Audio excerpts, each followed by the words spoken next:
நீராறும் கடலொடுத்த நிலமடந்து எழிலொழுகும் சீராரும் வதனமென திகழ்வரத கண்டமிழே எக்கணமும் அதிசிறந்த திராவிடனல் திருநாடும் தக்க சிறு பிறை முதலும் தரித்தனரும் திலகமுமே அந்நீராரும் அசனை போல் அனைத்துணர்ந்து இன்பமுற எசீசார் உணர்மணமே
are beyond anything that humankind has hitherto experienced. Some of the recent unprecedented changes have been mainly contributed by the digital revolution. The fourth industrial revolution, Industry 4.0, evolved mainly as a result of this digital transformation and is marked by an amalgamation of technology which leads to a connected world, blurring the lines between physical, digital, and biological domains. Are beyond anything that humankind has hitherto experienced.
Society is a super smart society is also relatively new.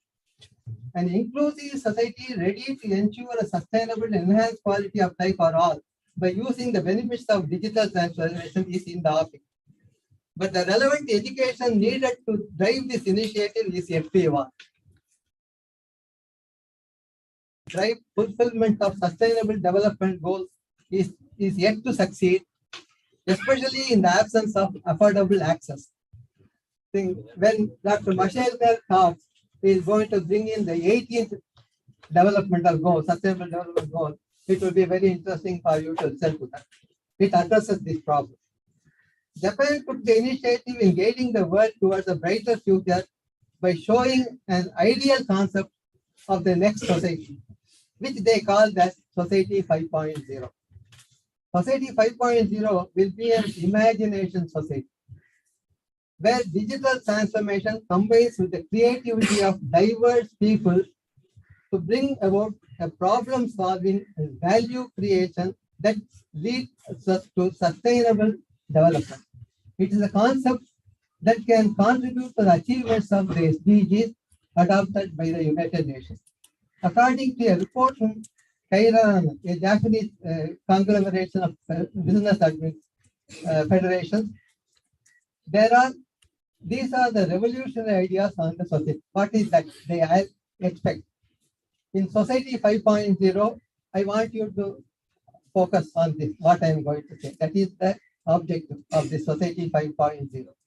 In Society 5.0, people will be liberated from various constraints that previous incarnations of up to Society 4.0 could not overcome, and will obtain the freedom to pursue diverse lifestyles and values.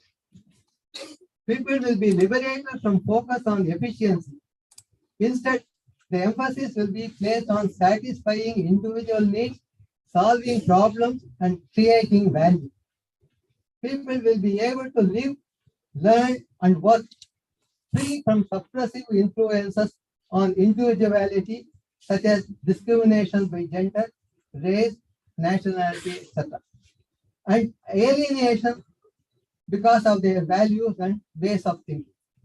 People will be liberated from the disparity caused by the concentration of wealth and information, and anyone will be able to get opportunities to play a part anywhere, anytime.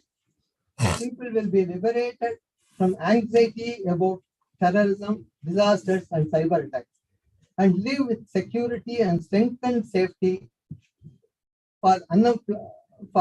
from these problems like unemployment and poverty. People will be liberated from resources and environmental constraints and will be able to live sustainable lives in any region of the world. In short, we will make society 5.0 a society in which anyone can create value anytime, anywhere, and with security and in harmony with the nature. The main objective of this conclave is to look at these various facets of the connected evolution and look at to engineering a sustainable future towards an egalitarian, inclusive, healthy, and happy society. A wide range of topics are going to be covered by very eminent scientists, engineers, technologists, doctors, journalists, and creative thinkers. In subsequent conclaves, we intend to get deeper into each one of those things and then try to see the idea of this egalitarian society can be furthered by the use of proper technology.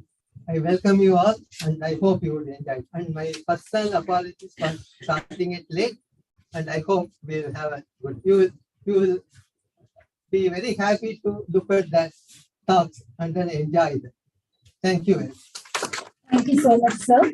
Being enthusiastic is one of the most powerful engines of success. Sri R.M. Kishore, Vice Chairman, RMK Group of Institutions, is such an enthusiastic, dynamic, and visionary leader. It is my privilege to invite our Vice Chairman to felicitate the gathering. Please, sir.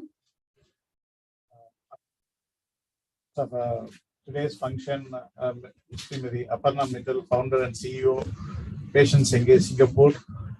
Our guest of honor who is joining us virtually, Dr. Ranganath Mashelkar, National Research Professor, former Director General of CSRI, our Honorable Chairman. Invitees, speakers from the various walks of life, and our alumni. A very pleasant morning to everyone gathered here. I would also like to join the Dean in welcoming each one of you for this very special conference and conclave at RMK Engineering College. My apologies too for starting late. Those who have, I think a lot of people who have joined us virtually has been waiting here for right from 10 o'clock.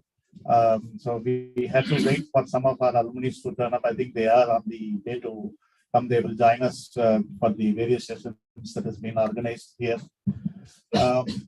When this conference was first in an idea mode, right, the Dean came and said that we would like to celebrate our 25th year of in education, right? It was in 2020. RMK was started in 1995, and 2020, right in the middle of the pandemic, we had to celebrate our 25 years of celebration.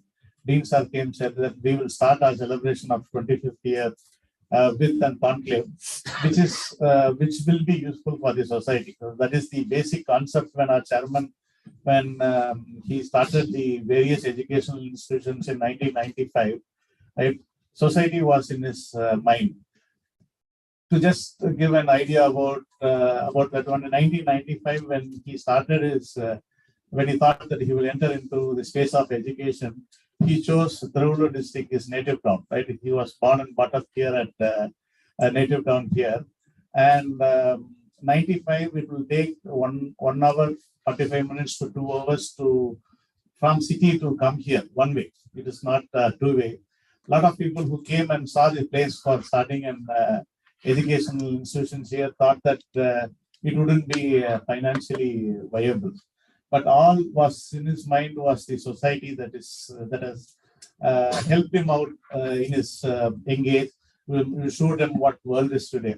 And he said that he will start all his educational institutions here at Tiruvallur district, and he made sure that all his educational institutions are started here, and he comes here and things. So the giving back to the society as an engineer, as an engineering institution is in the DNA of our RMK group of institutions. I'm very proud that we are conducting one of the future scene and futurely that we can recommend to the government.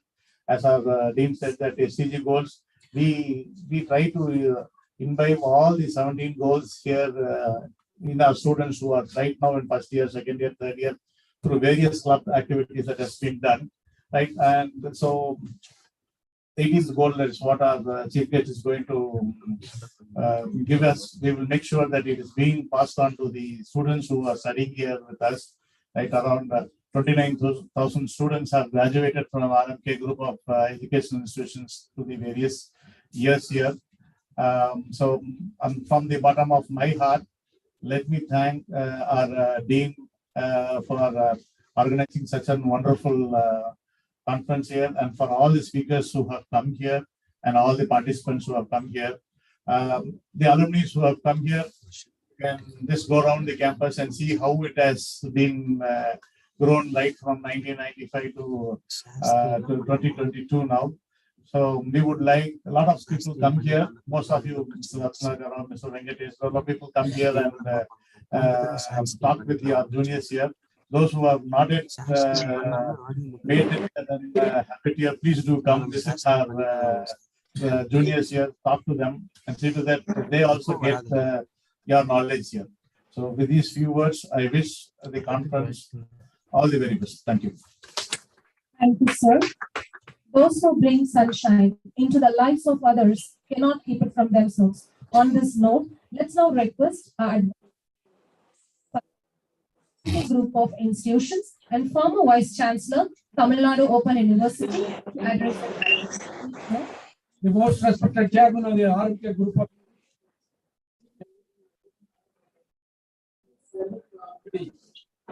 contributing to country. Beloved Vice Chairman, Mr. Kishore, distinguished guest of honor, Dr. Abanda Mittal from and Principal Dr. Mohammed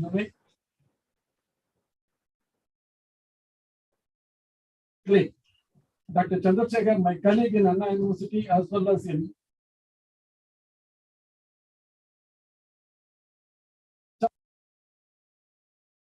University of Madras, Dr. Sadiq.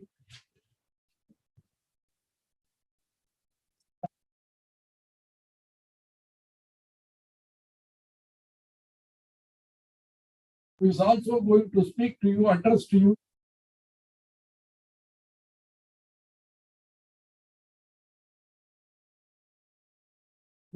Delegates from different parts of the country, both faculty delegates, industry delegates, alumni delegates,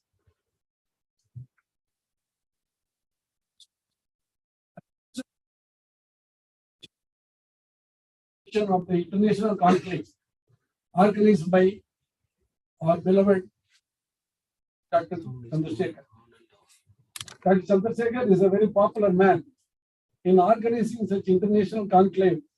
Most probably, this may be the 13th international conclave institutions, and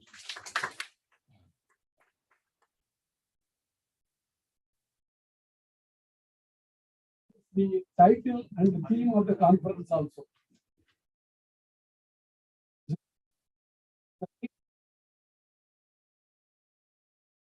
The challenges of the society 5.0, that also he has chosen as a theme and a sub-theme of the conclave.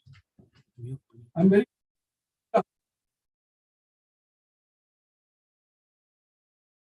Dr. D.K. Subramanian, Dr. Sadiq, Dr.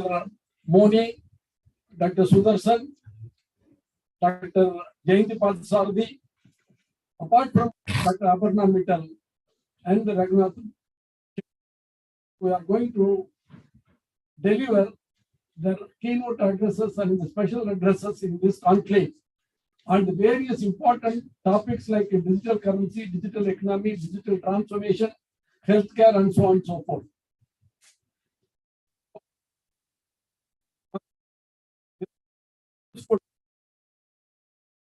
Challenges of the Society 5.0, and definitely I'm confident that you will enjoy the hospitality of the RMK group for the next 2 days. And with these few words, conclave a grand success. Thank you very much. Thank you, sir.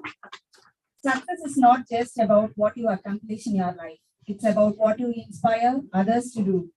We take the pleasure in inviting one such tireless, inspiring, and dynamic personality, our beloved chairman, Vidya Ratna Shri R.S. Muniratnan, RMK Group of Institutions, to deliver the presidential address. Please, sir.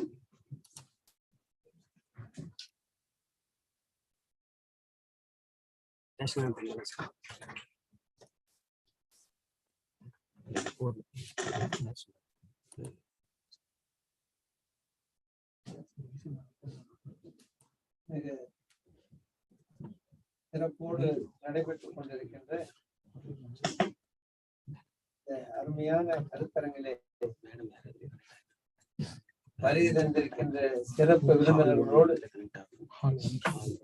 நானும் கலந்து கொண்டு உங்களுடைய கருத்துக்களை கேட்கின்ற ஒரு நல்ல வாய்ப்பினை நான் பெற்றமைக்காக என் முதற்கு நெஞ்சார்ந்த நன்றியை நமது கல்வி குழுமத்தினுடைய டீன் டாக்டர் சந்திரசேகரன் அவர்களுக்கு தெரிவித்துக் கொள்வதிலே நான் மகிழ்ச்சி அடைகிறேன்.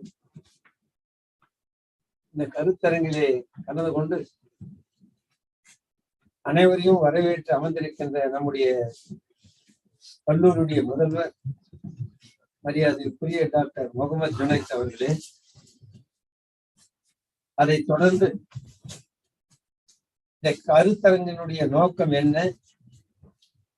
அதனால் பயன்பெறுகின்ற சமுதாயம், கல்வித்துறை அனைத்தையும் விவரமாக எடுத்துச் சொல்லி அமர்ந்திருக்கின்ற நம்முடைய டீன் டாக்டர் சந்திரசேகர் அவர்களே, நம்முடைய கல்வி குழுமத்துடைய துணைத் தலைவர் தம்பி கிஷோர் அவர்களே, பேசி அமர்ந்திருக்கின்ற அன்பிற்குரிய நம்முடைய ஆலோசகர், மூத்த ஆலோசகர் மரியாதைக்குரிய டாக்டர் MS பழனிசாமி, முன்னாள் துணைவேந்தர் அவர்களே, இந்த நிகழ்ச்சியினுடைய சிறப்பு விருந்தினராக இன்றைய தினம் கலந்து கொண்டிருக்கின்ற மரியாதைக்குரிய founder and CEO Singapore partners engineering மரியாதைக்குரிய திருமதி அபர்ணா மிட்டல் அவர்களே, இந்த கருத்தரங்கிலே நம்முடைய டாக்டர் ரகுநாத் மஷேல்கர் அவர்களுடைய கருத்தை கேட்கின்ற ஒரு வாய்ப்பும், இந்த நிகழ்ச்சியிலே கலந்து கொண்டிருக்கின்ற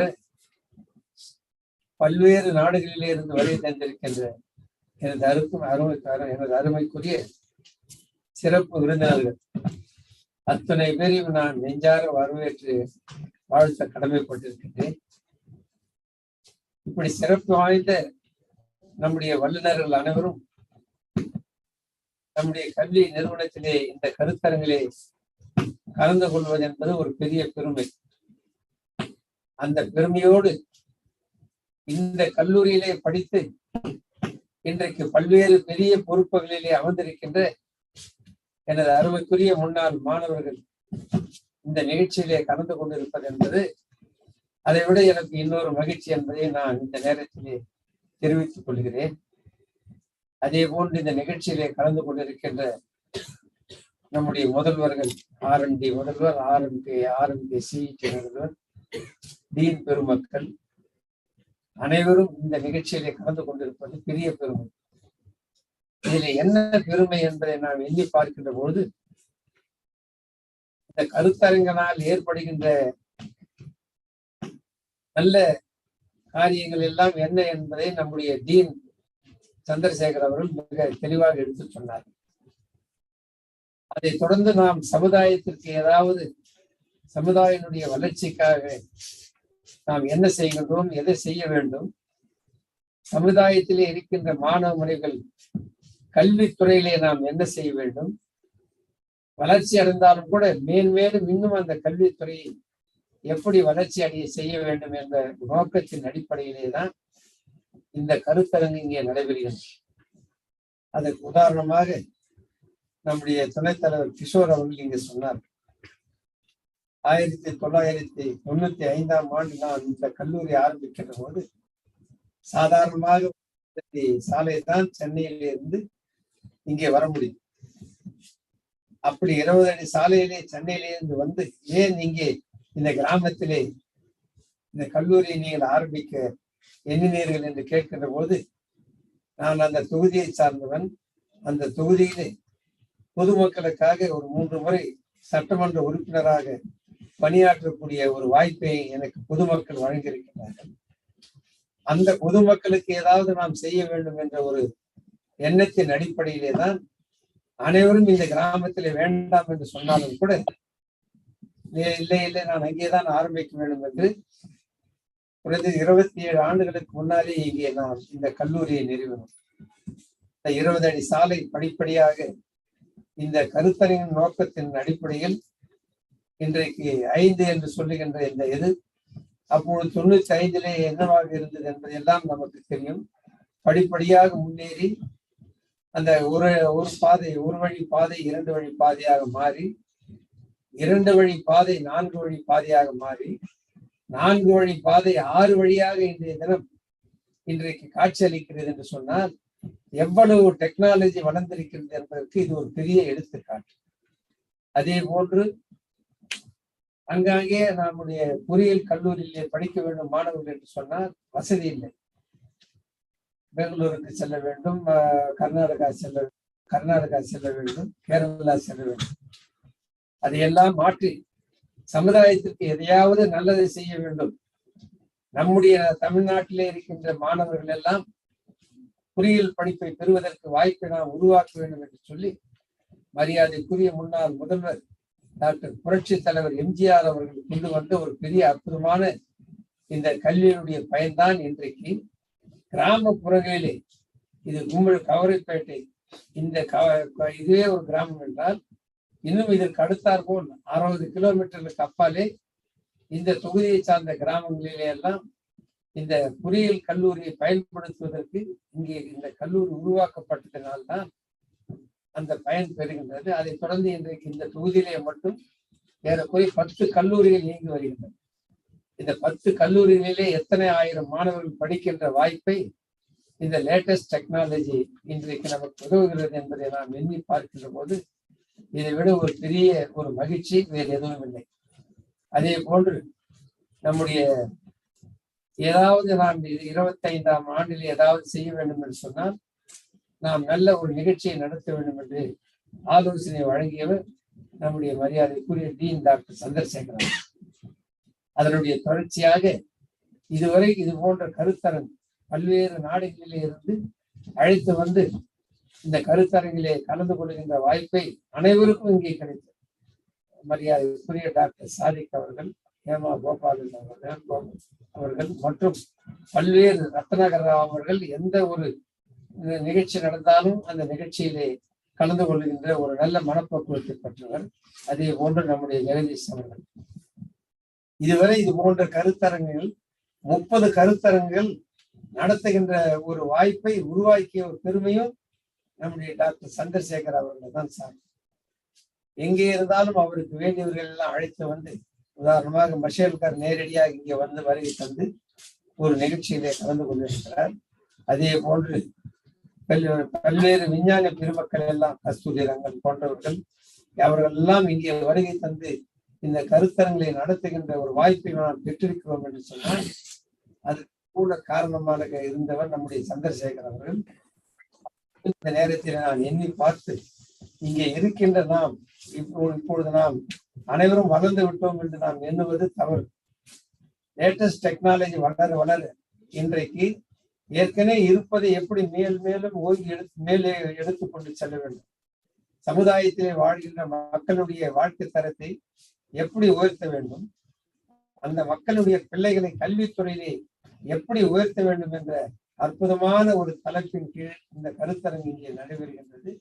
இதன் மூலமாக நிச்சயமாக கிராமப்புறங்களிலே இருக்கின்ற அத்துணை சமுதாயமும் கிராமப்புறங்களில் இருக்கின்ற ஏழை மாணவர்களுடைய கல்வித்தரையும் மேலோங்கி எடுத்துச் செல்வதற்கு வருகிறந்திருக்கின்ற இந்த சிறப்பு விருந்தினர்கள் உங்களுடைய அன்பான அற்புதமான ஆலோசனைகளை நீங்கள் வழங்குவீர்களேயானால் அதை நிறைவேற்றித் தருவதற்கு நிச்சயமாக உங்களோடு இந்த கல்லூரி நிறுவனம் இணைந்து பணியாற்றும் என்ற உறுதிமொழி இந்த நேரத்திலே தெரிவித்து நம்முடைய கல்லூரியுடைய அழைப்பை ஏற்று இந்த கருத்தரங்கிலே கலந்து கொள்வதற்காக பல்வேறு நாடுகளிலே இருந்து பல்வேறு மாநிலங்களிலே இருந்து இந்த நிகழ்ச்சிக்கு வருகை தந்திருப்பது உண்மையிலேயே இந்த கல்லூரிக்கு பெருமை. அதனால் கல்லூரியுடைய சார்பாகவும் நிறுவனத்துடைய சார்பாகவும் உங்கள் வருகைக்கு வருக என்ற வரவேற்று நெஞ்சார்ந்த நன்றியை தெரிவித்து வாய்ப்புக்கு வணங்கி விடைபெறுகின்றேன். நன்றி, வணக்கம். Thank you, sir, for your words of wisdom. Amisters, we have a wonderful personality, Ms. Aparna Mittal, founder and CEO, Patients Engage Singapore, who is an alumnus of IIM Calcutta. Her vast exposure towards the pharma industry well revealed when she worked for a French IT company in providing CRM software and data for the pharma sector. We are glad to invite you, ma'am, to address the gathering, please.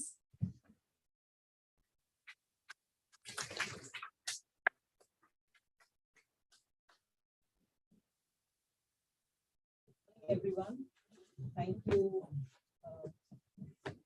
sir, Dr. Chandrasekhar, here for this honor. We are here to talk about a very interesting topic today, Society 5.0.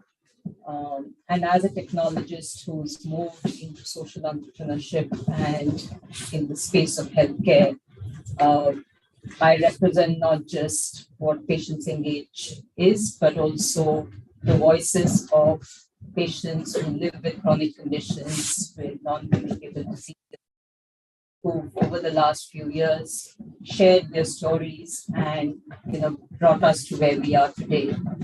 And I think as we move with technology and leverage the power of technology, we need as a society to remember that we cannot just let technology shape society. We must make sure that as members of society, we take charge of what the shape takes. And that's really what we, even as Patients Engage, we try and do is ensure that people are empowered to use technology, to use information in a way that benefits them and improves their quality of life. I know, we've been talking a lot late during the day, and there's a lot of interesting ideas, but let us not forget that the aim of technology is to help human beings and humanity and not the other way around. So keep that in mind as we listen to all of these conversations today, and lots of ideas will come in, but let's keep the human-centric approach towards technology as we go forward. Thank you.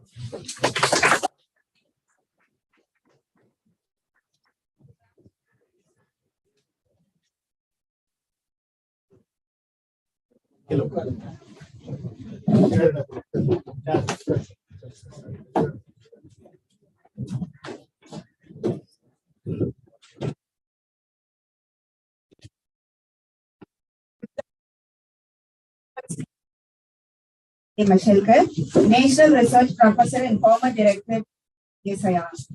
He has been a member of External Research Advisory Board of Microsoft USA. Takes the credit of creating India's traditional knowledge digital library, which helped in prevention of the grant of wrong paper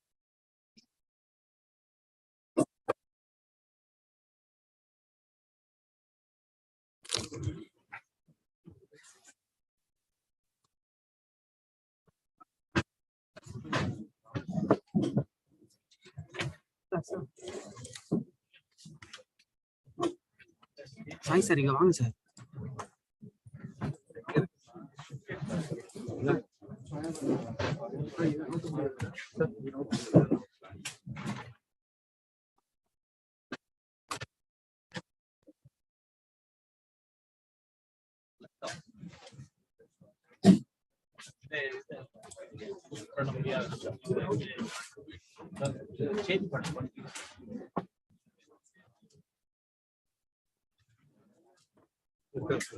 இப்பதான் இதுல join பண்றேன் sir. இதுல போகணும்ல screen, இதுலதான்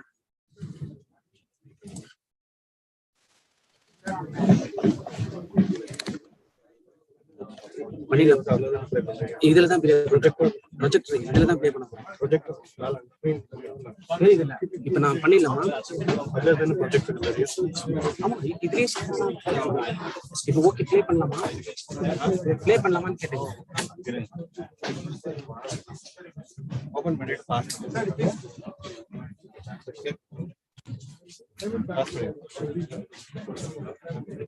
master தான் இருக்கு.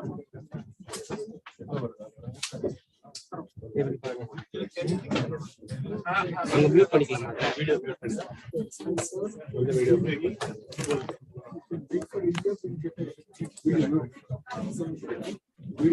Audio இல்ல play பண்ணிட்டோமா? Check பண்ணி பாத்துருமா?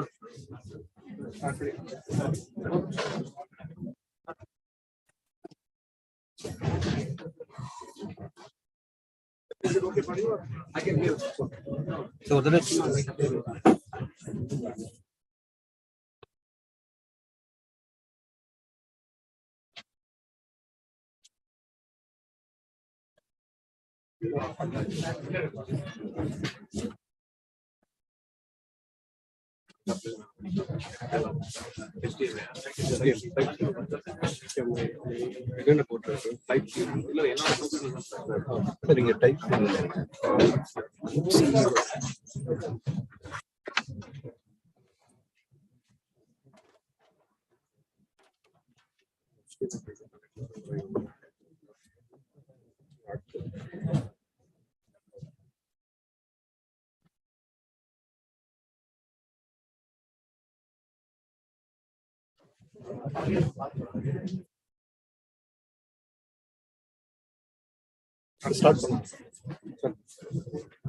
Century. Now, I go back to the thoughts, and if you see the Gandhian innovation, the music of the spinning wheel, the charkha that he had actually symbolized innovation that had economic overtones, social overtones, and spiritual overtones. So himself was, I would say, an innovator.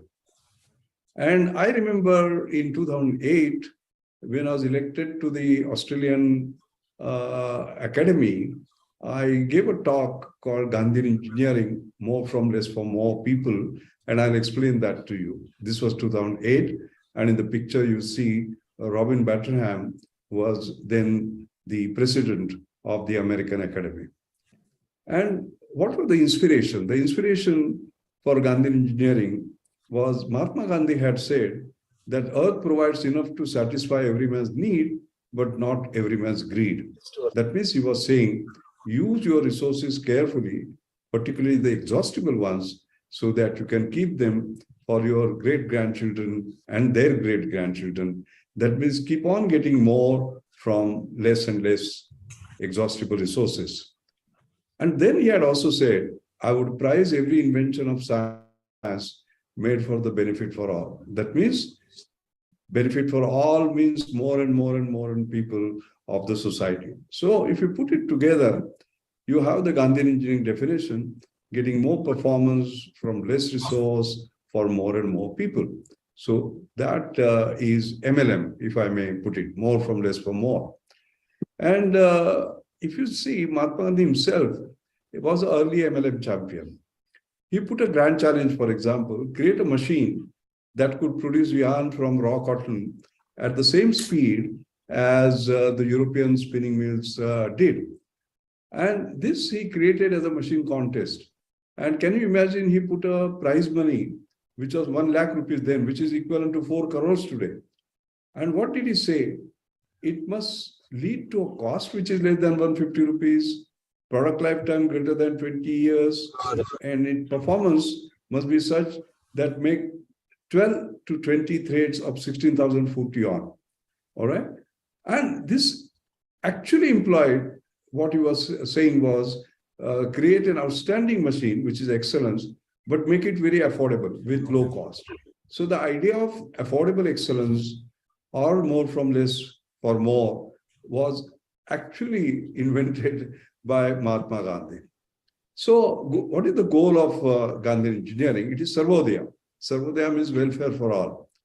What does it mean? It means that despite income inequality, how do we ensure that we create access equality for all?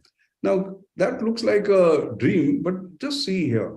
For example, here the two ladies, their income inequality may be 1,000:1. She comes from poor, she's a poor hutman dweller, and here is a lady who might be driving a Mercedes. But their access equality is 1:1. And that is exactly what we want to require. So let me start by talking about access and then what difference it makes. You can see this lady here. You know, what is she doing? She is getting her daughter ready for the school because she understands the importance of education. In fact, I remember having a discussion on what is the most powerful equation that scientists have created. And somebody said it is Newton's first law, E equal to ma. Second said, no, it is Einstein's equation, E equal to mc square. And somebody then came to me and said, but you're not saying anything. And I remember I said, it is none of these, it is E equal to F, education is equal to future. And can we therefore create access to education despite inequality? And you can see that equation E equal to F, because as a scientist, I must not only propose an equation, I must validate that. So in year 2000, 17 March to be precise, this was the event. And you can see here our then President K.R. Narayanan giving a Padma Bhushan to me. And also in the same ceremony, he is giving Padma Bhushan to Ratan Tata. Now you will say, how do you say that this proves the equation equal to F? I'll tell you why. K.R. Narayanan was born in a very poor family. He walked several kilometers to his school. His parents didn't have money to pay the tuition fees, so he used to stand outside the class and take notes, you know, of whatever teacher was lecturing on. And later on, he got Tata Scholarship, which opened up a new door of opportunity for him, and he went on to become the president. Mine was a similar story. I was born in a very poor family in a village called Mashel. My mother brought me to Mumbai. She was hardly educated, and she did practically manual work to bring me up. 2 meals a day was a challenge. I walked barefoot. I studied under street light. And after SSC, where I had stood 11th among 135,000 students, I was going to leave the school because my mother couldn't afford for higher education. But then came Tatas and gave me a Tata Scholarship. Just they had given to K.R. Narayanan, our former president. And then the rest is history. You see what I'm. But the interesting thing is that actually a Tata scholar like K.R. Narayanan, becoming president, gave Padma Bhushan to Dr. Mashelkar, another Tata scholar, and he gave it also to Tata, Ratan Tata. Now, this shows education is equal to future. Now, the harsh realities of today is years of government has eroded in days because of the COVID, biggest job crisis of after World War I, 495 million jobs lost globally, 130 million in India, worst recessions in the Great Depression of 1930s, $10 trillion of economic loss globally, global labor income has declined, and 1.6 billion children are out of school. So online education became the new norm. And 30% of them can't afford to do online education. And you can see the headlines in June 2020 that we have. For example, in Assam, with no smartphone, 15-year-old student commits suicide after failing to attend online classes. And you can see here students committing suicide around the country. Punjab, class 11 student, Assam, 15-year-old student, Maharashtra, 15-year-old girl, West Bengal, class 10 student, Kerala, 16-year-old student, Karnataka, 15-year-old student. It was terrible because they couldn't attend the online classes. What it means, if the Mashelkar at that time was given 60 rupees, that was good enough. But now that Mashelkar must also have access, the digital access. Is it not that we did not have any affordable devices? I remember Akash, $35 tablet that Mr. Kapil Sibal has sort of announced. And this should have been in the hands of the children, but it was not. In fact, even better, there was this device called Computer that was launched. And in fact, it was so good that the most significant innovation in computer technology in 2001 was not Apple's gleaming titanium PowerBook G4 or Microsoft's Windows XP. It was the Computer, a net-link, radically simple, portable computer intended to bring the computer revolution to the third world. But what happened? It didn't happen because there was lack of bold and innovative public procurement sort of policy. So this is the main point, really. And therefore, we have to look at how do we get more from less for more and more people. And that mantra is now spreading the word. I remember writing a paper with C.K. Prahlad, the legendary thought leader, in 2010. And this was on getting more from less for more. And that finds place in 10 must-read papers in innovation. And if you look at World Economic Forum, they had a special section on more from less for more. And also on TED appeared. Now this is available in 23 languages because this idea was caught on. And I remember first speaking in Canberra about getting more from less for more, the message of Gandhian engineering, giving access, despite income inequality, get access equality, doing affordable excellence, high quality for lowest prices. First, Canberra. Then I spoke in the US, in Washington, World Bank. In fact, World Bank was so interested, they created a $55 million project on Gandhian engineering or more from less for more or inclusive innovation in Vietnam. I remember speaking in Asia, in Manila, for example, Asian Development Bank created special programs on this. I remember speaking in Europe and in Paris, in Brussels, the European Commission, in fact, loved the program so much that they incorporated it in the Horizon 2020 program, spoke in Beijing, in all over Europe, in Tokyo, in Japan, because they wanted to know how the sustainable development goals could be appreciated by using Gandhian engineering in Colombo, in Cape Town, in Medellin, all around. Now you would say you have been speaking about it. What are you doing about it? Well, I created this Anjani Mashelkar Inclusive Innovation Award in my mother's name that was powered by Gandhian engineering. And let me give some illustrations. Now, getting more from less for more, Gandhian engineering. Now, can we talk about health for all despite income inequality? Can we do ECG, electrocardiogram test for ₹5? Looks ridiculous. How can we do that? It costs 150, 200, 250 rupees. Can you do a hemoglobin test for ₹10? Oh, that sounds ridiculous. It costs 100, 200, 300 rupees. Can you do breast cancer screening for $1? This looks ridiculous because it normally costs $100, $200. Now, actually, you can see that this has all been done. ₹10 for hemoglobin test, ₹5 for ECG test, $1 for breast cancer. And I'll just illustrate to you. For example, look at breast cancer.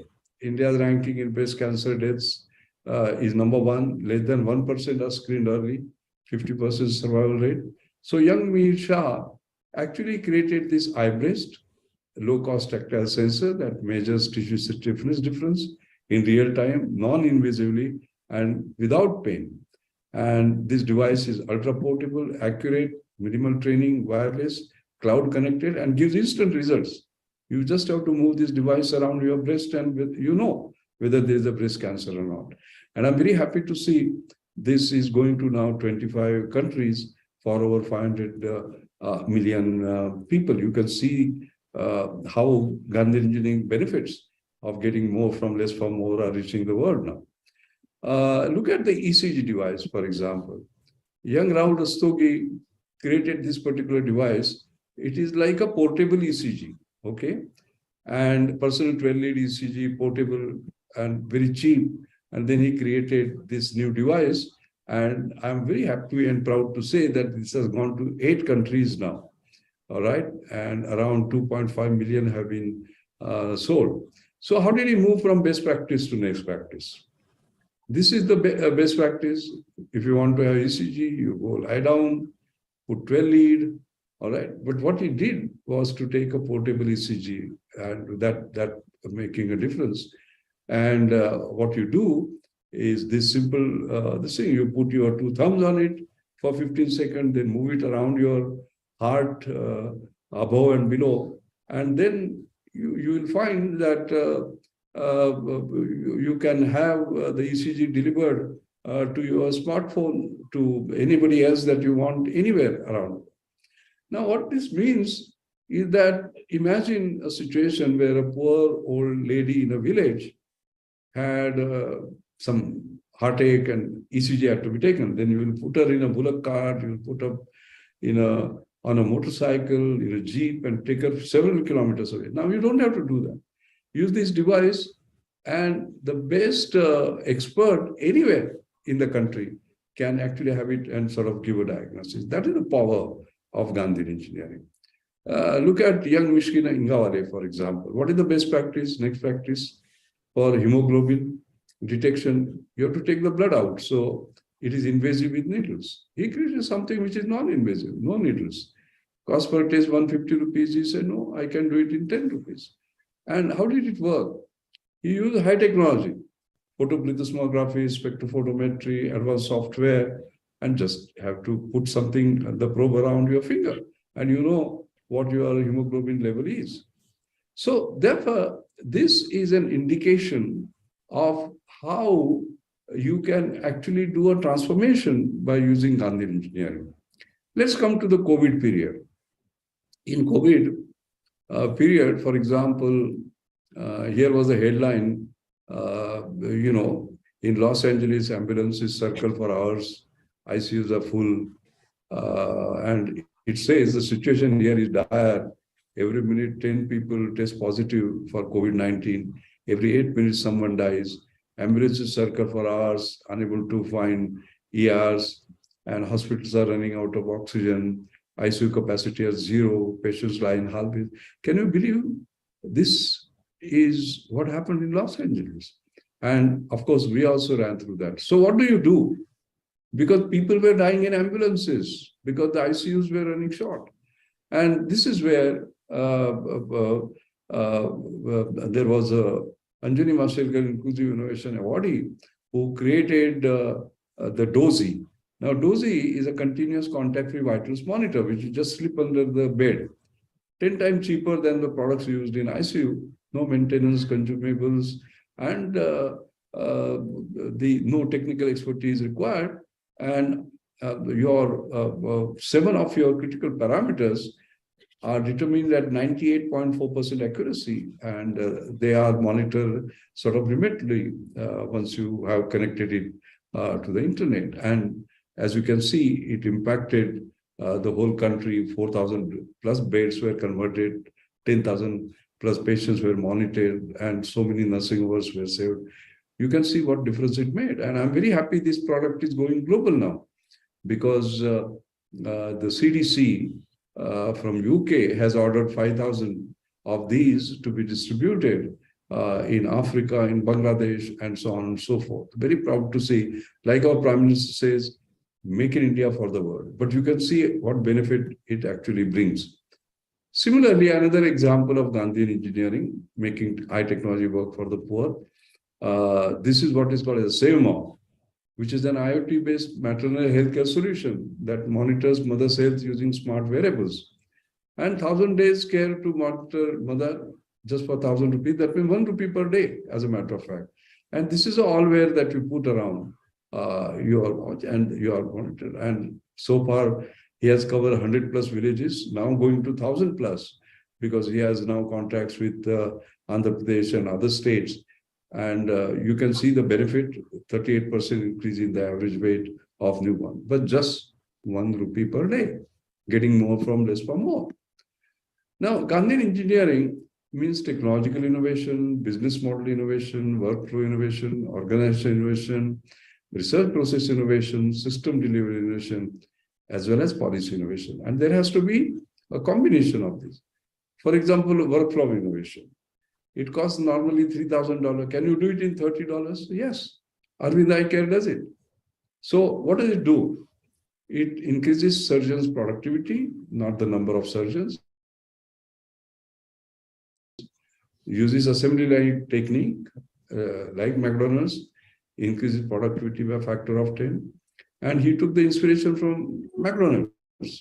And operating profits are more than 40%, but only 30% of the patients pay, the remaining are free.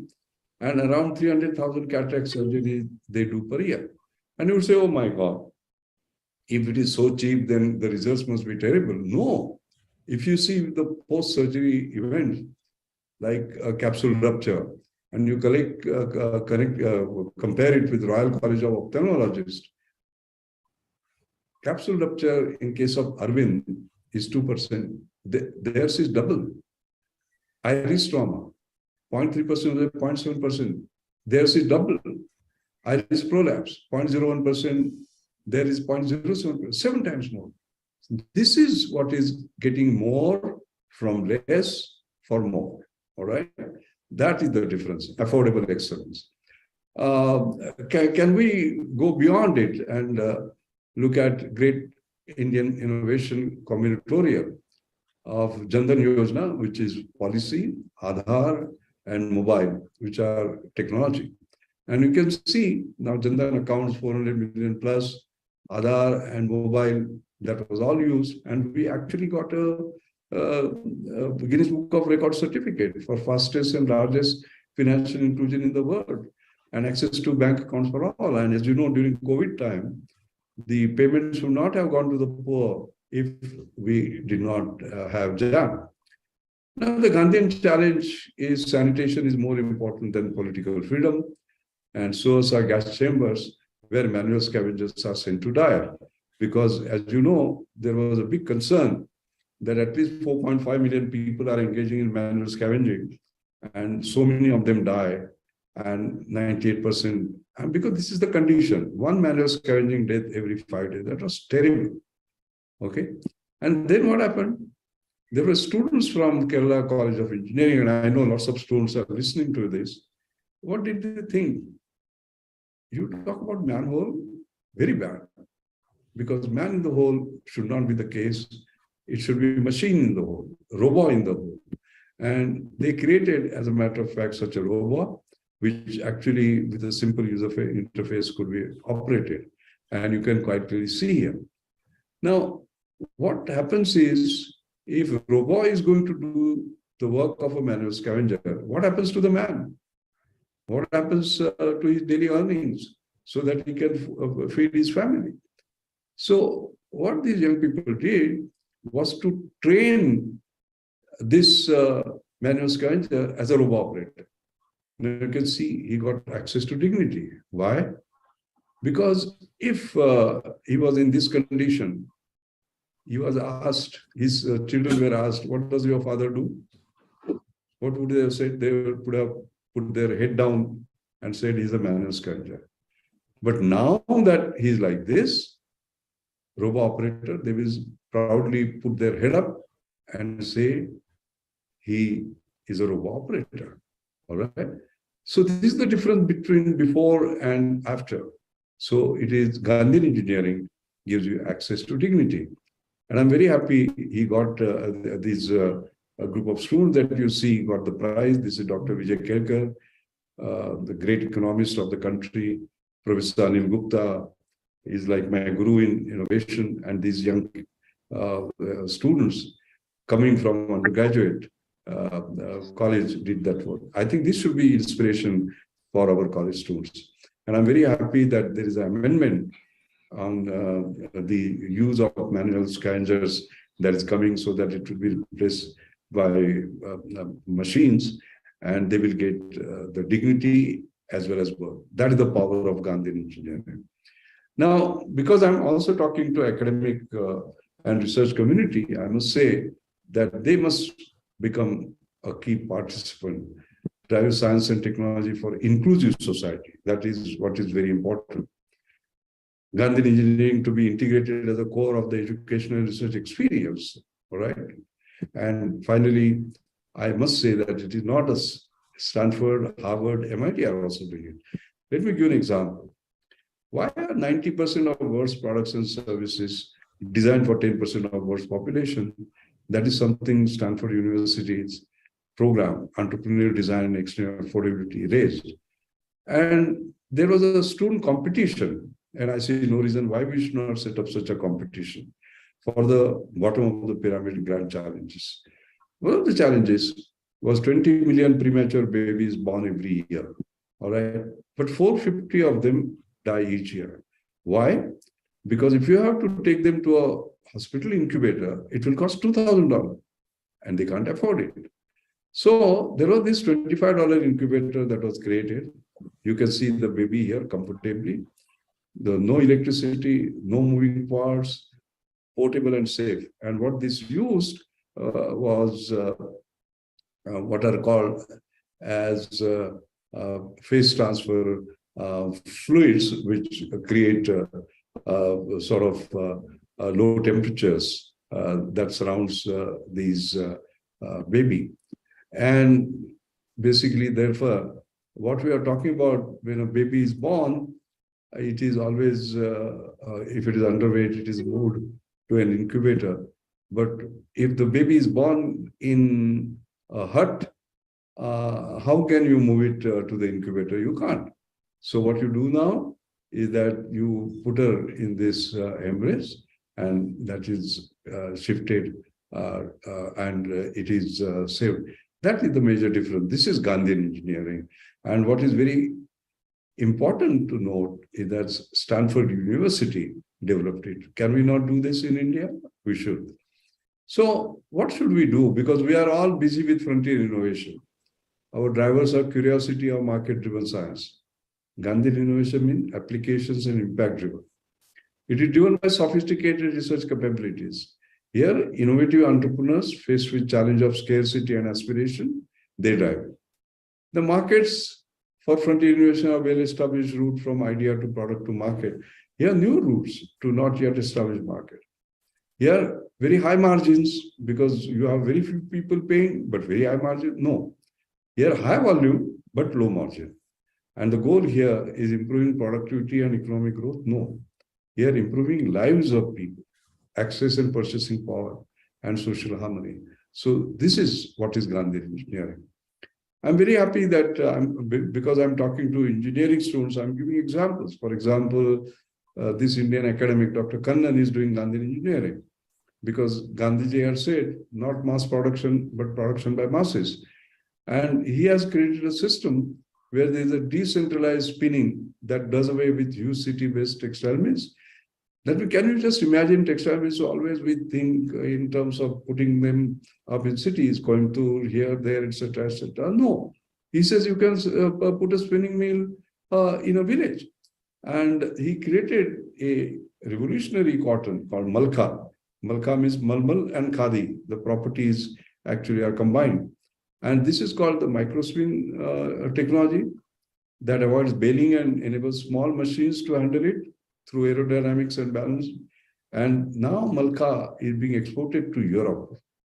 It consumes 5 times less energy and increases employment 5-fold, with 2-fold increase in artisan salaries. Because today India has to have not jobless growth, but growth with jobs. And you can see how many sort of benefits will come from such Gandhian engineering approach. It must spread to children. And we have created awards where these principles are used by children to create products. And you can see erstwhile President late Pranab Mukherjee actually honoring a girl who thought of Gandhian engineering principles. And now, when he was alive, he actually created a hall of fame in Rashtrapati Bhavan, and you can see the happiness that he has on seeing this Gandhian engineering exhibition. And now, then there were awards that were created, Gandhian Young Technology Innovation Awards, and you can see our erstwhile President, erstwhile Minister of Science and Technology, erstwhile Secretary, Department of Science and Technology, Professor Anil Gupta and myself while giving these awards. And I'm very happy to say that many universities now are creating Gandhian engineering competition. Like in Gujarat, I attended one on the other day. I'd like to end by emphasizing the importance of Gandhian engineering once more. Look at this young man who has lost his 2 feet, but he has a $12,000 feet and he's able to walk, all right? But how many can afford $12,000 feet? It may be life's earning for some poor people. And therefore, when Time magazine came out with this $28 foot, you can quite clearly see what it meant in terms of poor people, because they could afford it. But look at the miracle that this foot does. This is a film which shows you. This is the Jaipur foot, which costs so little. And you can see how good it is. You can see him climbing the tree, see the flexibility in his foot, and just see the strength of his foot, right? You can see that, and he's very happy. And he actually explains the way the foot works. And did it hurt? No, not at all. It is so well designed. Then he puts it back, and then you can see something fantastic. He runs.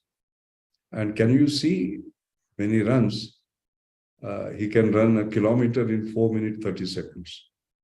Now, if I was with you, and let us say there were 500 students, I would ask you the same question. I would say, how many of you can run 1 kilometer in 4 minutes, 30 seconds? You know how many hands go up? Out of 500, maybe 5, maybe 10. What does that mean? That means he is able to beat 490 out of 500, 95% of you. That is amazing, isn't it? But now just imagine this man was not given a foot. He would have crawled 1 kilometer and taken an hour, 2 hours. Supposing he was given a wooden foot, again, he would have walked very, very, very slowly and taken such a long time. But because he has been given Jaipur foot, he can run 1 kilometer in 4 minutes, 30 seconds, beating all of you. So Gandhian engineering is affordable excellence. All right. What the previous foot represented, $12,000, was excellence, but not affordable. Jaipur foot represents excellence because it is so good that you can do 1 kilometer in 4 minutes, 30 seconds. but it is also affordable because it is $28. That's what India needs. And when such a young man wears this particular food, his life becomes absolutely normal. He gets dignity. And that is the society with equity that we are talking about. And what you have seen is a brilliant example of Gandhian engineering. And I'm very happy that this type of grassroots innovation and innovation that works for India, Indovation, as I would like to call, is something that is recognized. There's a photograph of when the last evening, the last formal function that erstwhile president took up was that of release on book of such innovations. That was his personal choice, by the way. And you can see that was the last act because he believed that this is what India needs. And our erstwhile president is there, our current prime minister is there, then vice president is there, Professor Anil Gupta and myself. And that was one of the finest evening of my life. So because it symbolizes something very, very strong indeed. It talks about an Atmanirbhar Bharat that we can create with Atmavishwas by using Gandhian engineering. Thank you. Thank you very much.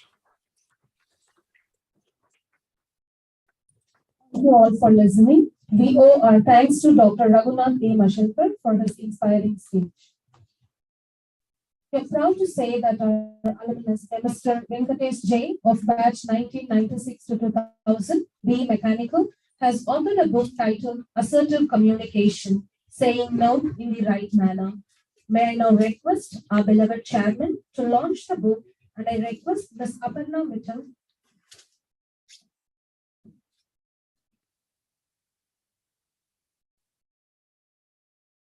I now request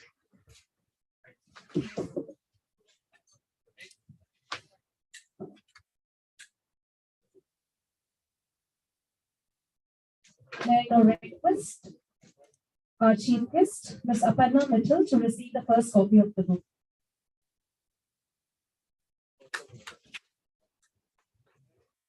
Venkatesh Jairam is a personal finance enthusiast, an individual investor, and a productivity and time management strategist.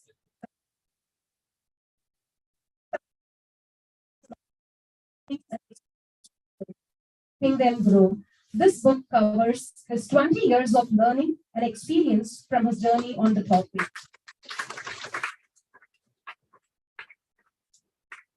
No to Say No is an ideal read for everyone who wants to say no but doesn't know how to do it. This book will help you to understand the top reasons why we hesitate to say no, understand why yours is better by clearing the myths and bringing in the needed.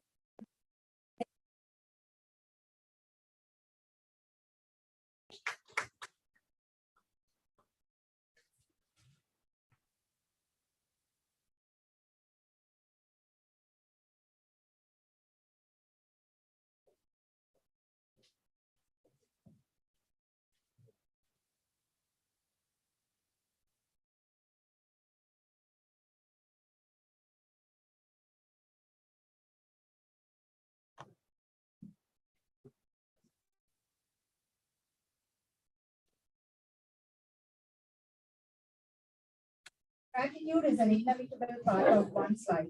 No doubt, to be grateful brings happiness and prosperity. We now request Dr. Edwin Chandramoni, Dean Research, RMK Engineering College, to propose vote of thanks. Please, sir.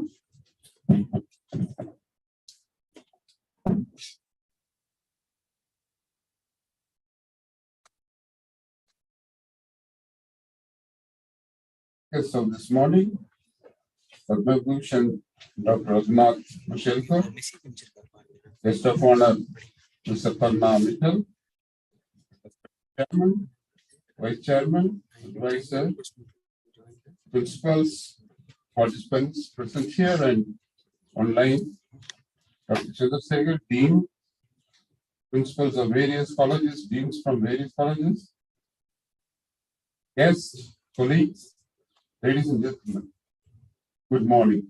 It's my privilege to express our gratitude to the people who made this wonderful conclave possible and to the people who supported this venture. On behalf of RMK Group of Institutions, I convey my deep regards and hearty thanks to the distinguished chief guest, Dr. Mashelkar, who has readily accepted our invitation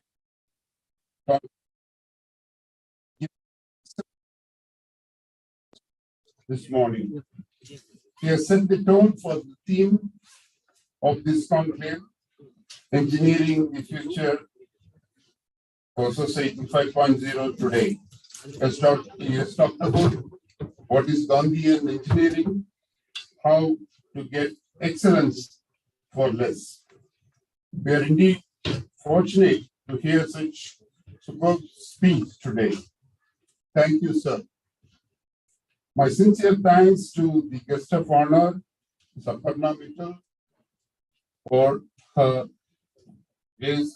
gesture for coming over here personally and talk to us today.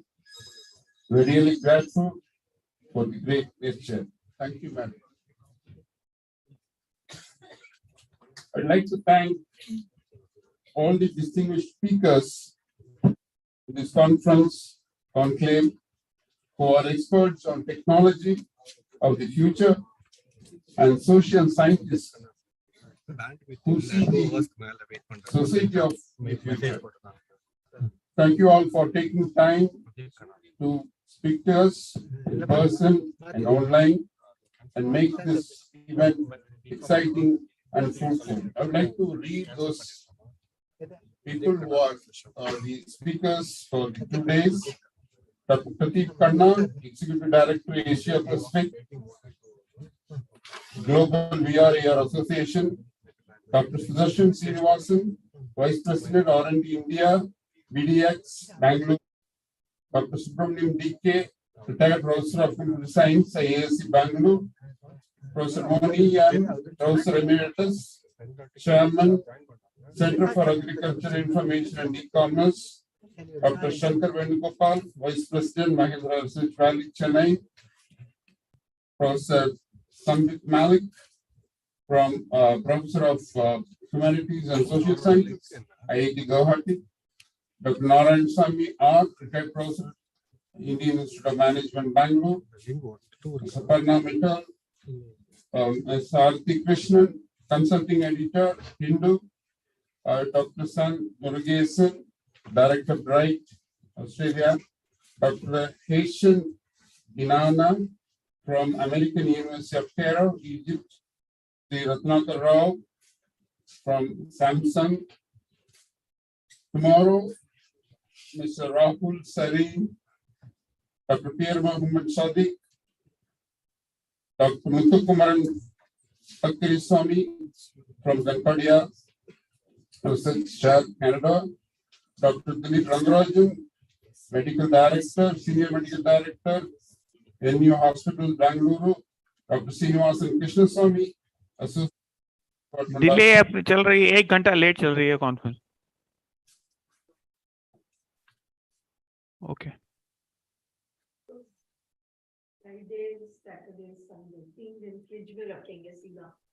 Dr. Srinivasan Krishnaswamy, Associate Professor, Department of Electronics and Communications. Sri Krishna Rao, Chairman, MD, Open Digital Innovation. Dr. Sang Won Yoon, Professor from USA. Dr. Sharma, MBK, BP Solutions, Tata Medical and Diagnostics Limited, Chennai. Mr. Suresh Parinjeri from PTC India. Dr. Devi Patsardi, Department of Radiology, Columbia, Ohio, USA. Dr. Ramesh Babu from IIT Madras. Milano Lamas from Netherlands. We have some good speakers on this conclave, and we hope to see them today and tomorrow. The idea of the conclave was envisaged and devised by Dr. Chandrasekhar, our Dean, and without his constant persuasion,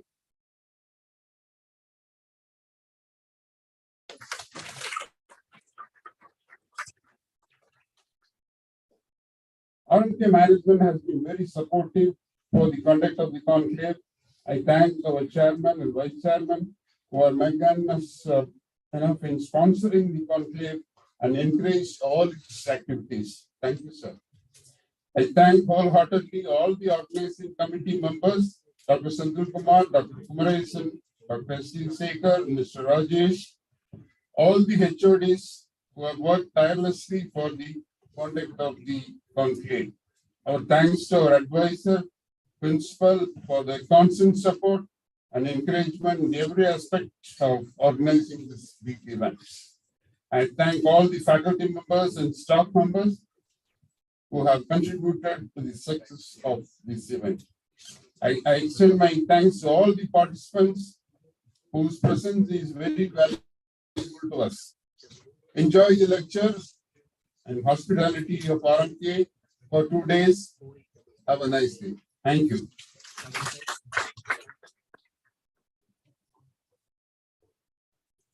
Thank you, sir. Request the participants to stay here till the dignitaries leave the hall. Let's have a tea break for 10 minutes. And after break, request all to assemble here. Request all, after the 10 minutes tea break, I request all to assemble here. And I request the participants to stay till the dignitaries leave the hall.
Right. So third thing is that we have high chronic disease conditions. We talked about this breast cancer that's coming up, use of tobacco, cancer, and alcohols. And then it's just a question of affordability because of low income, right? So I think you have to think about, so can you change everything overnight? You cannot change everything overnight, right? So that's the challenge. Okay, I want to pause here. I want you to understand what's a global healthcare challenge, what is happening in India, and then what are the powerful trends? I'm going to switch to what are the powerful trends that are shaping the industry. Already this is happening, but it's not going at the pace that it needs to go. This is where you as a student have to think, how can I contribute towards this? You should be thinking healthcare is the industry that will never die. If you want a job where you can flourish, you can grow, healthcare is the place to be, right? So what's happening is that there is an increasing engagement. You know, all of us have digital technologies, digital phones now. So you're able to, if you want to know about something, what do? We hit Google. We don't ask our mom or father or mother. We say, Google, tell me, what is it? Now you are more educated. You understand what's the disease state or what's the situation. You're able to react. Then you have shift to value-based. We're all looking for value. When you go to a hospital, you say you want to be treated correctly. You want to have the right prescription. You want the right doctor. You want the right diagnosis. And then also shifting to a lower cost. So the trends are changing, right? Now, so I'm going to tell you about what is happening in the last 3 to 4 years, rapidly in the healthcare trends, and then I'll go to some emerging technologies, okay? Just watching my time, okay, I still have 9 minutes. So the first thing is big data. So what does the doctor do? When you go to a family doctor, he looks at you, you're not well, and what does he do? He goes by experience. He says, okay, you have a temperature Sudarshan of 99.1, looks like you're not eating well, and your eyes are red. Okay, let me give you this paracetamol, go home. And how does he do that?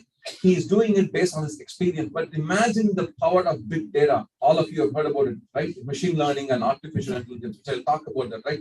That's the major thing that's coming up. Wearables. All of you wear a smartwatch that tells you how many steps you have taken. It reminds you, it actually changes your habit, right? Behavior. Well, that's what it does. So healthcare, when you think about it, what I'll talk about is that preventive healthcare is more important. You cannot go transform, let's say, a drug-eluting catheter, which is costing, let's say, $3,000, and say, I want to make it for $3. You can't do that. It takes a lot of time and effort. But preventive healthcare is what this digital transformation is going to do. So the wearables, and then you have augmented reality and virtual reality, right? And immersive medical education, AI, ML, which I'll talk about this. Drones, privacy, security, 5G. I think the next speaker is going to talk about the 5G and the importance of it. I think it's already out. Digital twins, nano robots, population health, aesthetics, personalized medicine, genomics. So these are all the healthcare trends that's happening. But is all of them changing the healthcare landscape completely? No, we are making a very small impact. Even in a country like India, we are making a very small impact. For example, radiology, there is a huge change that's happening. For example, somebody in US, they send an X-ray here and AI/ML engine identifies what's the problem with the X-ray, and then a doctor verifies it. Imagine that, right? So that those things are happening. So this is the digital platforms. Now, I'll just focus on, I've kind of given you a broad landscape, right? But what are the emerging technologies that is very close to us? What can we do? What is that you can do and what we are actually seeing, right? I'll give you some example. The first thing is Internet of Things, IoT, you've heard about it, right? IoT. And for medical, there's Internet of Medical Things, right? And I'll tell you what is this briefly. And then there's artificial intelligence. There is remote healthcare. Remote healthcare is becoming significantly popular now with the COVID that has come up, and it is being successful. I've used remote healthcare. I don't go to the doctor. I just tell them, and I wear a smartwatch. I have everything in me. I send my statistics, and the doctor says, Sudarshan, the problem with you is that you didn't walk this whole week. That's your problem. That's why your sugar is up. That's why you're feeling not good. So they're able to diagnose that without even seeing a doctor. And then, of course, predictive analytics. This is something very big in healthcare. So imagine that in the predictive analytics, somebody knows about you, your data. Imagine I've been wearing this watch. I know how much I walk, my heartbeat, my ECG that I can take, and then let's say my sugar levels, right? You can imagine if you have all this data from multiple thousands of people, you can predict what's going to happen to the next human being based on this lifestyle, right? That's predictive analytics. So I'll just briefly go on to this, talk about a few technologies. Connected healthcare. Let me tell you, if you're an engineer, electronics, electrical, computer science, this is the area to be. I love to be in interconnected devices. So when you go to a hospital, what do you see? You see a BP monitor, you see a temperature monitor, you see an infusion pump. None of these devices are talking to each other. They're all independent. The doctor comes here, he says, okay, what does this device say? What does this device say? What does this device say? Can you imagine? This is happening in North America. This is where connected devices, so connectivity to the EMR, where all the data is sent to one place, and then, but then how do you send the data? There has to be standards. There has to be methods, right? And this is this field is very nascent. Nobody has mastered this. They don't know how to get it from a GM machine or a Philips machine or a Samsung machine. Everything speaks a different language, just like the way in India, how we speak different languages when we go from different places, right? This is a huge opportunity in connected health devices. If you're thinking about creating a career, I say this is one of the top one that you can think about as an engineer. If you're an electronics, electrical computer, this is the future. Everything is going to be connected towards what Dr. Chandrasekharan was talking about, Society 5.0, right? You need this. If you don't have this, fundamentally, there's nothing going to happen. So, and this connected device is what it's going to do. It's all about patient-centric. It's going to be about Sudarshan-centric. It's not going to be about a random human being, right? It's going to be patient-centric. That's the beauty of this connected healthcare device. If you're able to get all the data from 4 to 5 devices, then you can make decisions very quickly, reliably, and predictably. Right? Now, what is the challenges? Key challenges, right? Key driver is, of course, internet connection. If you don't have a broadband, you can't do this. But guess what? In India, we are leading this. Can you imagine? I remember when my mother used to tell me, Sudarshan, please go get 50 rupees from the bank. I used to go in a cycle. I used to go to State Bank of India. I used to stand in line for 30 minutes. I used to write a challan. I used to borrow the pen. Then I used to go give it to the hand, somebody. And then that takes 30 minutes. Then somebody comes in, that they give you a counter. They call you, Sudarshan, your token is 8. And by the time I get the cash and I go to the store and buy the vegetables and go home, it is about 2.5 hours. Can you imagine now, in the last 3 years, you open your phone and you say, I want this vegetable, and you pay, you're done. See the transformation that's happened in India. This is the power. If you can do this, and remember, India is leading this in digital payments, not North America, not Poland, not Germany. India is leading this, right? And that's the power. And it's all because of the vision. The same thing can be done for healthcare. That's the beauty about this, right? Now, the challenge is that, of course, patient data and security, and this is an opportunity. As I talk about Internet of Medical Things, the huge opportunity is interoperability. How can a Samsung device connect to a Philips device in the hospital? How do they exchange data? What are the standards? How can they survive together? What are the synergies, right? Huge area for development. A lot of things are happening. So that's connected health devices is going to be the future. It's already happening in North America. If you go to an ICU, North American hospital, and you will see that Philips device is talking to a Samsung device, a Samsung device is talking to a GE device, and all the data is going into the cloud, EMR, and the doctor is sitting in Chennai, and he's making a call. He's saying that given this paracetamol, this medicine, this is what you have to give. That's the power of it, right? So beauty. Next thing is remote healthcare. All of you know about this remote healthcare and remote patient monitoring, right? You can read through this, but I'll just give you an example. I am a type 2 diabetic. I have diabetes for the last 20 years, right? And I wear a continuous glucose monitor. Guess what? My data is sent to my doctor, and the doctor is monitoring and able to make proper decisions. Remote healthcare. And also what this remote healthcare is doing is I'll interest you. I get hypoglycemic, my sugar goes down. The sugar goes down, it happens, right? You cannot upgrade. So with the interconnected devices remote, my wife gets notification saying that Sudarshan sugar is going down. I get a call in a meeting, Sudarshan, go get a glass of juice.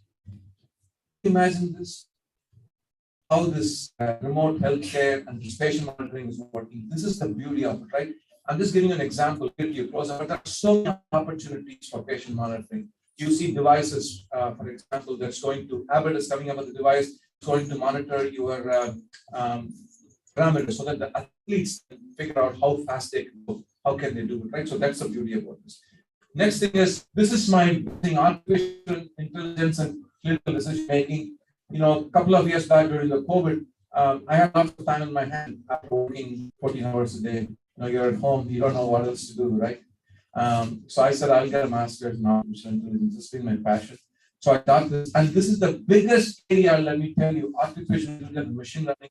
I have developed a lot of algorithms in my company for products. This is what is going to change, revolutionize. When I talk about digital transformation, what you can do. So I'll give you a simple example.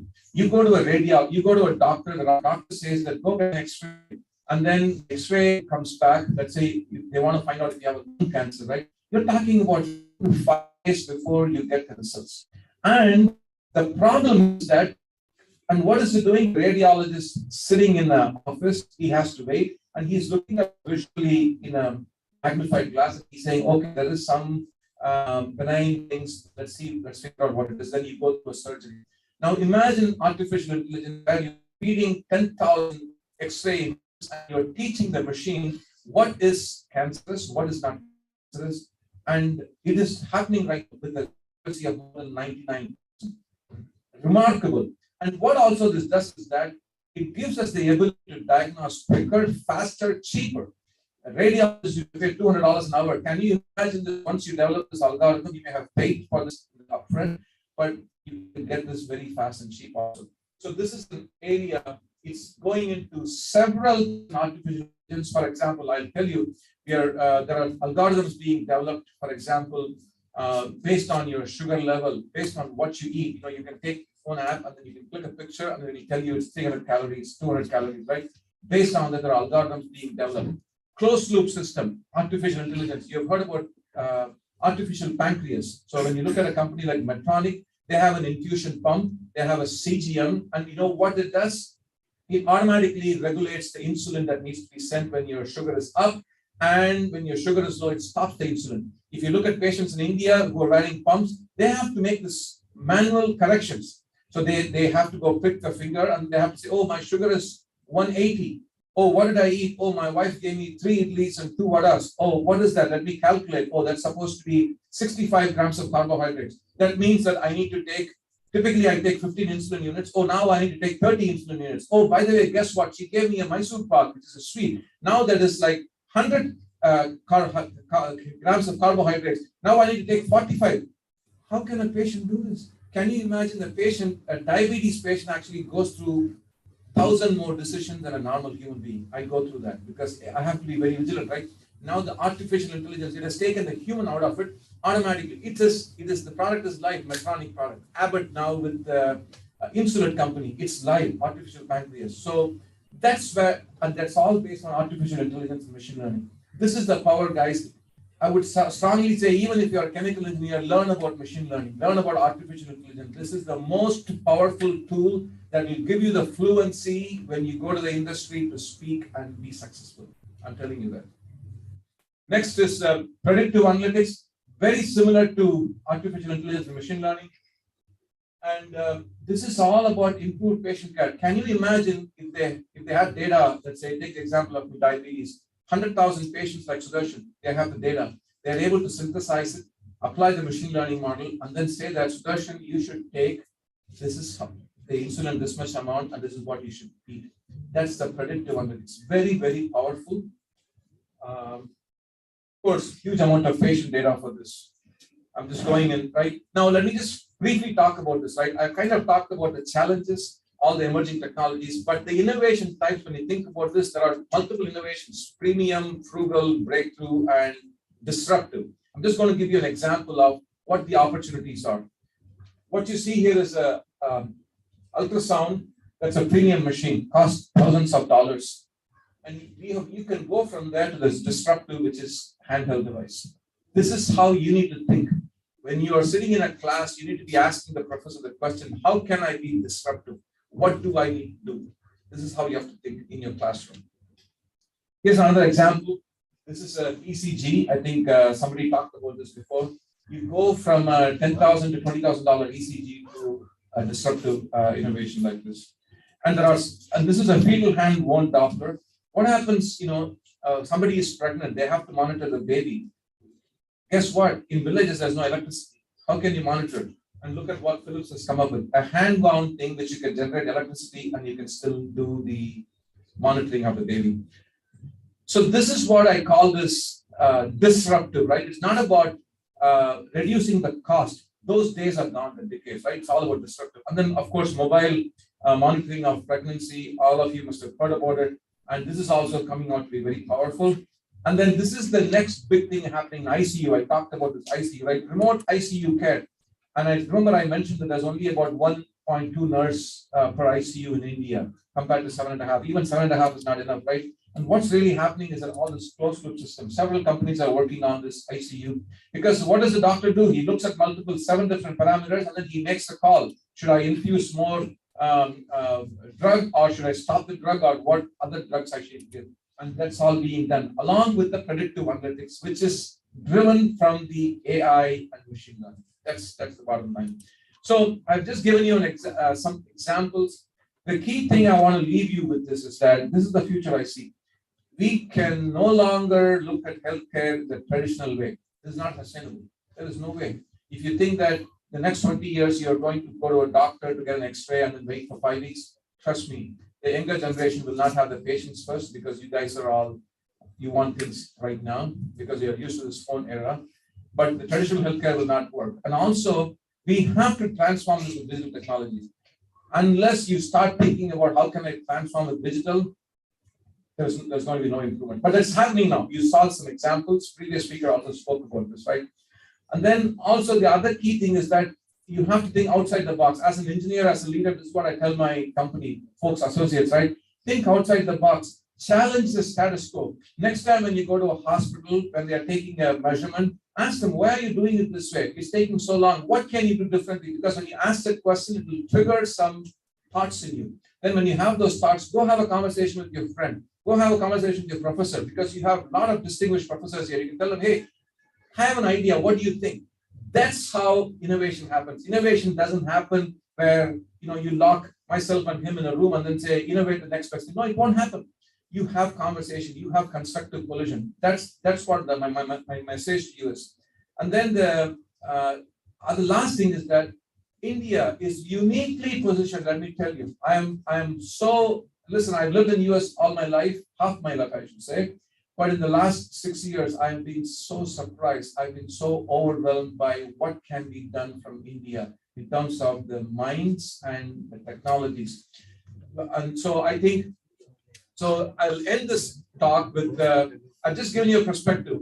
The challenge is huge and the future is in your hands, and you have to think outside the box, and this has to start with digital transformation. Okay. I'll stop here and I'll take questions. Sorry, I went 5 minutes more. I had to rush through, sorry, guys. Any questions anybody has, please? Yes.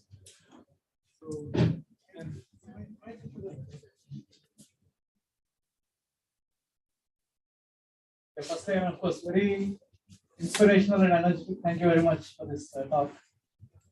A lot of this predictive analytics or AI applications need tons and tons of training data. Right? Yes. So what's the kind of data availability in India for the Indian patient ecosystem? Plus, is there any open databases available for somebody to work on? Yes, okay, that's a great question, right? In order to develop a machine learning model AI, you need lots of data because you have to supervise learning. That's the fundamental. Now, there are some data available. Now, India is a challenge because if I ask some of you that, can you show me your last blood test report? You say, what are you talking about? I don't have it. Maybe it's somewhere, right? So there is a challenge in India. But what's happening is that in North America and Europe, there are huge amount of data because everything is collected in the EMR. We don't have a system like this. And here's an opportunity.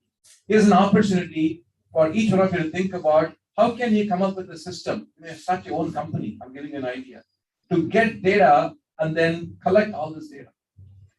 So there is a challenge. It is a struggle in India. Some hospitals do have this data, but it is not systematic. It is unstructured data. It is all in hard paper, right? So somebody has to spend money. But if you look at it, even in a country like North America, every data is not available. But there are a lot of clinical hospitals who has the data. And for example, one of the products that we are working on, we bought the data for $1 million from an insurance company who collects the data for their claims, and we are using it to develop our products. But in India, you're absolutely right, that's a challenge. Thank you. That gives me an idea actually in the form of government is sitting on hordes of data. They Yes. can actually monetize it by. They can monetize it. Can you imagine somebody comes and converts all this data? All you need is machine learning. The beauty about machine learning and AI is I used to be scared, but don't be scared. Listen, once you feed the data, it will give you the solution. That's the beauty about it. And I love machine learning and artificial intelligence. Yes, please. So why would private hospitals, for example, you take Apollo hospitals, or any other private hospitals, be willing to share the data, because that's a challenge. Exactly. So as soon as you say you want to monetize it, they want a piece of it. They want to share. Right? What are you going to use it for? Right? So that's one problem. The other one is that patient privacy. It's a huge issue in North America and Europe. So patient privacy is also an issue. So we are not there with patient privacy in India, like North America. There's a HIPAA compliance, basically healthcare workers and patient privacy. The data you cannot share with everybody. You have to, you cannot share the names. You cannot share their social security number. You can only share. So there are challenges there. So everybody will look for, as soon as you say that if I go to Apollo Chennai and say, hey, can you give me the ECGs of the last 10 years? They'll say, why? I said, I'm developing an app. I'm going to make money out of it. They'll say, okay, give me a cut. So the government has to do it, or the hospital has to do it. They have to take the initiative. So, but I don't think the private hospitals would be wanting they'll be looking for the cut. They'll be looking for the cut, absolutely. So there has to be a system, and I just recently heard in the government of India this new app that has come. They are going to put all the medical data into in an app, right? So a drastic change has to happen.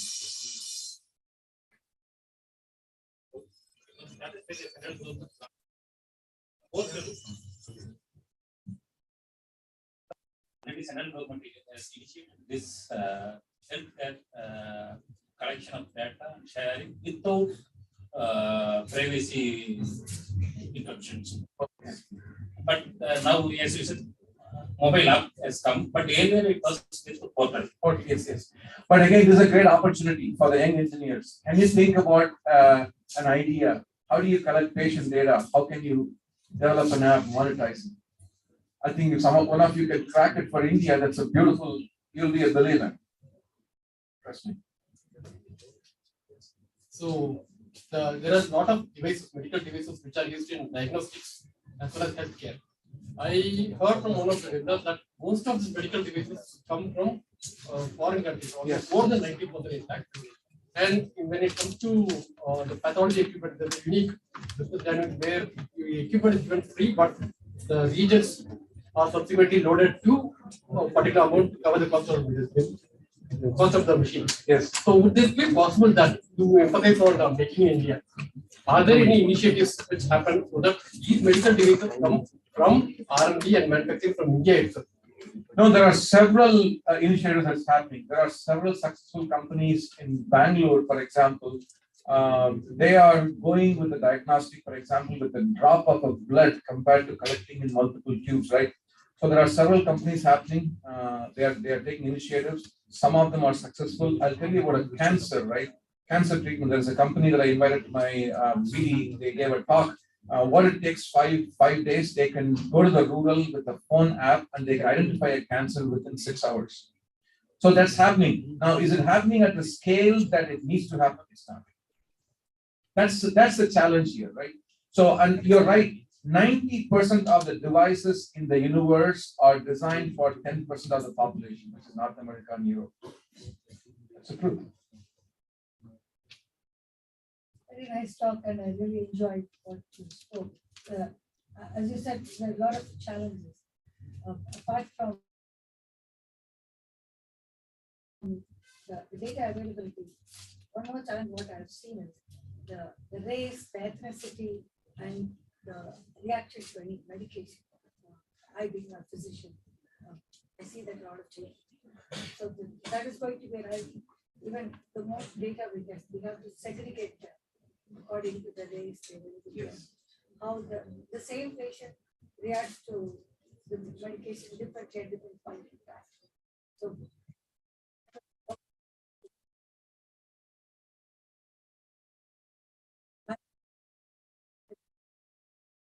after 7 years, so it's really a lot of change what I'm seeing. even the person from whom I buy I call her and say, I asked her like how much you pay. She said, Mommy, you just do a GPay to my son. Come on. So that is a very unique situation that India is having. And I think, as you rightly said, the youngsters should be able to tap on that and get more benefits of. He said, Congratulations on your talk. thank you, thank you. So the future is yours, guys. All the students who are sitting here, you should be inspired. You should say that, hey, I've got challenge, I've got opportunities. So what can I do? How can I innovate? How can I think out of the box? This is how you should think, because you're studying in a prestigious college, RMK college, like very successful. You should be thinking how you're going to transform, not think about, okay, am I going to get placed in Mahindra, or I'm going to get placed in Samsung, I'm going to get 6 lakhs, 7 lakhs. Start thinking about what can you do to transform. This is how you have to start. Get inspired. Thank you.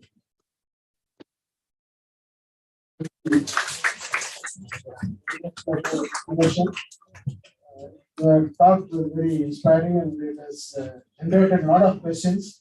I think there are more questions, but due to lack of time, we'll just stop with this. And, probably during the break, you can interact. The areas of e-governance and informatics development, a well-known senior technocrat in the field of informatics and e-governance in the country, having more than 34 years of experience and several research publications, reports, and addresses to more than 250 addresses. He has generated academic and research interests in areas of regional development, agricultural development, and informatics development. Professor Moni is a recipient of Seva Ratna Award 2004 from the Secretariat Trust, Chennai, and Udval Bhushan Award 2006 for ICT for agricultural development in India, and also nominated to the Technology Museum Award USA in 2004 and 5 for visualizing, operationalizing Agranet project in India. So I request Professor Moni to kindly present this talk.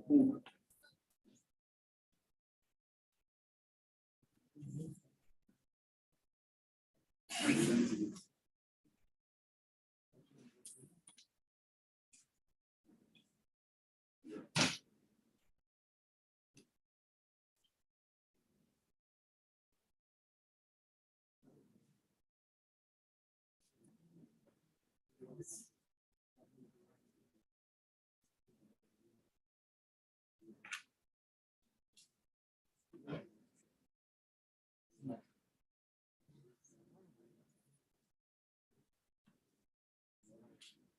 Recording in progress.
agriculture sector, I used to tell them that I was born and brought up in rural area. Agriculture is in our DNA, and it doesn't need an examination pathway degree that. Okay, this is an important thing that. And this is you can, this is some of the programs which I was involved. We have seen green technology, green revolution, Professor M.S. Swaminathan. Today, what is needed is that green revolution, that is GRIN. Genomics, robotics, informatics, and nanotechnology. And this is where India can take a very lead role in the green, green revolution. And you have an ecosystem in the country. Our students, our engineering, our higher education institution should tell the students that what is the ecosystem in which we are educating the people. Since 2015, we have this many schemes, but higher education institutions do not even teach the students that what are the schemes which are coming, which we should be able to make the students to understand. In this, German gave Industry 4.0. Now the Japan is giving Society 5.0, but as a country which can be an annadata to the whole world, and it is our responsibility to give agriculture 4.0 to the whole world. It is very important. And we have a doubling farmers' income by 2022. According to the SDG goals, by 2030, all the small and marginal farmers are supposed to achieve their doubling the farmers' income. Our Honorable Prime Minister, Mr. Narendra Modi, thought that let us achieve by 2022. And then we have an 8 years gap. That by 2030, we should be able to achieve much more than that. When he was addressing the farmers' rally on February 18 in 2016 and Bareilly in Uttar Pradesh, he announced that we will have a doubling farmers' income, by 2022. And in view of my close association and work in the agriculture sector, I also was part of the doubling farmers' income committee, task force. It is popularly known as Dr. Ashok Dalwai committee. I chair two subgroups, that is volume 11, agriculture extension and knowledge dissemination through ICT, and volume 12B is digital technology in agriculture. I took my experience from 1987 onwards to 2016. I was able to give the suggestion 7 mission board programs. And if all the engineering colleges adopt, and if we are able to bring in research innovation based on these 7 mission board programs, and that will bring in a fantastic impact. One is that digital transformation in agriculture sector. We have an irrigated system, we have a rainfed system, and another one is we have a tribal agriculture systems. So how to convert irrigated system as a smart irrigated system, how to convert rainfed system as a smart irrigated rainfed system, and how to make tribal agriculture system as a smart tribal agriculture system. And the next one is hilly area. 12% of the population in the world live in hilly area. They always have a problem of food, energy, and water. How to bring in smart hill agriculture is another area. And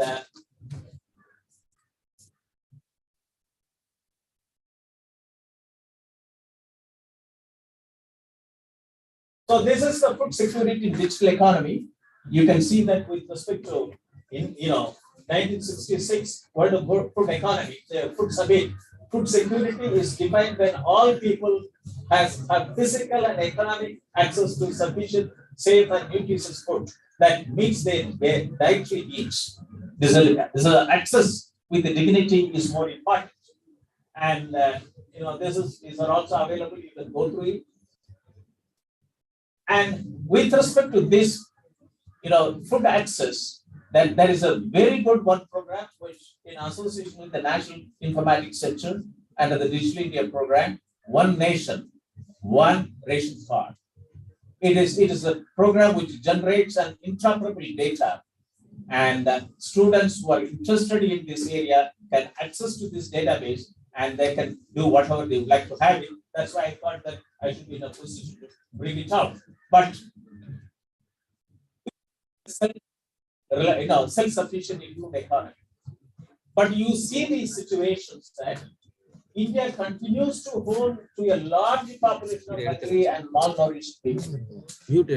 And India ranked 71st edition, in the 130 countries.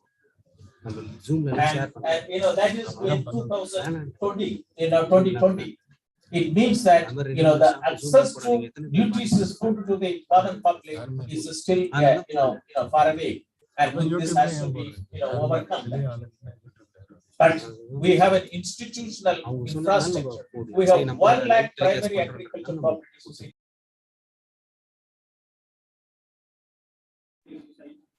But they are not.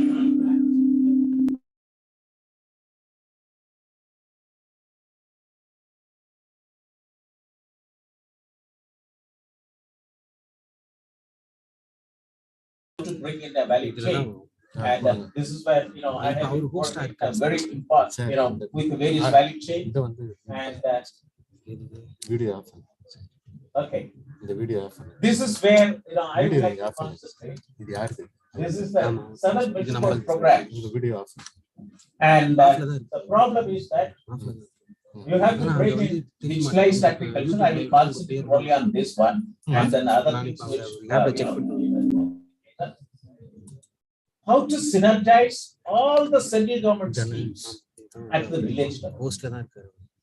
Today, if we go to even the block level agriculture offices, block level animal husbandry offices, block level fisheries offices, they are not development offices. They are all blocking the development at the block level. And digital technology should be able to overcome that.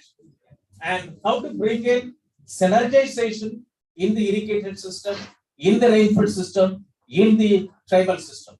When I put them, they asked me, why, Professor Moni, you put the smart tribal, systems separately? And Government of India has got a tribal supply and is being operated by 36 ministries. They don't know what is really happening. But with the smart tribal farming, all the schemes related to farmer, it will go to the farmer farming, not with respect to the district agriculture officer. And here, tribal farming, you should also see that it's a climate smart agriculture system, and it's a nutritious agriculture system. Because of the green revolution, we lost many of the climate nutrient systems of the tribal area. And second one is that we need a farm-wise, farmer-wise, digitalized agrovet advisories. And we have to have an agriculture risk management solutions. Open insurance ecosystem is the feature. And when a farmer buy a house, he gets an insurance. Buy a scooter, he gets an insurance. When he buys inputs for his producing, he has to pay insurance. When he sells his produce, it gets covered under insurance. When he produces on the farm, he doesn't want to take insurance. And we have to bring in risk management solutions. This is where students can work on open insurance ecosystem based on technologies like artificial intelligence. If you're interested, I recently published a paper on this area. You can do wonders on that. Second is digitalized agriculture resources information system. The report, I was the member secretary for this task force, which is supported to the Department of Space way back in 2002. And schemes have been approved. But at the grassroots level, people are not in a position to take it up. So that's why in this recommendation, we put it that to bring in smart village. We have 6.5 lakhs villages in the country. Smartphones are available. BharatNet is going to each village, and then when to make it that villages are smart. And we have 14.5 crore operational holders, how to make it smart farming, and then how to make smart, smart farming and smart village. 400 agriculture commodity value chain. And then, digitalized access to input, technology, and so on and so forth. What is needed for the farmer at his house, farm level should be available with a low cost, with a high quality, which is not available. He has to pay at the market rate. And then digitalized integrated land and water management. Less water, more crop. Per drop, more crop. Once again, Gandhi in engineering. And then the last one is that integrated digitalized farm health management system. Means that look at the health data. That human health, plant health, animal health, soil health, water health, fish health, and environmental health. As of now, these are all vertical silos. And you talked about clinical AI. Is not only clinical AI, the same number of primary health centers is also for animal health sector. And this country needs additional 450 veterinary colleges. Veterinary colleges, this country needs it. And this is an area where we thought that we should give we should flag it, and this is a drilling. This one, recommendation alone can benefit about $1 trillion economy to the country. So next is that smart and collaborative agriculture, digital technology can facilitate, and this is the need of our. And the future of farming is with the technology. You can see that, and you can see that Indian agricultural education system produced 25,000 agriculture graduates, and there are about 1.5 million engineering students. And then that every year, and they have a bigger role to play in realizing the benefits of agricultural informatics. So my recommendation is the college like this, RMK Engineering College, which is located in the rural area. Why don't have a center for agricultural informatics, e-governance research studies? And to have an MTech in agricultural informatics and BG diploma in agricultural informatics, I can give you the course structure, and a diploma in agricultural informatics, and MBA in agribusiness management, and then MTech in informatics and e-governance, and MBA in Industry 4.0, and MSc in health informatics. This will make us start to go for a internship in the urban area. And this is a very important thing. India needs 1 lakh agricultural informatics professionals. So we are promoting that at least one agri-tech startup in every Gram Panchayat. We have got about 2.25 lakh Gram Panchayat. Why don't we have 2.25 lakh agri-tech startups, one for each Gram Panchayat? And you can see that computer science students, electronic students, electrical students, and various other discipline students can work and generate wealth. Another very important thing is that agriculture sector produces $19 billion worth of agriculture waste. $19 billion worth of agriculture waste. We have a banana. After cutting the fruit, it can give 50 rupees. And India produces about 284 crore plants every year. It has to be cut. And 284 crore plant into 50 rupees. It is about 13,000 crores. We are not in a position to convert that wealth into waste. 16 states produce. And in Tamil Nadu, that's why since I come from Kanyakumari district, I live in Delhi. I thought that as a son of the soil, I should do something for the Kanyakumari district. I proposed an international center for banana agro processing technology center. And it's very important. Agriculture sector is a circular economy. Nothing should go waste. Coconut, nothing can go waste. But we are not in a position to make it. We have coastal region. We have inland fisheries. But all the fish goes as a dead animal. We have no value addition. So this is a very important thing that we should do that. And that's why we need 1 lakh agricultural informatics professionals to get into the 2.25 lakh agri-tech startups in the country. Okay, roadmap. This is that. This is the first the university where I was able to establish these 5 centers of excellence. We thought that during the COVID situation that we have why to look at the wall.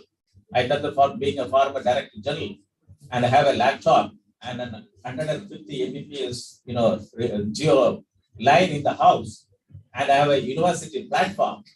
I thought to let me propagate a national webinar series on doubling forward system by 2022. I started on 18th August 2020, and this is the syllabus for MTech Agricultural Informatics. And this is some of the one which can help you to design systems. I thought that it's very important. You have 7 recommendations, and let us talk to each other. And I'm very happy that by last week I was able to complete 103 webinars. Experts from India, experts from all NRs, and different topics relevant for agriculture sector. And many of the things all topics are available in the the URL available. You can see that it is 2 hours. Half an hour I give as an introduction of the problem. Why this problem? And each problem can create a technical startup, technology startup. And then 1 hour as an expert he talks about it. Then another 15 minutes is a discussion. And this is a true, and on Saturday, in association with the African Nation Rural Development Agency, which is a mini UN, which consists of 16 African countries and 15 Asian countries. We do as an international webinar series on open source digital technology towards self-reliant India. Dr. Balasubramaniam, I invited him. He was my colleague in the NIC, and he talked the first topic. And I completed 101 edition. And this Saturday I'll be finishing 101 edition, and 100th edition is an NRI from he is a person from Kerala located in Australia. He talked about connectivity problems, right? And whatever the technology you have developed, if you can present in this Saturday webinar, your technology goes to 31 member countries of ARPA, and 16 African countries and 15 Asian countries. And this all the talk that is 1.5 hours, and that is also different topics. And these 2 I thought that this is the contribution from the Soviet Institute of Engineering and Technology to University.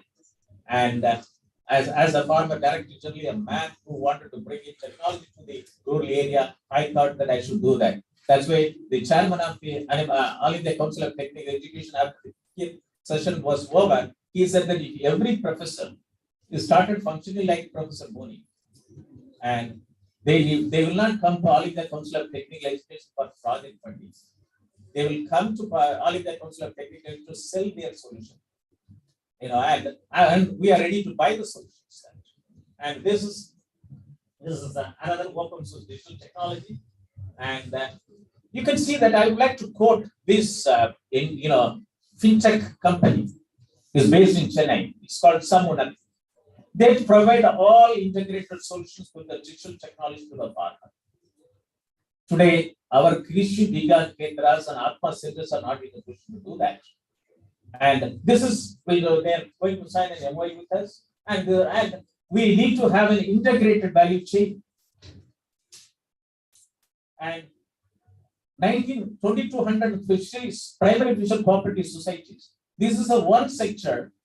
There are, if one fisherman is involved in fishing, he gives a job to 2 people to reach the fish to the consumer. And 33 lakh people are the members of this primary fisher cooperative societies, and they need to be digitalized. When I had a discussion with the Secretary of Fisheries, he told that Professor Moni, give me a business plan for a fisheries cooperative society.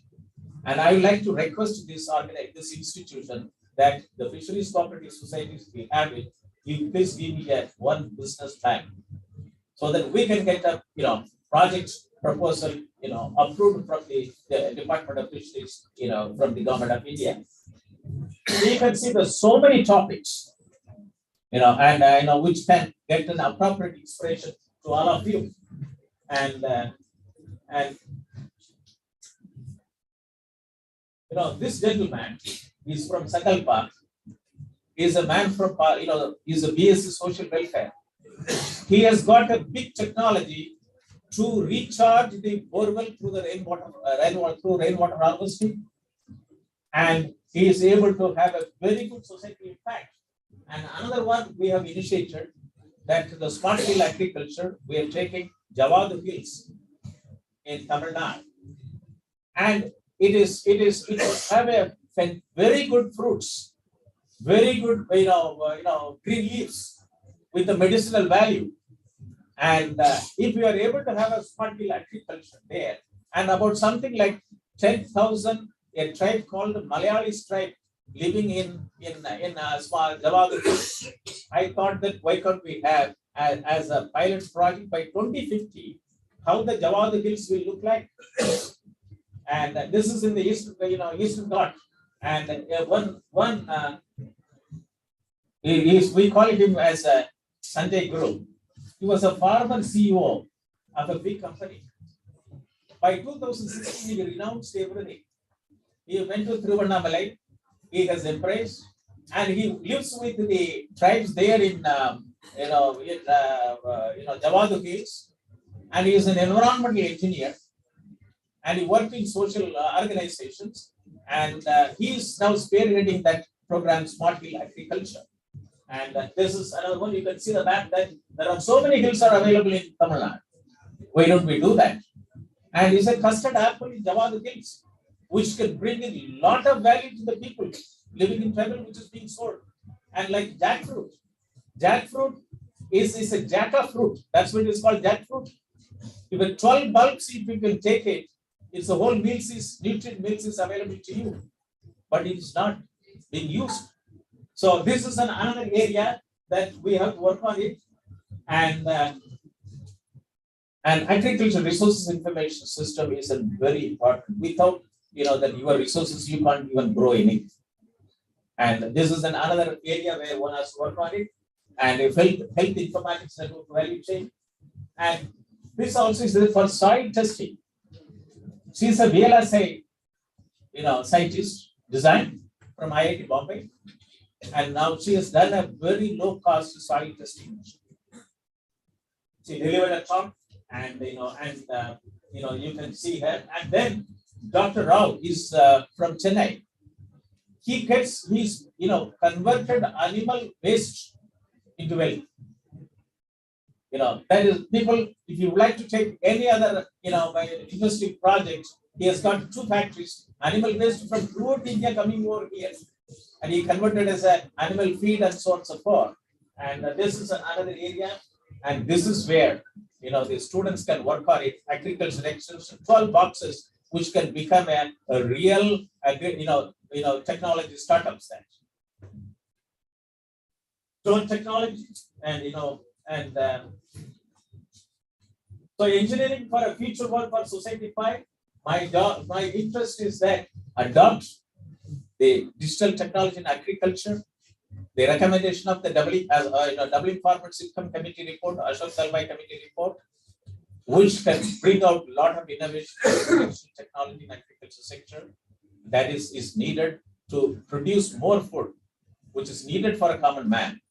And it is necessary that our food should go throughout the world through an integrated global value chain. Means traceability is necessary, through blockchain technology, and also value-added products. And that is more important. And this is what I thought that I should do that. And digital technology in agriculture is the future.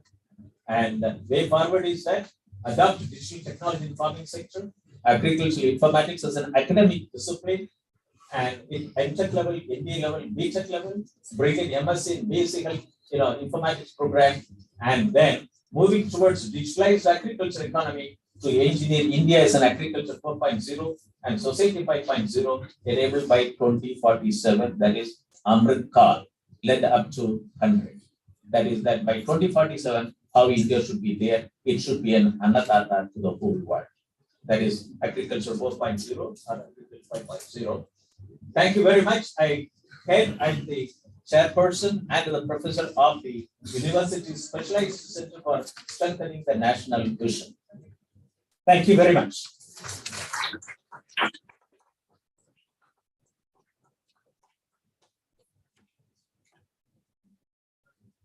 Any questions? You can kindly. If you don't ask any question, we will say that it's an overrated translation.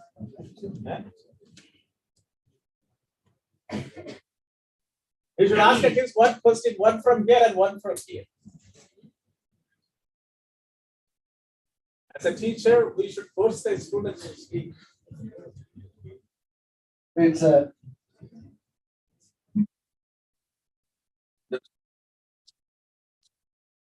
Tamil Nadu, no.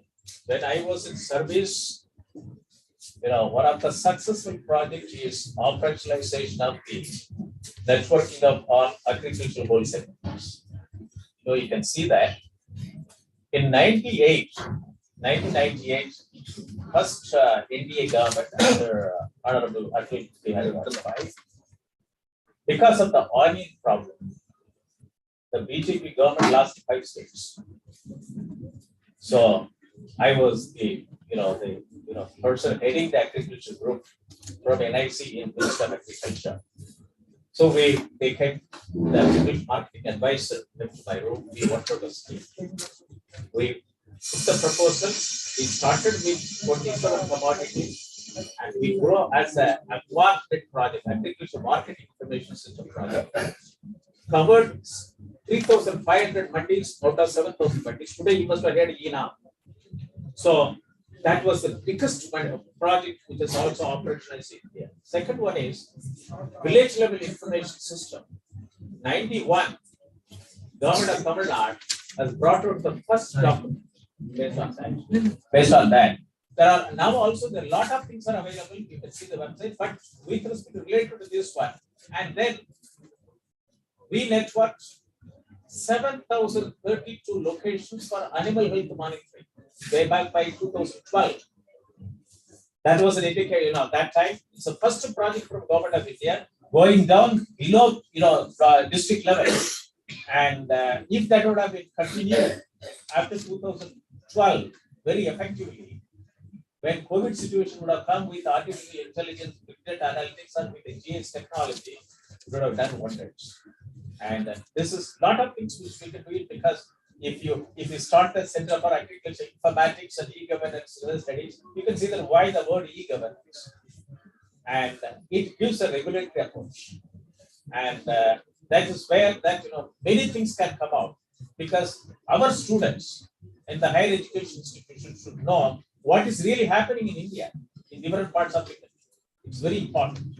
And this is like, I thought that agriculture statistics and agriculture economics, why don't we have an agriculture informatics?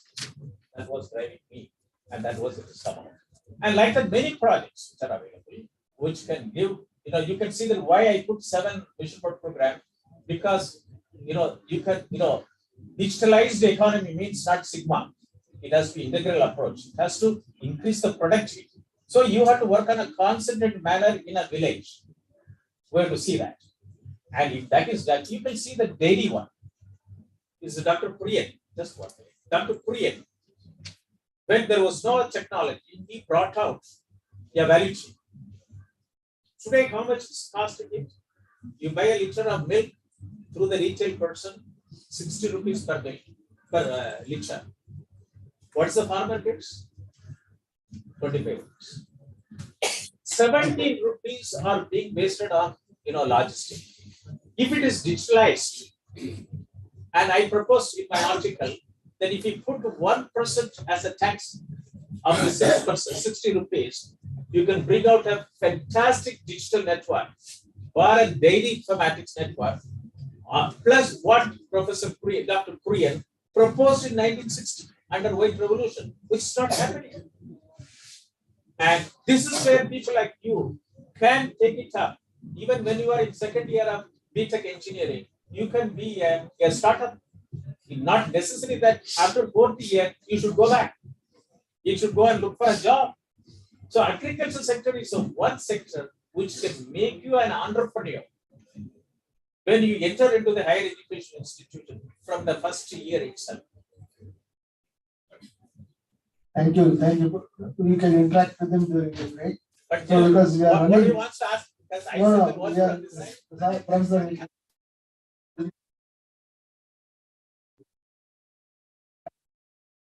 this wonderful topic.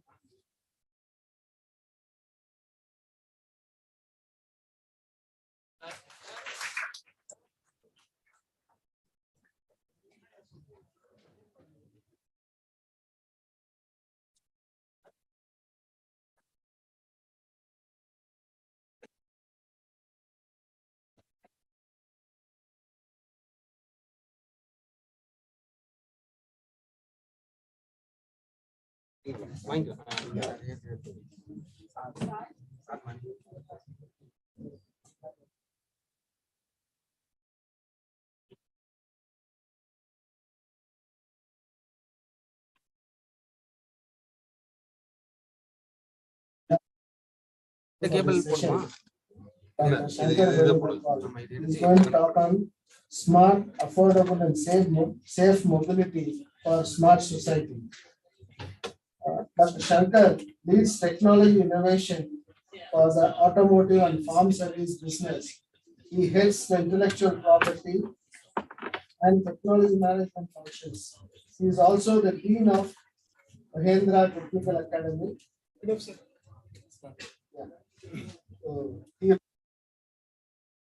thank you.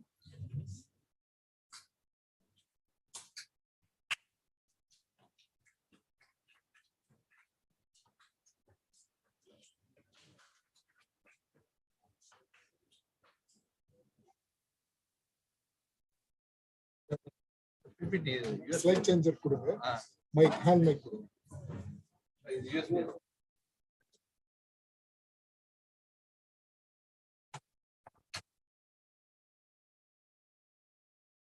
வச்சுக்கோங்க sir அப்பதான்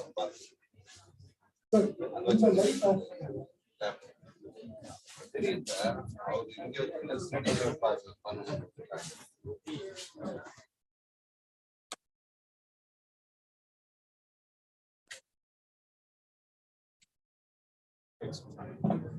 இல்ல அவர் மேல உட்கார்ந்து பேசுறீங்க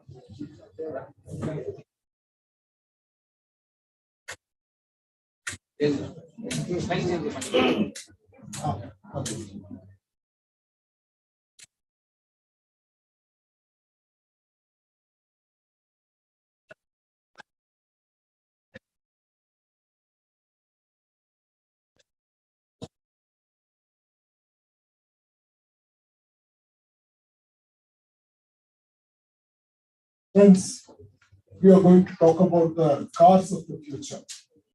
So how do you think the cars of the future will be? What is your guess? Sure. What else? What else? Zero pollution. Very nice to have.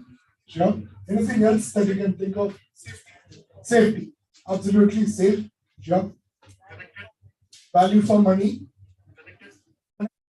Those hyper connected. Anything else? Fly. You like it to fly? Sure, we can make it fly. Driverless, absolutely. Sure. Friends, I am going to speak on mobility, which is going to be very critical for us moving forward. So in the interest of time, I'm going to, which is all about setting the context, the trends. We have been hearing a lot, so I'm not going to speak about it and directly come to mobility. Sure. So let's talk about what are the challenges that we face today. Sure. One is, of course, what we talked about. You go to a place, the amount of pollution that is all around. the Indian cities getting their air polluted. I mean, make the tailpipe emission as minimum as possible to the vehicle.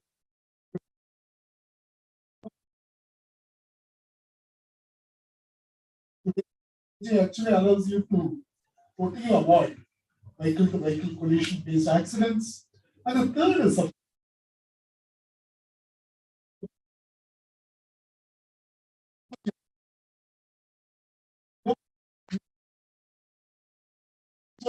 future, we are looking at solutions.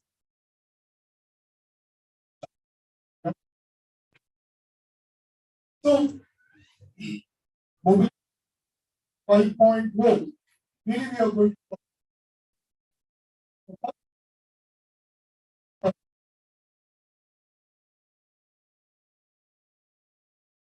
accidents. The third is zero traffic jams.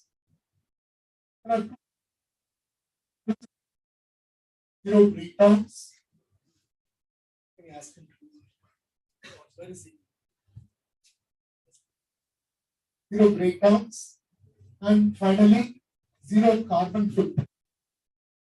Manufacture the vehicles in the future. We should do it in a sustainable way so that there's a zero carbon footprint. Sure. Where did he go?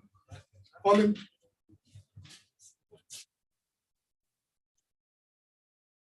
So these are the real 5 zeros that we talk about when we say mobility 5.2. And what makes it possible to achieve this idea in the future is a combination of 4 things: electric, connected, autonomous, and shared.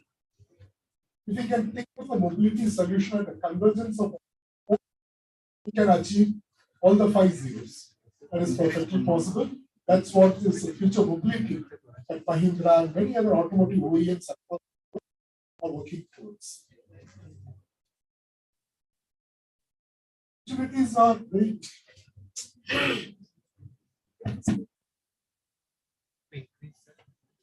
the opportunities are quite immense when you look at population.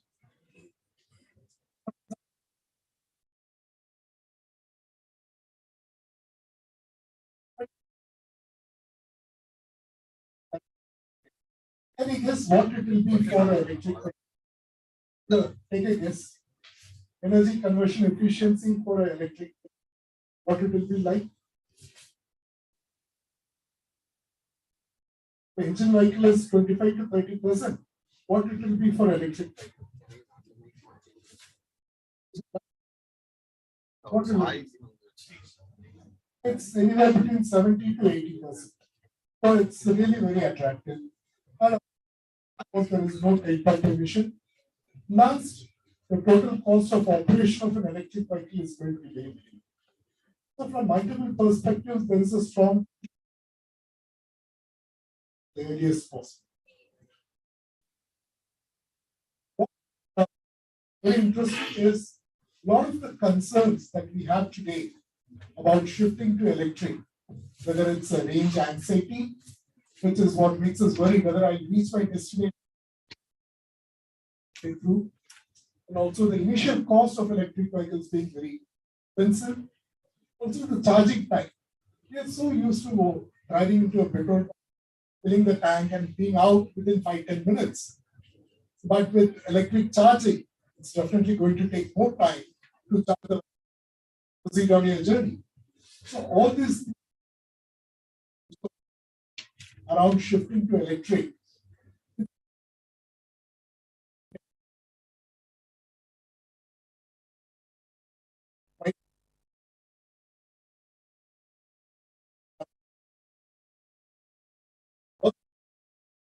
And make it really clean mobility. Not just for Indian markets, but for global markets. So India has a potential to become a global hub for electric mobility.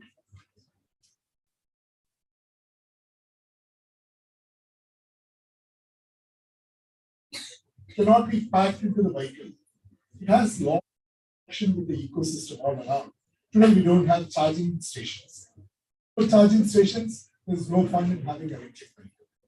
And then, end of the day, you're going to connect the vehicle for charging. And if the electricity comes from burning fossil fuels, then it has to come from solar, wind, and other renewables for you to say that my electric car is really clean. A lot of dependencies on the ecosystem. And just pick up 8-seater vehicle, which is called, the left is the first version, on the right is the second. What particular vehicle? It is 90% 3D printed, a lot of lightweight materials. It's electric, it's autonomous. And the most interesting part is, all it has is a few basic sensors and gathers information about the surroundings and sends it to IBM Watson on the cloud. So Watson does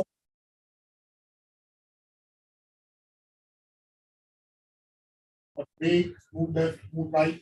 With this, it's able to navigate in a dense traffic. And friends, this is not a futuristic product. It's been on the road for more than 5 years. So here what we see is the convergence of multiple technologies. This come together, what we think is impossible suddenly becomes possible. That's what makes it very exciting in the mobility space. So there are these many technologies which are actually converging for the future car. So a lot of new materials, there's battery materials, lightweighting materials, and semiconductor electronics materials that goes into the car today. It's no longer mechanical. As long as it is IC engines, it is all very mechanical system. But today we have more and more electrical electronics and software running the car. Robotic manufacturing, there's a startup. Okay. That manufacturing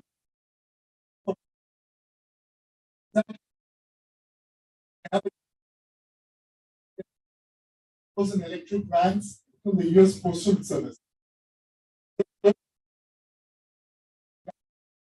Plant which is only as big as this room. That's possible because of all the robotic manufacturing, the additive manufacturing that has come into automotive world. Of course, we talk about charging the vehicle, which is no longer limited to just a cable.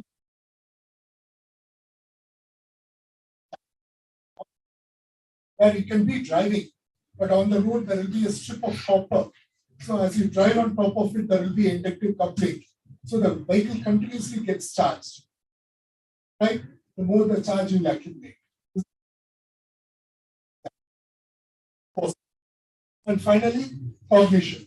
All the AI, analytics, and machine learning that gets into driving the car out and making it safer.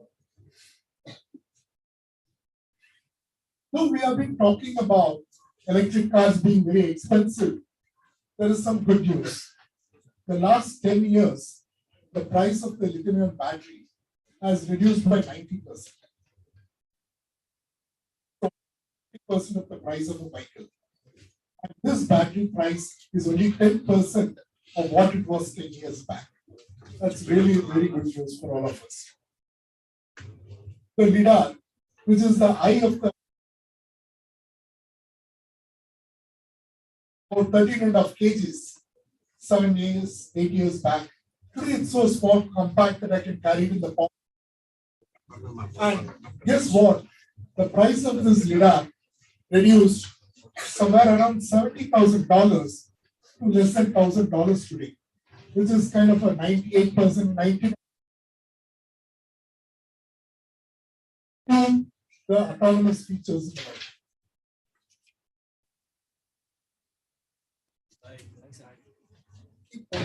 Keep going.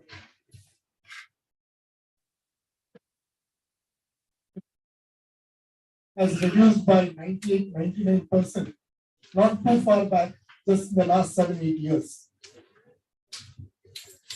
So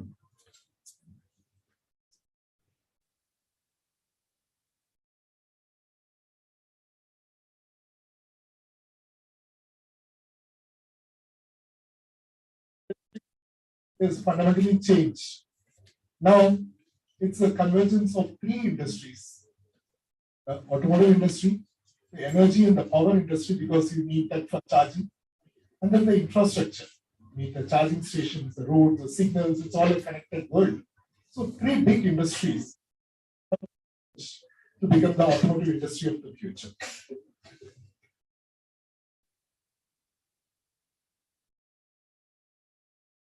What the future mobility scenario would be like.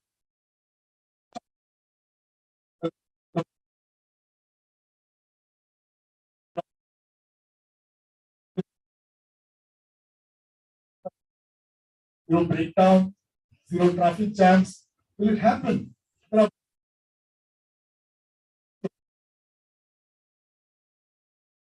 Which one of this will happen? Rajasa, Tamasa, and Vinasha. Four possible scenarios for which all of us need to be ready for. Depending on which one happens, we need to react with the right technologies and products. So maybe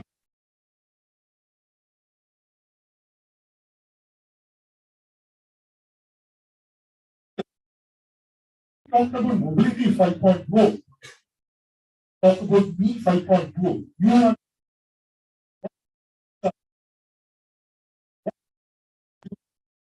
for us to participate and build this new mobility for the future. On our hands, you can start doing it right now today. So let's talk about it for 5 minutes and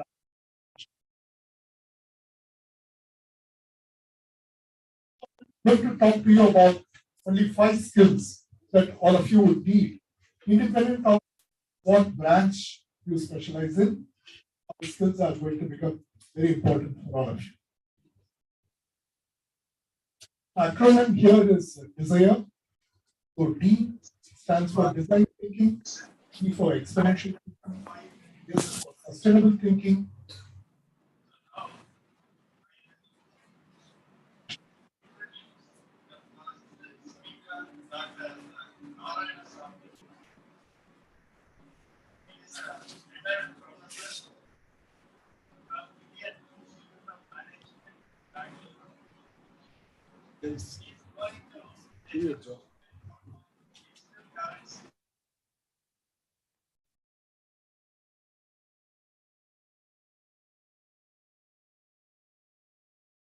What is it?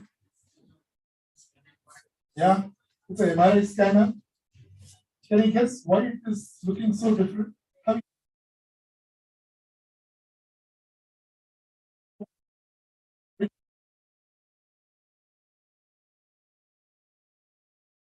It's in a pediatric ward, absolutely.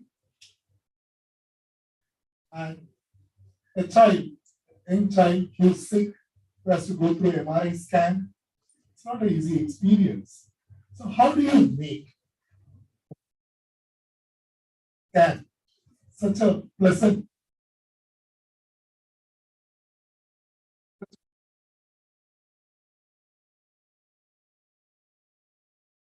he thought of it and came up with this idea.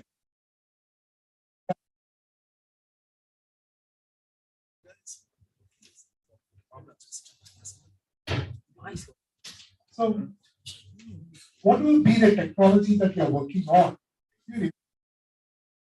Your end user, the customer, what is their experience? What is it that you can do to make that? That's what design thinking is all about. What will be the branch? You need to understand your customer, their constraints, so that you are making the right products, the right solution. Then, so what you need to do is ability to empathize with the user of your product, and also your ability to come as prototype and test very quickly. These are the tools of design thinking. I'm sure all of you can very easily pick it up. Not very difficult to do that. The next one, which is exponential thinking, is an area where you may not be too familiar with. So I'll spend a couple of minutes on this.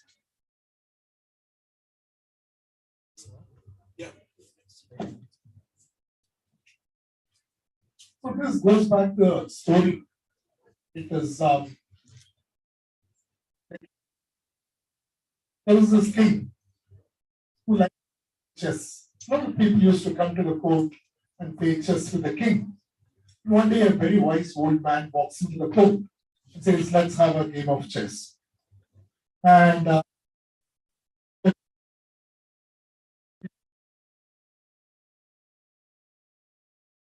so, as luck would have it, the wise old man starts winning the game. And the king thought he's going to ask for something expensive, gold or silver and whatnot. The wise man said,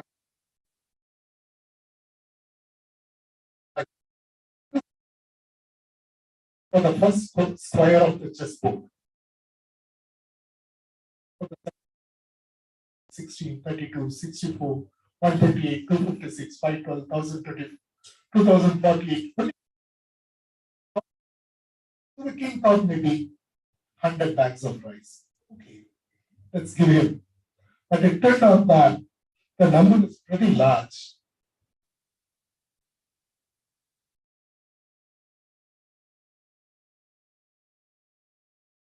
The global production of rice.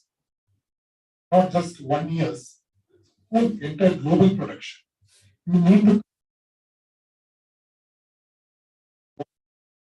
what he asked for. And it was all starting with 1, 2, so friends, this is exponential growth. And it's important for us to hear the story.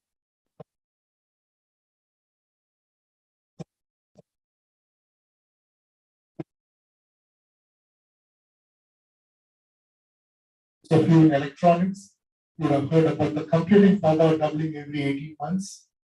That's precisely what electronics and software gets into your vehicle. Everything is going to double every 18 months, not sooner. Technology is growing fast and it can double and triple and whatnot. But are we thinking at the same pace? Because for so many decades, we have been learning things which are increasing.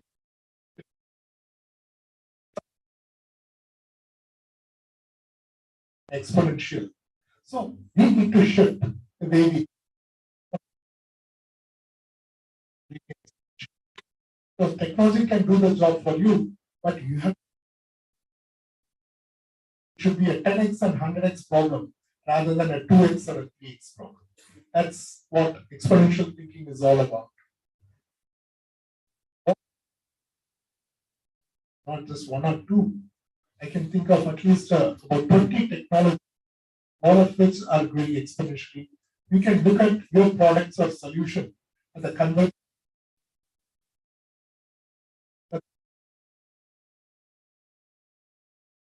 Of course, moving to sustainable thinking, just about 1.5 months into the COVID, somebody took a picture in Jalandhar and they could.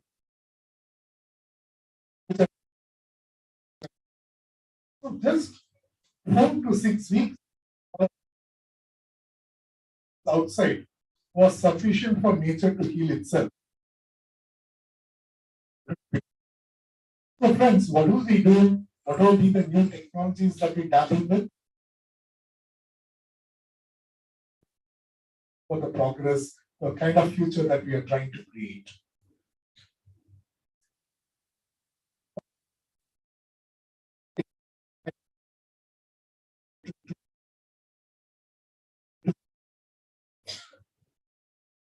I'll just come to the last part, which is on rational thinking.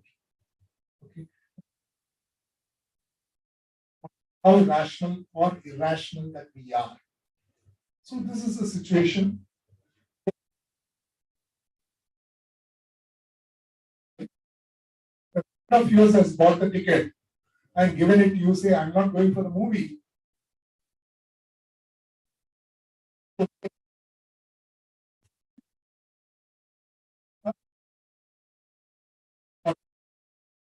Antara, it's a little unknown movie, you find it very boring.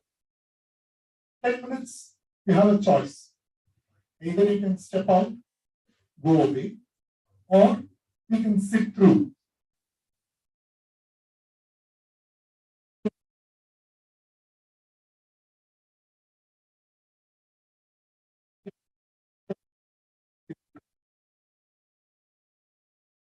Then they will force ourselves to sit through the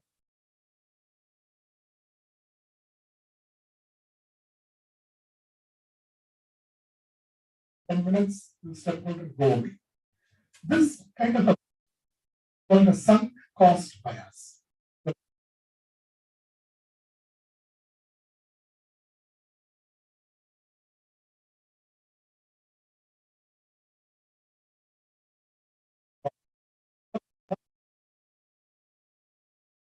Quality. I try to hold on. So even if you're a very intelligent person, this bias can come in your way.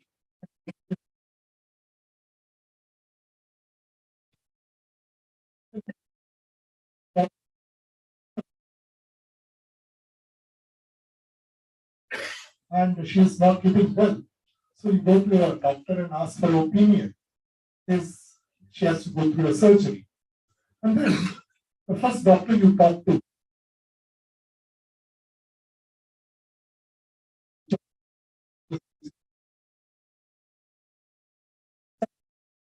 person whom you talk to says 80%.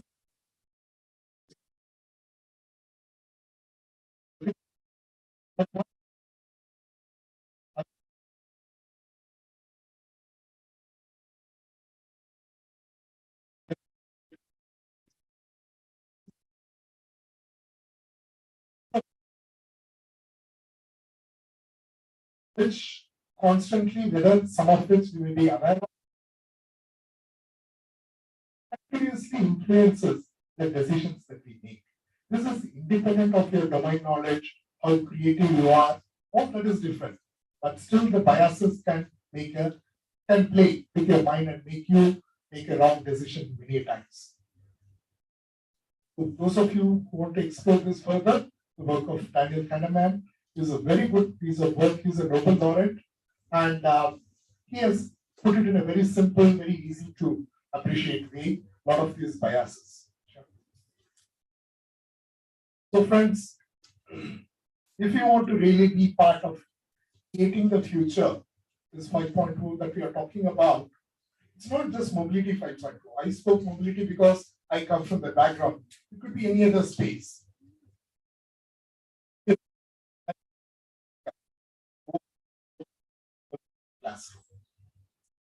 Design thinking, exponential thinking, sustainable thinking, innovative thinking, and rational thinking. 5 skills will take you a long way. It's all up to you to learn and practice this regularly as possible.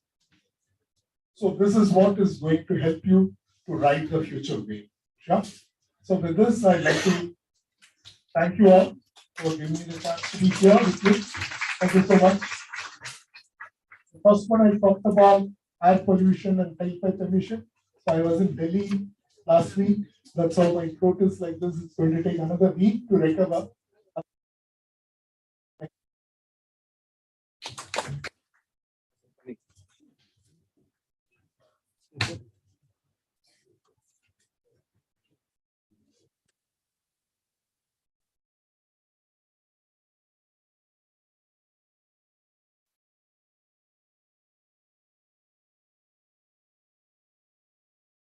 Any questions you can ask.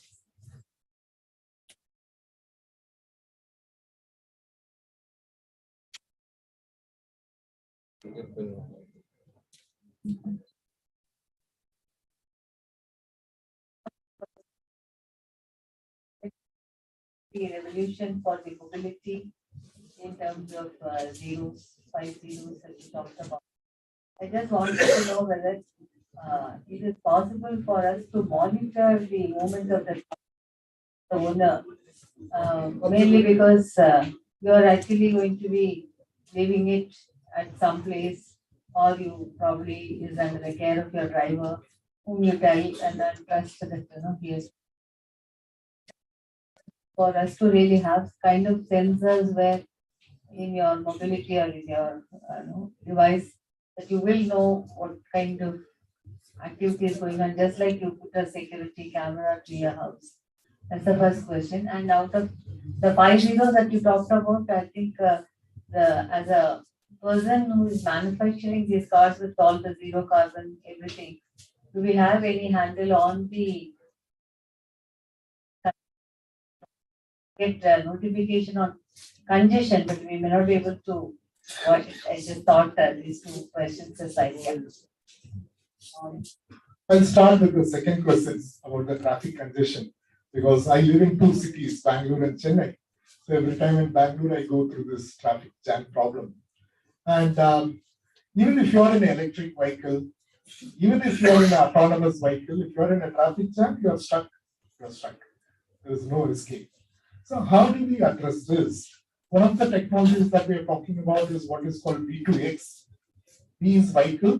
X can be anything. It can be another vehicle. It can be pedestrian. It can be traffic signal. It can be a parking lot. It can be a wide variety of things. So V2V is possible today.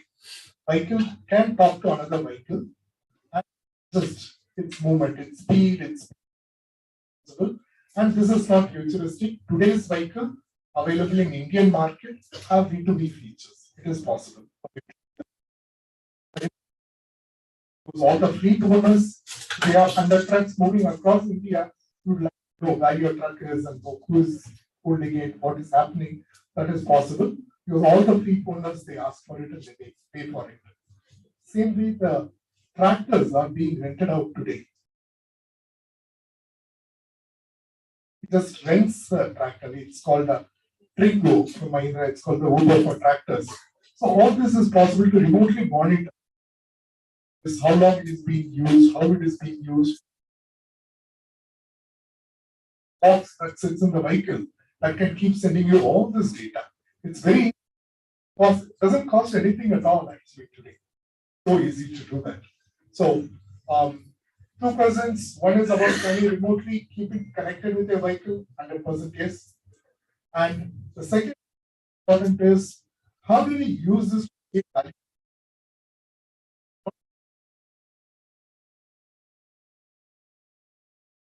What they are ready to pay for. That's where the creativity comes in. Sure.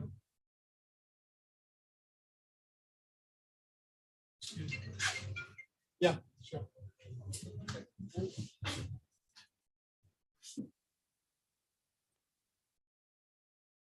That's really nice talk. Actually, you mentioned, one of the slides about the inertia from the public, the general audience to go ahead with such kind of vehicles, right? So how about like companies, most of the automotive manufacturers now they are moving towards more like e-mobility, electrical vehicles. So are they, as you are one among them, have you thought about like approaching the government for any kind of benefits for the person?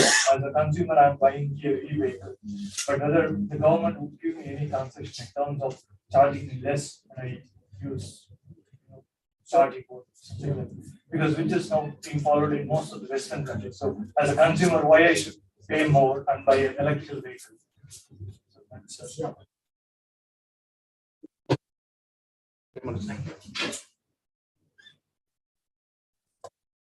Government subsidies were a relatively older model, but today with the electric, even if your initial cost is high, so coming down, so it will be high only maybe for less than a year, and it becomes comparable because now the battery storage is about $125 per kilowatt hour.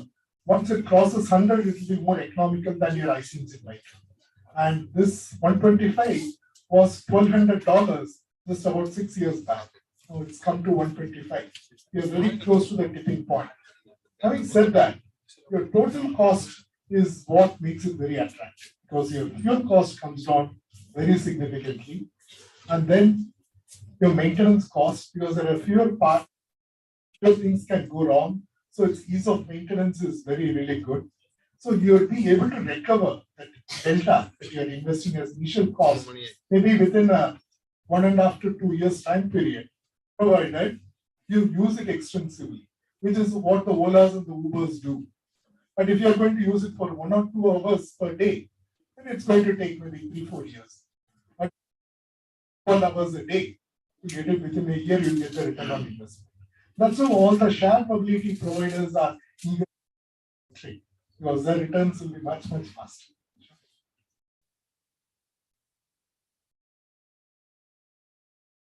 Thank you for your wonderful talk. For enlightening us with more information on Mobility 5.0 and made us to focus more on Me 5.0. Thank you so much. Now I request Dr. Sivaraman, chair of this session, to present the shawl and memento to Dr. Shankar Venugopalan.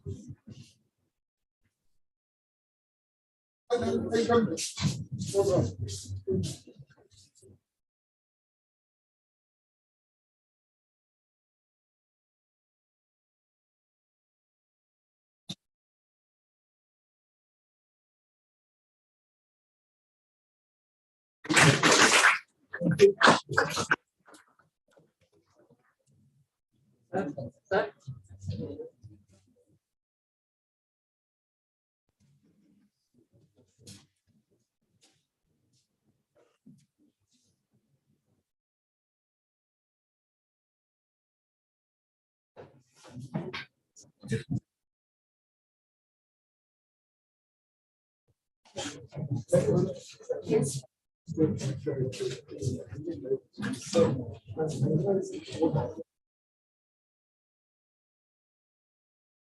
All session 1 is coming to an end now. Session 2 we will be starting, and we are continuing with the session 2. Those who have not had your lunch, kindly go to the mess hall, have your lunch and come back. Students and other participants, please be here for the next session.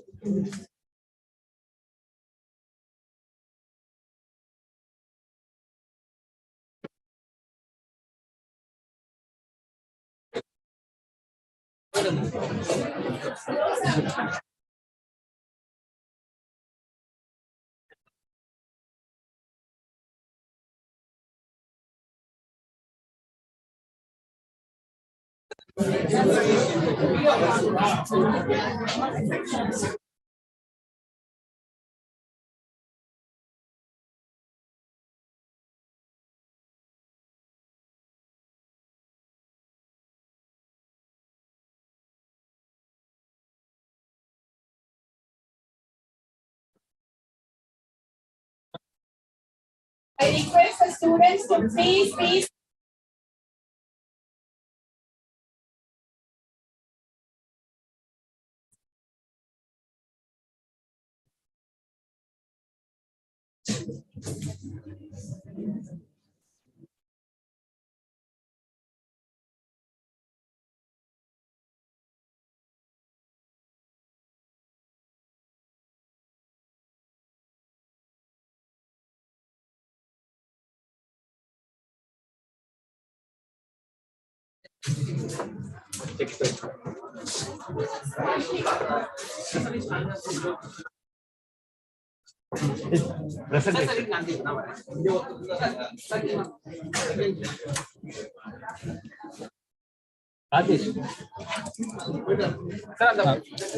இல்ல presentation வந்து இதுல மெயில்ல இருக்குல. I sent it to him by mail Okay, as okay, well as fine. WhatsApp. I don't know Okay. how he sent it. HTML போட்டா ஆமா sir. இல்ல இந்த சிஸ்டத்துல தான். இப்ப மெயில்ல வந்து அவங்களுடைய பிரசன்டேஷன் டவுன்லோட் சிஸ்டம் போடணுமா? ஆமா ஆன்ல தான் இருக்கு. இந்த இத கனெக்ட் பண்ணுங்க. 1 minute. இல்ல ஒரு பென் டிரைவ் கொடுத்தாங்க. அந்த அது வந்து அவருதான். இப்ப அடுத்த நெட்ல இருந்து டவுன்லோட் உங்களுக்கு அனுப்பிச்சிட்டாங்களா சார்? ஆமா எஸ்கே உங்களுக்கு அனுப்பிச்சா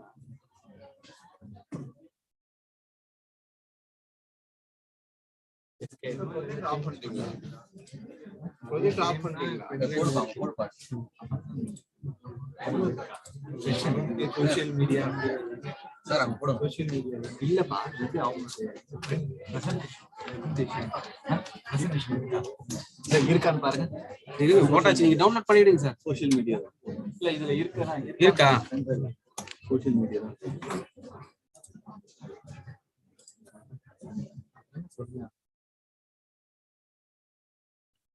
என்ன சார் ஆரம்பிக்கவா? சோஷியல் மீடியா இதனே இதனே ஸ்லைட் சேஞ்ச் கொடுங்க sir.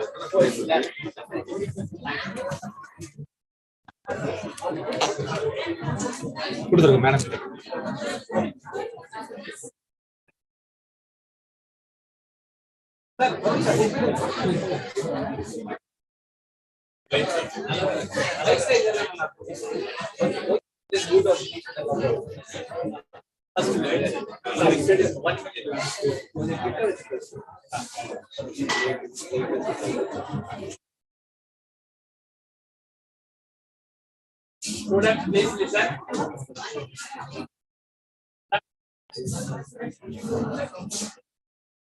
Very good afternoon to one and all person here. I have great pleasure to welcome Ms. Aparna Mittal, founder and CEO, Patients Engage Singapore. I'd like to introduce Aparna Mittal, an alumnus of IIM Kolkata. Mittal, founder and CEO, Patients Engage Private Limited, Singapore. A study showed that pharmaceutical industry has been talking of patient engagements, especially in the multinational context. There has been some progress on this front in the last 8 to 10 years in the US and Europe, where there are organizations that engage with patients on various products. But there has not been much activity in the Asian context, and more particularly India these days. It is to fill this gap that Mittal, whose exposure to the pharma industry came when she worked for a French IT company that was involved in providing CRM software and data analytics for the pharma sector, started Patients Engage along with her Bangalore husband or Venkat Nathan in July 2014. Thank you very much for accepting our invitation. So we are really honored that you are with us today. Thank you. Thank you.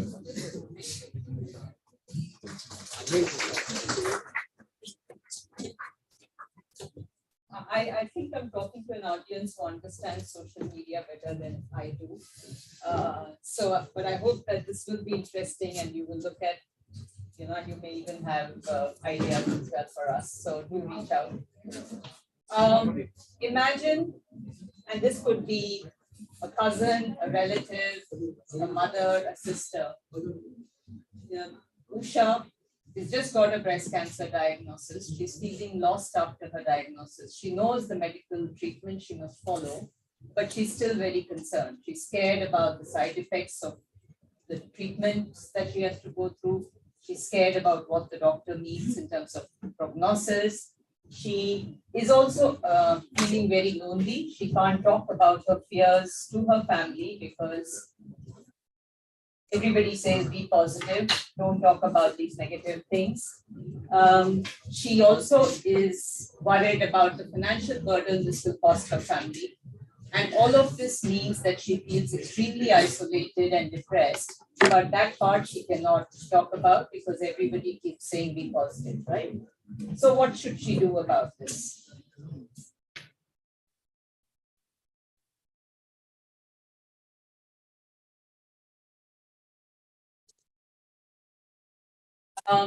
Take Ramesh, who is an elderly person who's got many conditions, is on multiple drug treatments, and every time a drug is changed, it takes weeks for his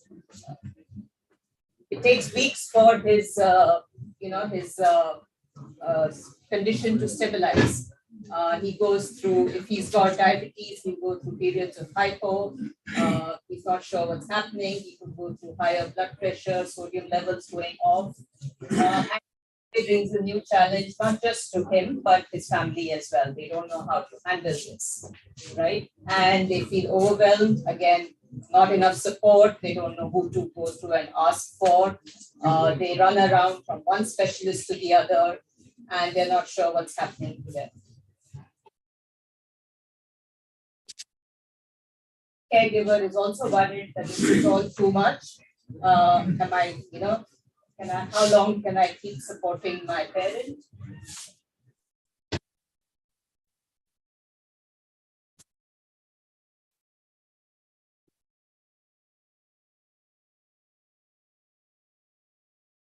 And the patient himself is feeling, how long can I keep being a burden on my family?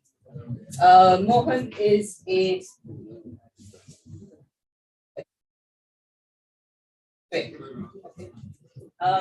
Mohan has had a stroke, and as a result of that, he's lost his job. So who's going to take care of his family? He has, he has responsibilities. He has younger children that need to go through education. So again, he does not know all of the rehab options available. He's able to handle the physical aspects of daily living, but with a lot of pain and depression. But there's also what is called aphasia, where he's not able to communicate properly. And again, he doesn't know who can help him so that he can get better and get back into a job. Right? What is common across all of these personas?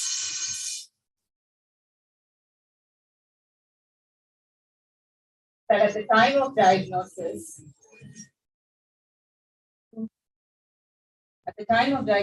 people go through a lot of change. Their identity changes, their self-image changes, they lose confidence, they're confused. In fact, that's when people look for information the most. And while they are navigating care and treatment, they're also looking at what are the implications of all of this on their financial system, on their finances, on their opportunities in life. And it doesn't just affect them, it affects the entire family.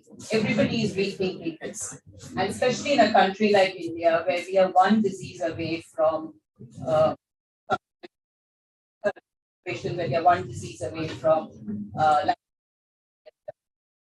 So what do these patients need and what do their families need? They need better information. They need to be able to talk to other patients or caregivers who are going through similar situations. Because that's what they want to understand. They don't want to necessarily change the medical treatment, but they want to feel connected.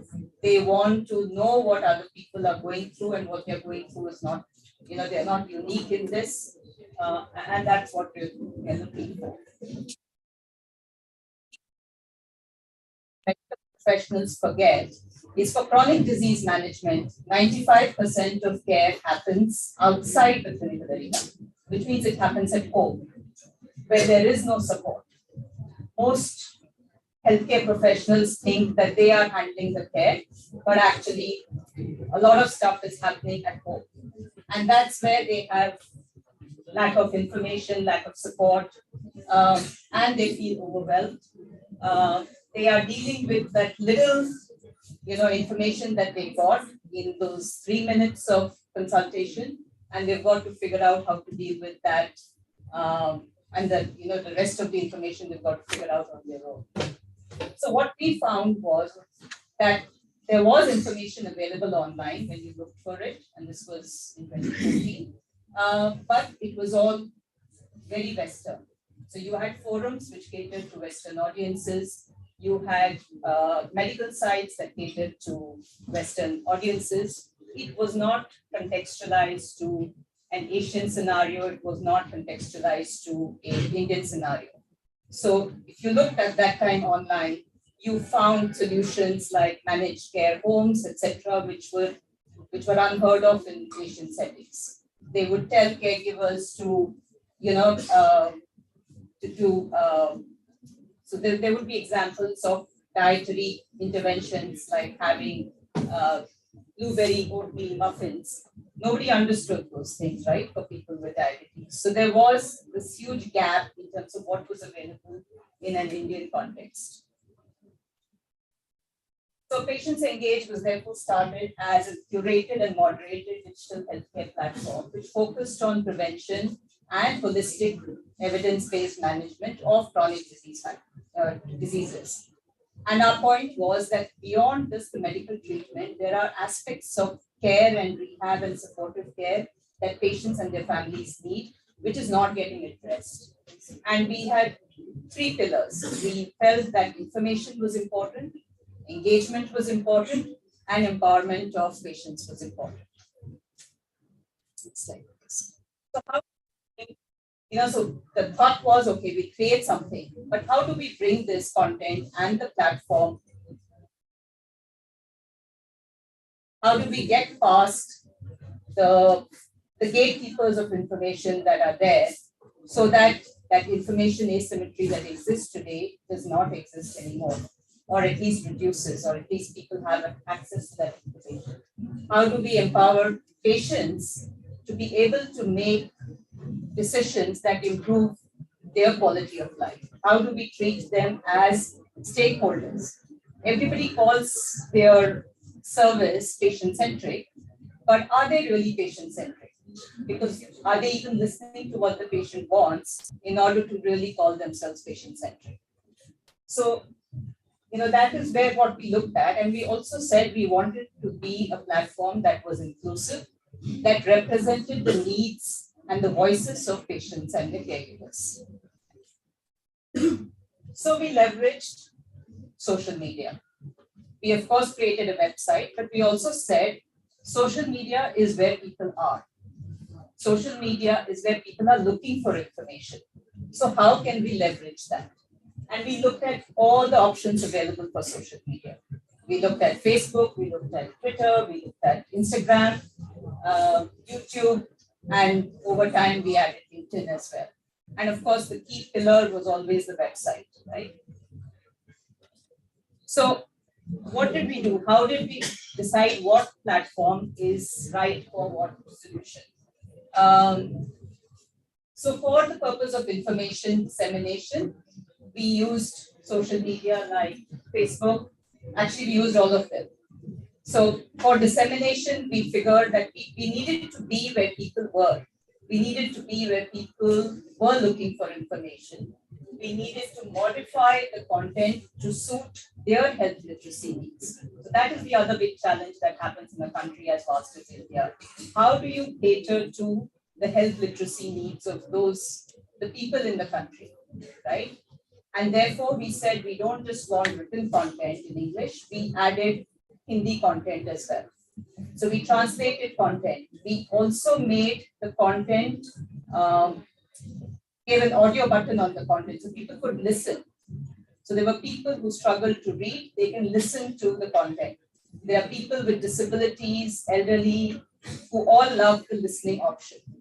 So we didn't set out to create a podcast, but we made sure every content on the website could be listened to as well.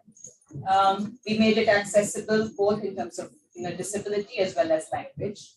Not saying we're perfect there, but we started there, right? And we also made sure that we were using terms that people understood. We were not using medical jargon. We were looking at information in the way that people would understand so that when they search for information, they're able to find it as well, and they can understand it. So the key point was, how do we write something which is medical, which doctors, will talk about in medical terms, but how do we make it write it in such a way that somebody who's a 10th standard pass or an 8th standard pass can at least understand the basics around it, right? So that was again the key aspect to it. The other important thing for us was also to engage. And engage meant we wanted to listen to patients and caregivers. What were their needs, right? So we put up over the last 8 years, we've had more than 800 patients and caregivers who've told their stories, shared their experiences across a wide range of conditions. We covered over, I think, 80 odd conditions plus rare diseases as well. And anybody who has a condition can come and talk about their condition. But we make sure that we moderate it, we curate it, we make sure that it makes sense to whoever is going to read it. It's not just a rant, it should be useful, it should be actionable, and it should also reflect the emotions of people. We also make sure that based on the stories of these people that we spoke to, we were looking at where the gaps were. So for instance, if we spoke with that stroke patient, Mohan, who has aphasia, and his problem was, how do I get a speech therapist that I can talk to? And this is during COVID. How do I handle that? And we found speech therapists online who they could connect with and who could help him address his speech therapy problem. And therefore, we also realized that it wasn't just important to connect Mohan to that person. We needed to make sure people understood that they should be looking for speech therapists after stroke. It is one of the most common disabilities that happen after a stroke. And and it's not just speech, it's cognitive. So it's not your standard speech and hearing impaired therapists. These are linked to cognitive skills as well. So how do they understand as a layperson when I'm looking for somebody? How do I understand what am I looking for? How do I know that for somebody who has a cognitive issue, I should look for a neuropsychologist and not just any psychologist? So those were the kinds of information we were, based on what we were listening to people, talking to them, and I think the team talks to at least 1 or 2 patients every day. And all the time we are looking at what can be done to improve the information out there. Other thing was also important is it's not, everybody says as patients you should ask the questions to doctors, but doctors don't like patients asking questions or caregivers asking questions.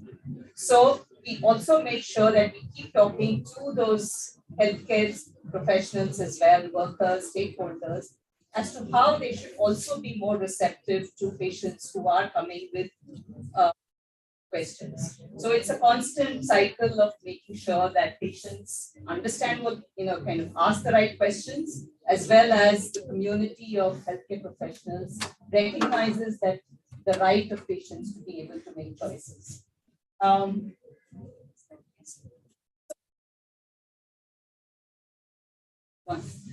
Previous. Yeah, previous, yeah. Okay, sorry, no, we did that, yeah. Okay. So, so essentially, over time, in addition to being a platform which provides content, we have shared lived experiences of over 800 patients and caregivers. You can find them all on the website. You can find them on our YouTube channels. Help them make informed decisions. We have over 25 communities and over 80 medical conditions covered on the platform. The challenges, right? Because it's not, while social media is good, while information is useful, there are challenges. The challenges include, as I said, health literacy is one of the big challenges. Digital divide is another. So while the digital platform reaches access on a phone, but there are still people who don't have that access. So we worked, for instance, during COVID, we worked with a few NGOs to make sure that that content could then be printed and made into brochures that they could take through their ASHA workers, etc. The other challenge, of course, is misinformation. How do you address that? And that continues to be an ongoing challenge. So, as I said, while we aim for Society 5.0,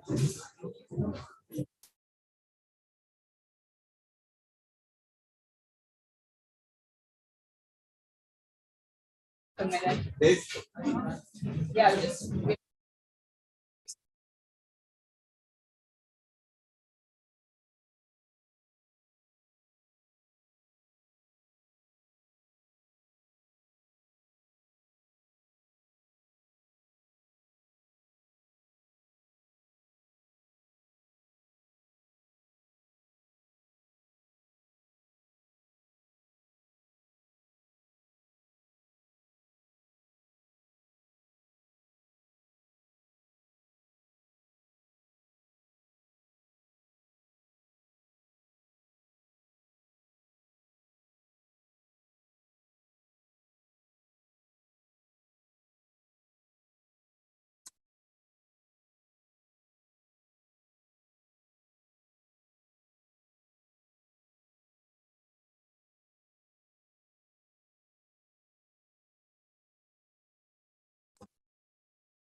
So while we aim for society for 5.0, and as far as health information is concerned, there is still a huge information asymmetry. There is still a lot of lack of information at various levels of society.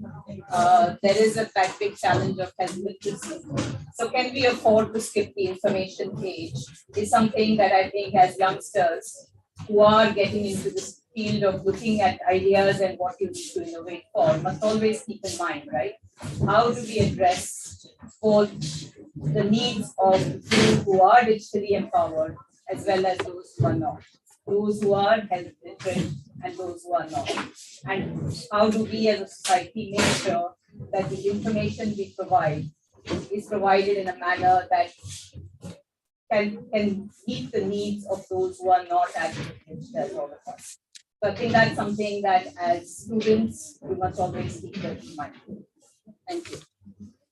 I guess, and this really always is my favorite quote, that the real voyage of discovery consists not in seeking new landscapes, but in having new eyes.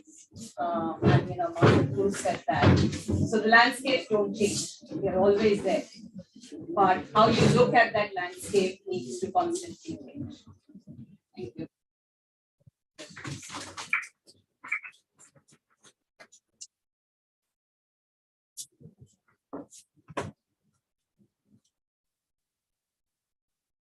Don't you think the real face-to-face consultation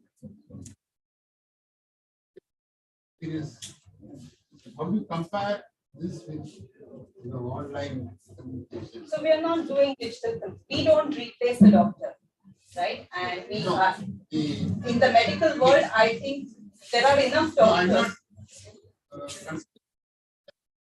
Okay. Helping, let's say, peer-to-peer people or groups.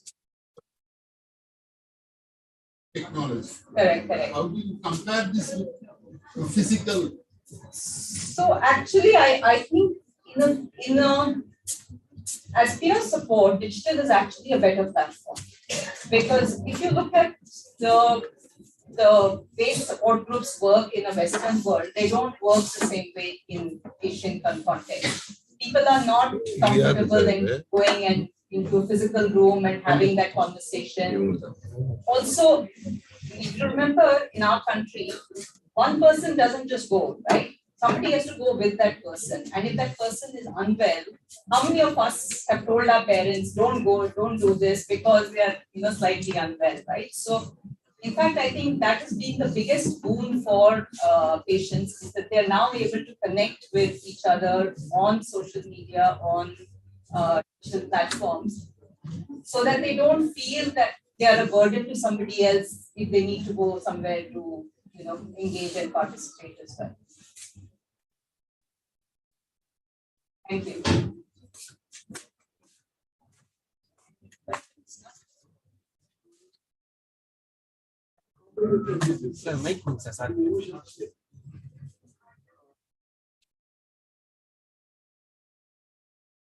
Many VIPs from Tamil Nadu, they are coming to Singapore.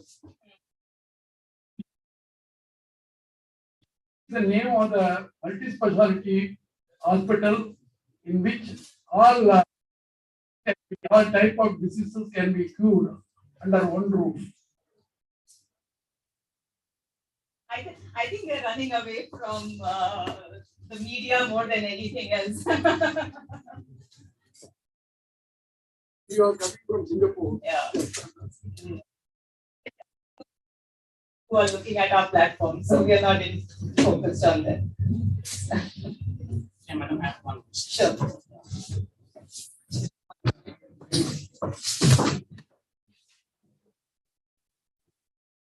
Told that most of the contents have been filtered out from Twitter, Facebook, so on and so forth.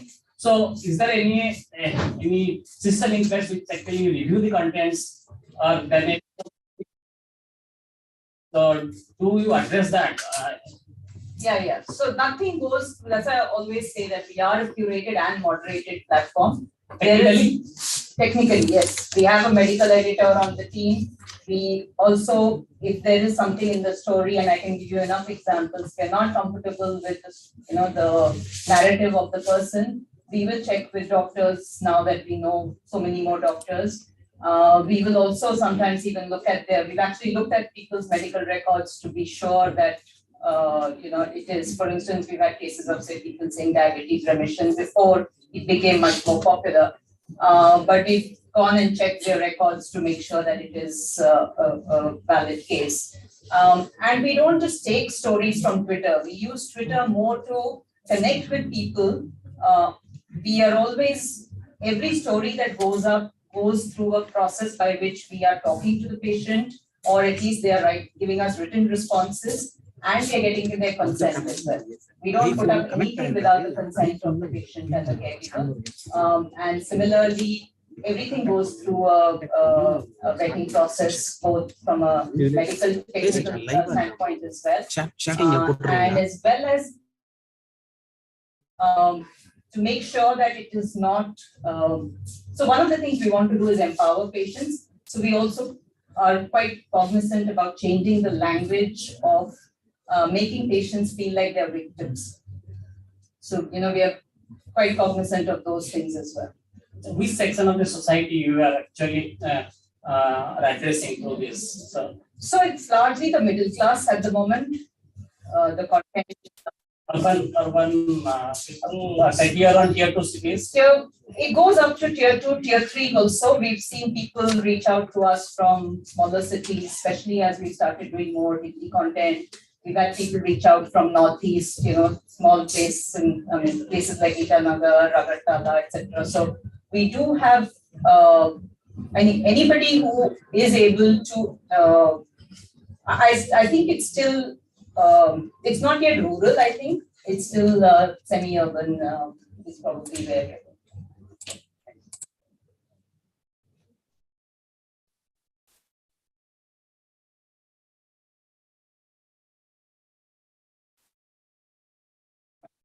Session. Now I request Dr. Geeta Ramadas, Madam, to honor the shawl, memento, and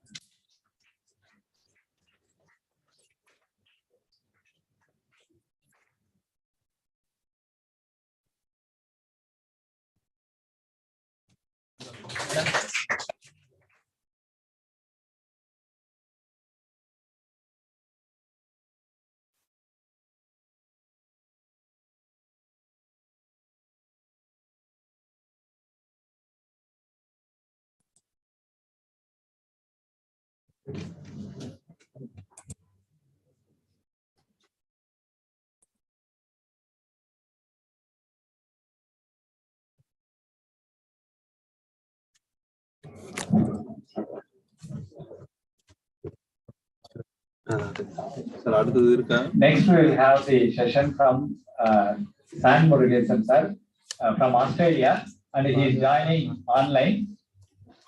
Now I request Elvin sir to introduce the chief guest.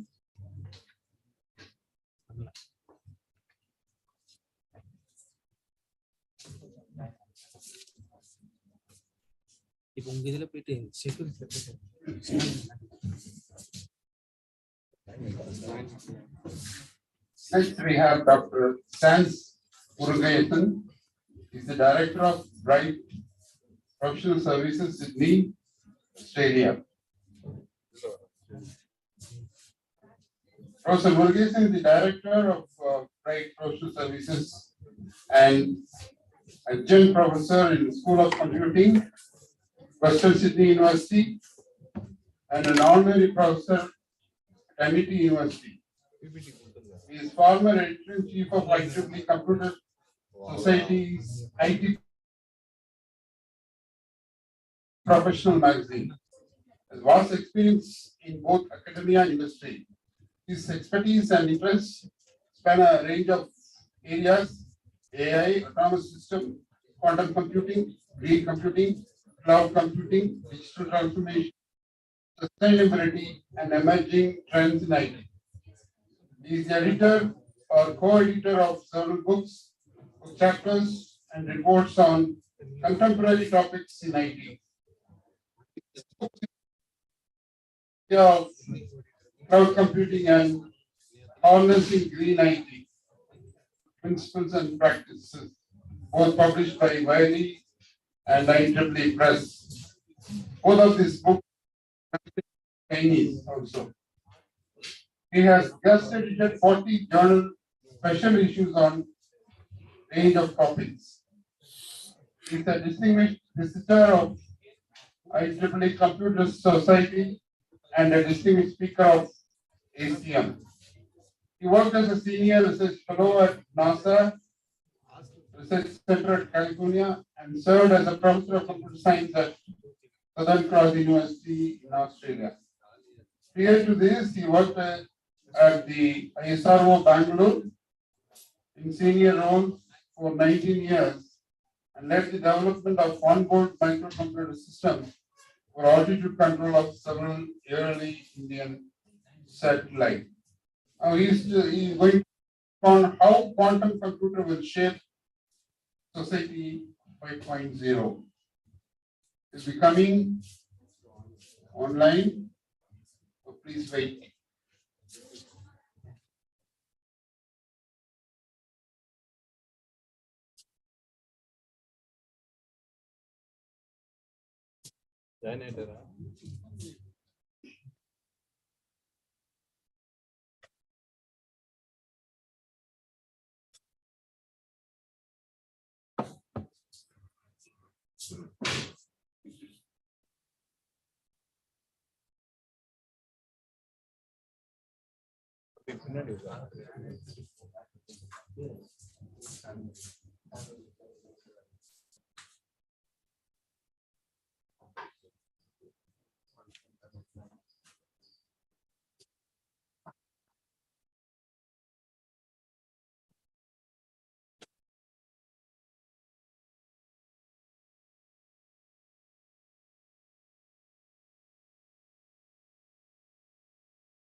ಇವರು ಸುಮಾರು first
சிஸ்டம்ல on பண்ணி ready பண்ணி வச்சிருக்காரு அவருக்கு.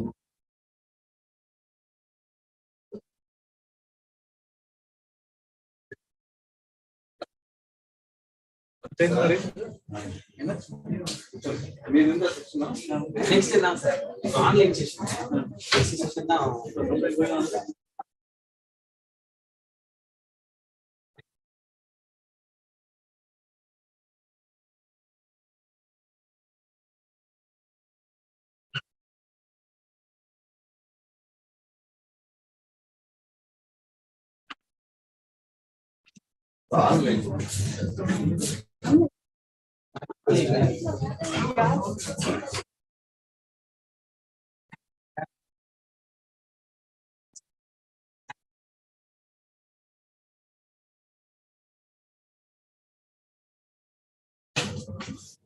Next.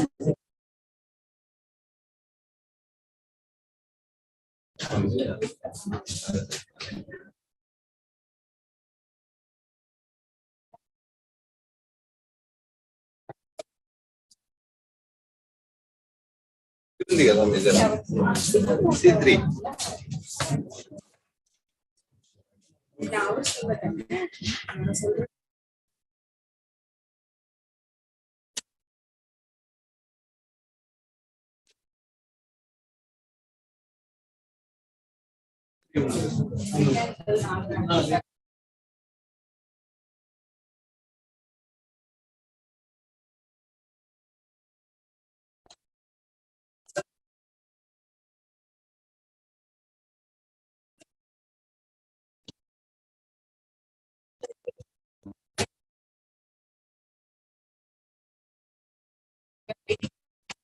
Actually, I don't think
Please show your face.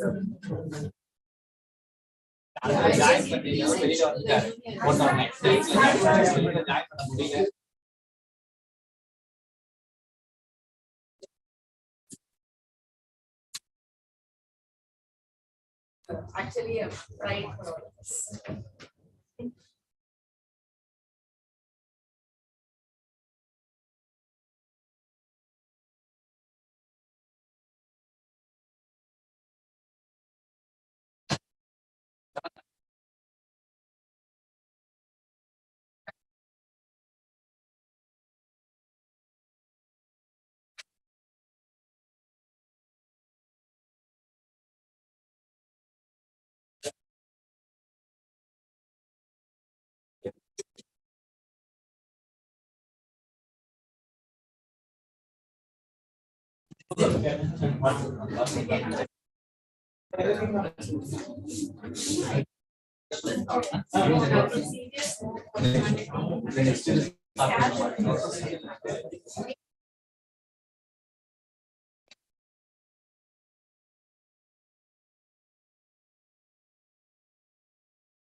Tanmu sir, one dara check panira sir. Ivardu check. Illa sir check. Sir pine bit.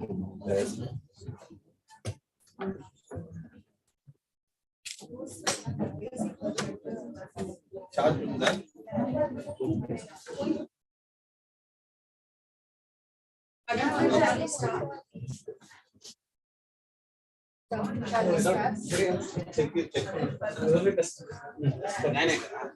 You are testing no line. Just asking if the speaker has to join at least 20 minutes before he has started the line.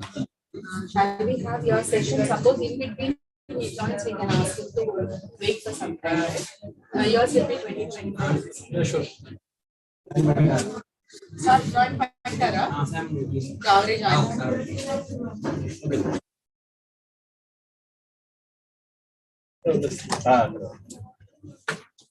Charge పెడతామా? Okay.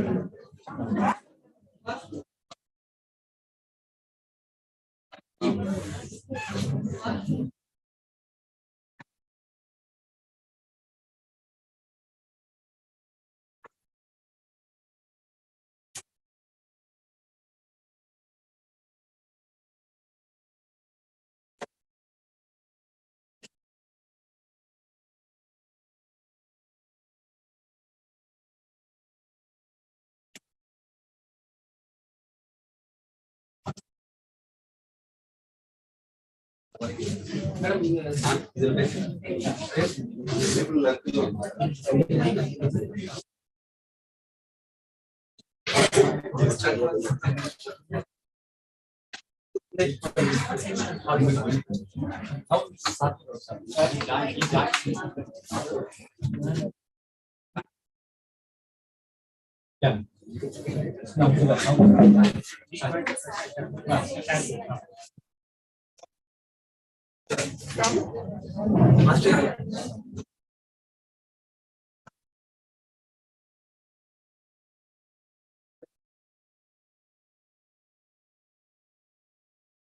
Sir, can you hear us?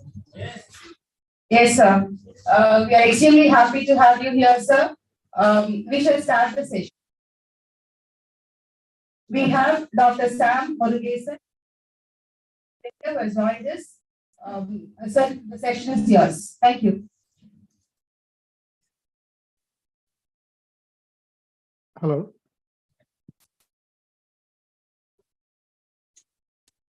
Hello.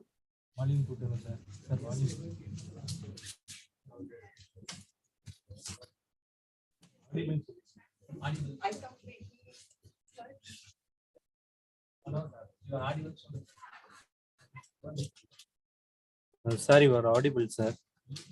Okay. Shall I go ahead? Yeah, yes, sir. Yes, sir. Okay. Thank you. Because the audio was a bit intermittent, so I didn't know. So what to say. Okay, I will go ahead with the presentation. Thank you very much for inviting me. I welcome all the participants to this program. And in this talk, I will talk about a new kind of computing, which is called quantum computing, and see what is special about that. We are all know about computing, that we have been using it for years now, and also what it has contributed to the business, society, and industry. And so let's look at a new kind of computing that is emerging, that is quantum computing. So I will share the slides with you, and we'll take it from there. And for those who are interested in, I will also make available copy of the presentation on my web page, whose address I will give it to you. So in the interest of time, I'll just go ahead and straight with the talk, and then I will share my computer.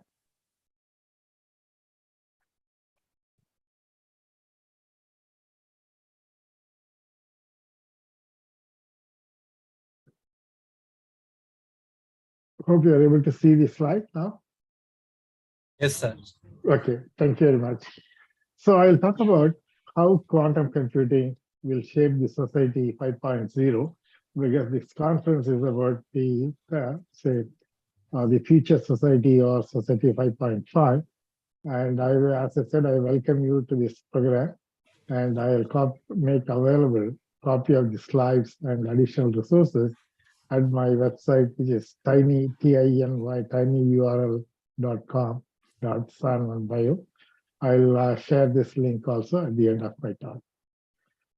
And before we go into the quantum computing, I want to give you a bit of history to set things in context. Basically, you can divide my talk into 3 sections. One is that the computing, where we stand now, and how we came along where we stand now.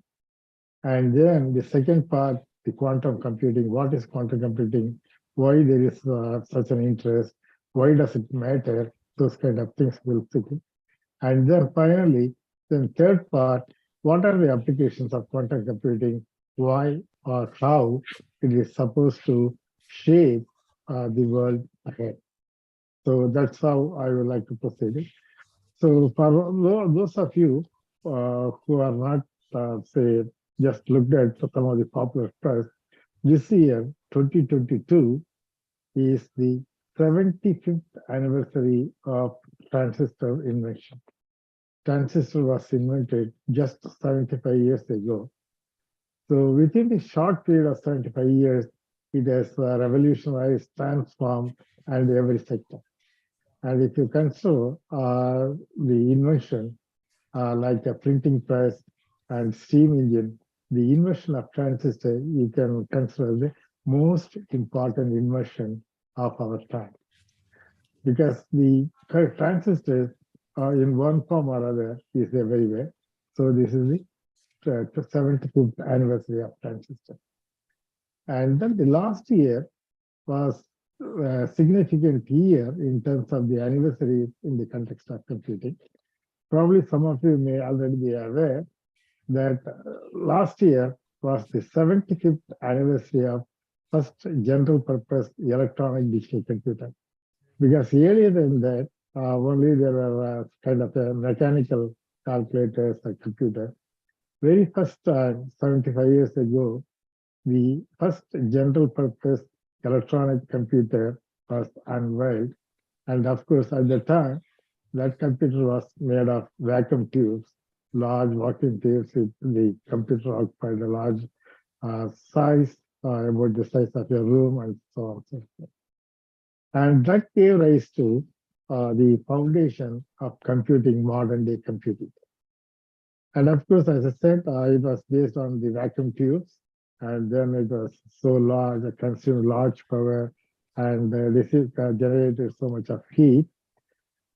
And the major development came in after the invention of transistor by the 50th anniversary of microprocessor. That is 50 years ago, all the key components required for a computer, that is computer CPU, central processing unit, was able to put in one single chip. That's what called a microprocessor. And since then, the progress has been so rapid, so widespread, and also the development gave rise to the cheaper processor, and that's where we see that the microprocessors in some form or other everywhere. And of course, then coming to the personal computing side, 40 years ago, the IBM introduced what they call, that I can call the IBM PC or IBM personal computer. So all this development, the development of the general purpose programmable and reprogrammable computer, the invention of microprocessor transistors, which is followed by the integrated circuits and the microprocessor, and then the personal computer gave rise to modern day computing. And if you look at the slide, this is what the first electronic digital computer, ENIAC, is there. You can see that how it occupied the entire room, a large room, and then the programming was not done as it. There are cables there, and then the people used to connect things, and that's why you see a lot of cables, and the memory occupied a large space and all that. And it was not developed just for the commercial use or for personal use. It was initially developed for defense use. And then once it was developed, after that, the Department of Defense in the US decided to make the information available to the public. And that day was February 14, and that is considered as a February 14, 1946. It was considered as the birth of the electronic digital computer. At that time, what you have to look at that, how the visionary they were. They said that computer as a new machine that is expected to revolutionize mathematics of engineering and change many of our industrial design methods. Even those days, although it was so big, it was so expensive, they envisaged that the electronic computer is expected to revolutionize the mathematics of engineering, that is computation, and hence change many of your industrial design methods. As you can appreciate, yes, it did change. It changed everything. The whole industry is transformed, business is transformed. The way in which we're computing has also been transformed. But they were able to foresee the potential impact of computing. So microprocessor, as I said, is a major step forward. The first microprocessor was called as 4004. It was a 4-bit microcomputer, and then the developments have been rapid. And then IBM PC, what is the major contribution is that it standardized the computer. standardized the computer, and then the meaning that architecture, the parts, and then that gave rise to mass production of computer, and then the interchangeable parts and all that. That gave rise to widespread use of computer by individuals and the other small and medium enterprises. And apart from the hardware, there have been major developments in the software, programming languages, application development tools, and then the cloud computing, microcomputers, now wearable computers. Now the smartphone is much more powerful than the computers 40 years ago. And as a result of that, computers become more capable, faster, smaller in size, cheaper, and also widespread. Almost any piece of say object, if we take it in one way or other, the microcomputer is becoming part of it. So the IT, information technology, evolved and then revolutionized. So that's all history of it, and many of you know about it. And then just I wanted to bring out this quote to you. Scientists study the world as it is. Engineers create the world that has never been. The engineers like you, technologists, engineers like you, is that you shape the world, you create the world based on harnessing the technology. And one such major technology is the computer. So the engineers and the computing professionals have shaped the world. So given all that, and over a period of time, you got a microcomputer. At the other end, you have a supercomputer which can do large computational tasks at a much faster speed. So the question arises that, are the current computers good enough for solving satisfactorily all our computational problems? We know that the progress has been quite dramatic, and then we have enjoyed the benefit of computing. But the question now we have is that, are the current computers good enough for solving satisfactorily all our computation problems? Probably at the inside, you may think that it's good enough, because so powerful computers we have, either on ourselves personally, organizationally, and then nationally supercomputers we have. But the problem is, even the supercomputer is unable to solve some of the problems, real world problems that we have. So that's what the current computers are not good enough to solve some of the computationally intensive problems, such as optimization, molecular simulation, weather forecasting, integer factorization, and financial risk estimation, and discovery of new drugs or discovery of new materials, and so on and so forth. So there are problems that are fully unsolvable by the current day computers, even the supercomputers. And if you want to do it a detailed say computation, some of the even most advanced computers, supercomputers, may require several years to solve some of these problems. For example, if you want to take into account every factor into account, even the financial risk computation could take more than 10 years, so which is meaningless. And hence, now the question arises, what do we do? Can we further increase the capabilities of our current computers so that the problems that are unsolvable can be solved, or are we reaching a dead end? Now, the micro miniaturization has advanced so far. That has been good, but further advancement at the same rate is difficult to achieve, because there are physical limits coming into the picture, and that makes it sort of impossible or very hard to make further progress along the same direction. So does it mean that are we reaching a dead end, and some of the problems what we have cannot be solved, or will it remain as unsolved?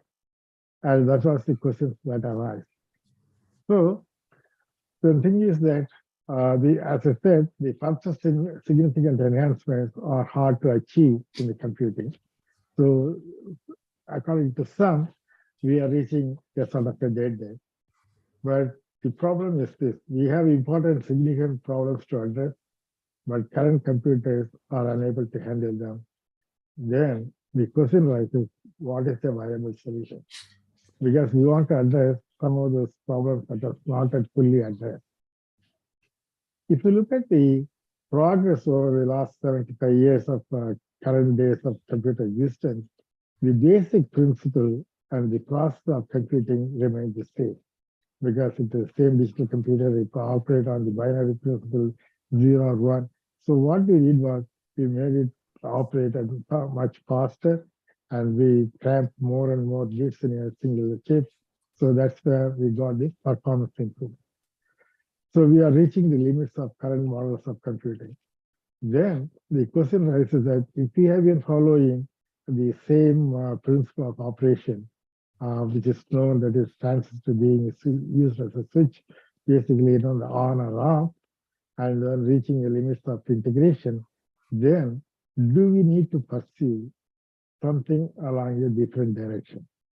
Or do we need to pursue a new computing paradigm that is fundamentally different from the current computer?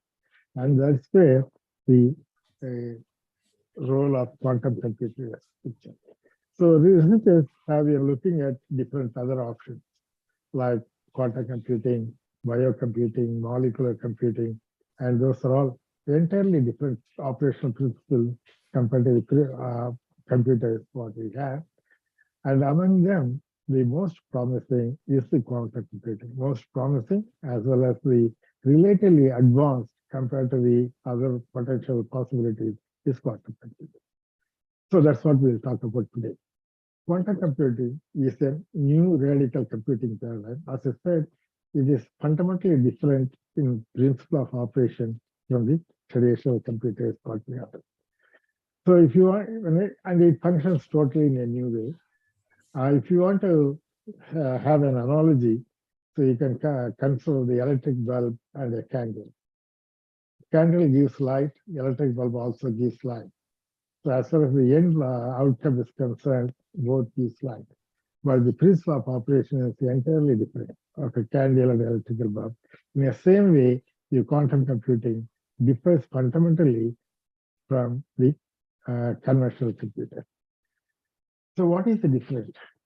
Because the quantum computing, probably as you might have heard, that it is based on the principle of quantum mechanics or quantum physics, if you like to. So it is entirely different principle of operation. So at the quantum mechanics level, you are looking at the behavior of subatomic particles. So behavior of operation at subatomic level that we look at it, and that's what the basis on which the quantum computer is being developed. So I said that quantum computer is quite fast. How fast, if you want to just according to one estimate, it would be even say hundreds of millions of times faster. So in 2019, Google did a simulation. They found that a calculation which could take 10,000 years could be completed in less than 4 minutes or so. It's just a linear kind of a relation. So this is a super fast maneuver. And when you look at it from another angle, financial risk computation could be reduced, calculation time could be reduced from 10 years to 30 minutes. So far. So if such a powerful computer doesn't matter, the quantum computer does matter because of the following reason. Because quantum computing, because of the computational power, is said to revolutionize the future in many ways. That's what we will look at it.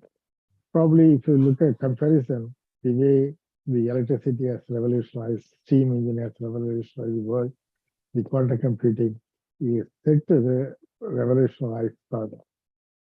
And the quantum progress on the quantum computing is on the rise.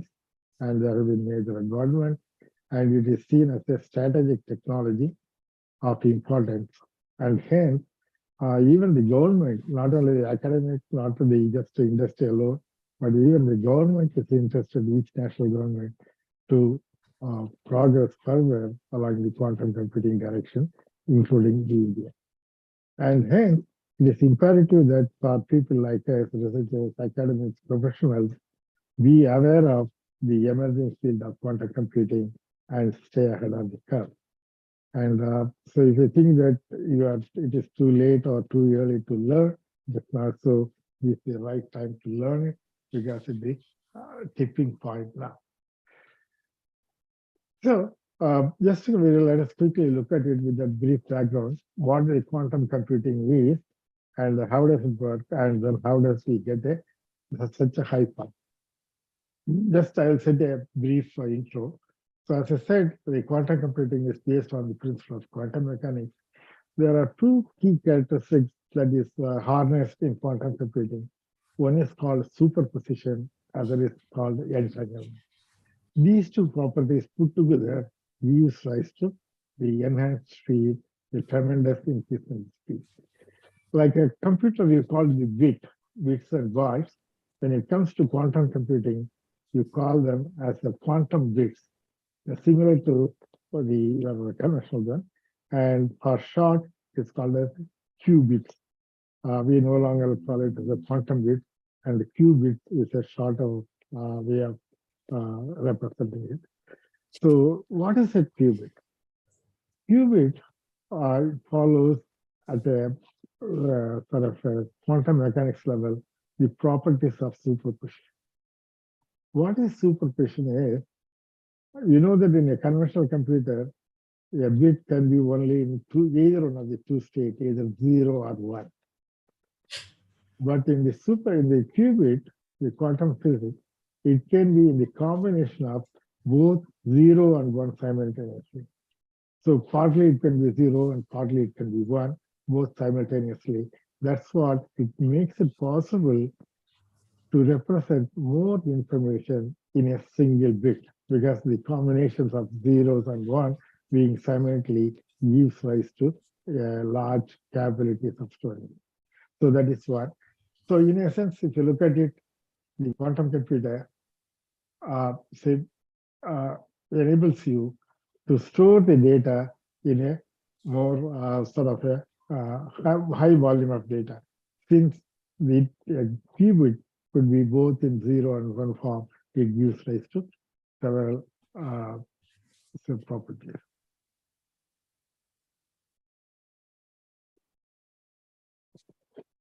That is the one property. The other property is called entanglement. What is the entanglement is that, so there are 2 bits. Suppose let us take a 3-bit computer, 3-bit computer.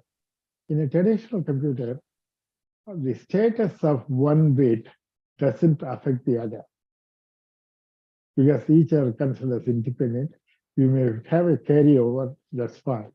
But in the quantum computer, the status of one bit affects the status of the other. So you say that they are in a entangled stage because one affects the other. And that gives rise to a number of, increased number of the possibilities. Because when you look at it, even with say a small number of bits, like 100 bits, you can have a say large volume of large data would be represented, gives rise to computation. So that is superposition and entanglement. And when I say that the qubit is in the both simultaneously in the 0 and 1 bit, and then finally when you make a measurement, it boils down to either one of the states 0 or 1. So these are the 2 fundamental principles of quantum physics or quantum mechanics that is harnessed in quantum computer.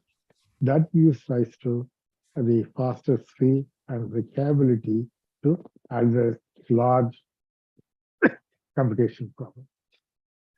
Sorry. With that brief, we know. Sorry, let me take you into this. That's what gives rise to the power of supercomputer. Since the supercomputer, with that computing power, we can solve the problems that are currently remain unsolved. A lot of big say companies are interested in. And then, although there are quantum computing, I mentioned about the two principles, superposition and entanglement, the way in which you implement them differs by the technology. Either it could be a superconducting or trapped ion, topological or photonic. So different companies are looking through different things. And having said that, the quantum computing is still in the development stage. It is not yet fully mature, and the progress is quite faster, but we are quite far away from being available in a mature form. But nevertheless, because of its potential, everyone is getting prepared for it, for a future availability. And hence, for now, if you want to experiment with the quantum computer, now the quantum computing is available as a service, like you make use of a Google Cloud or a Microsoft Cloud, Amazon Cloud.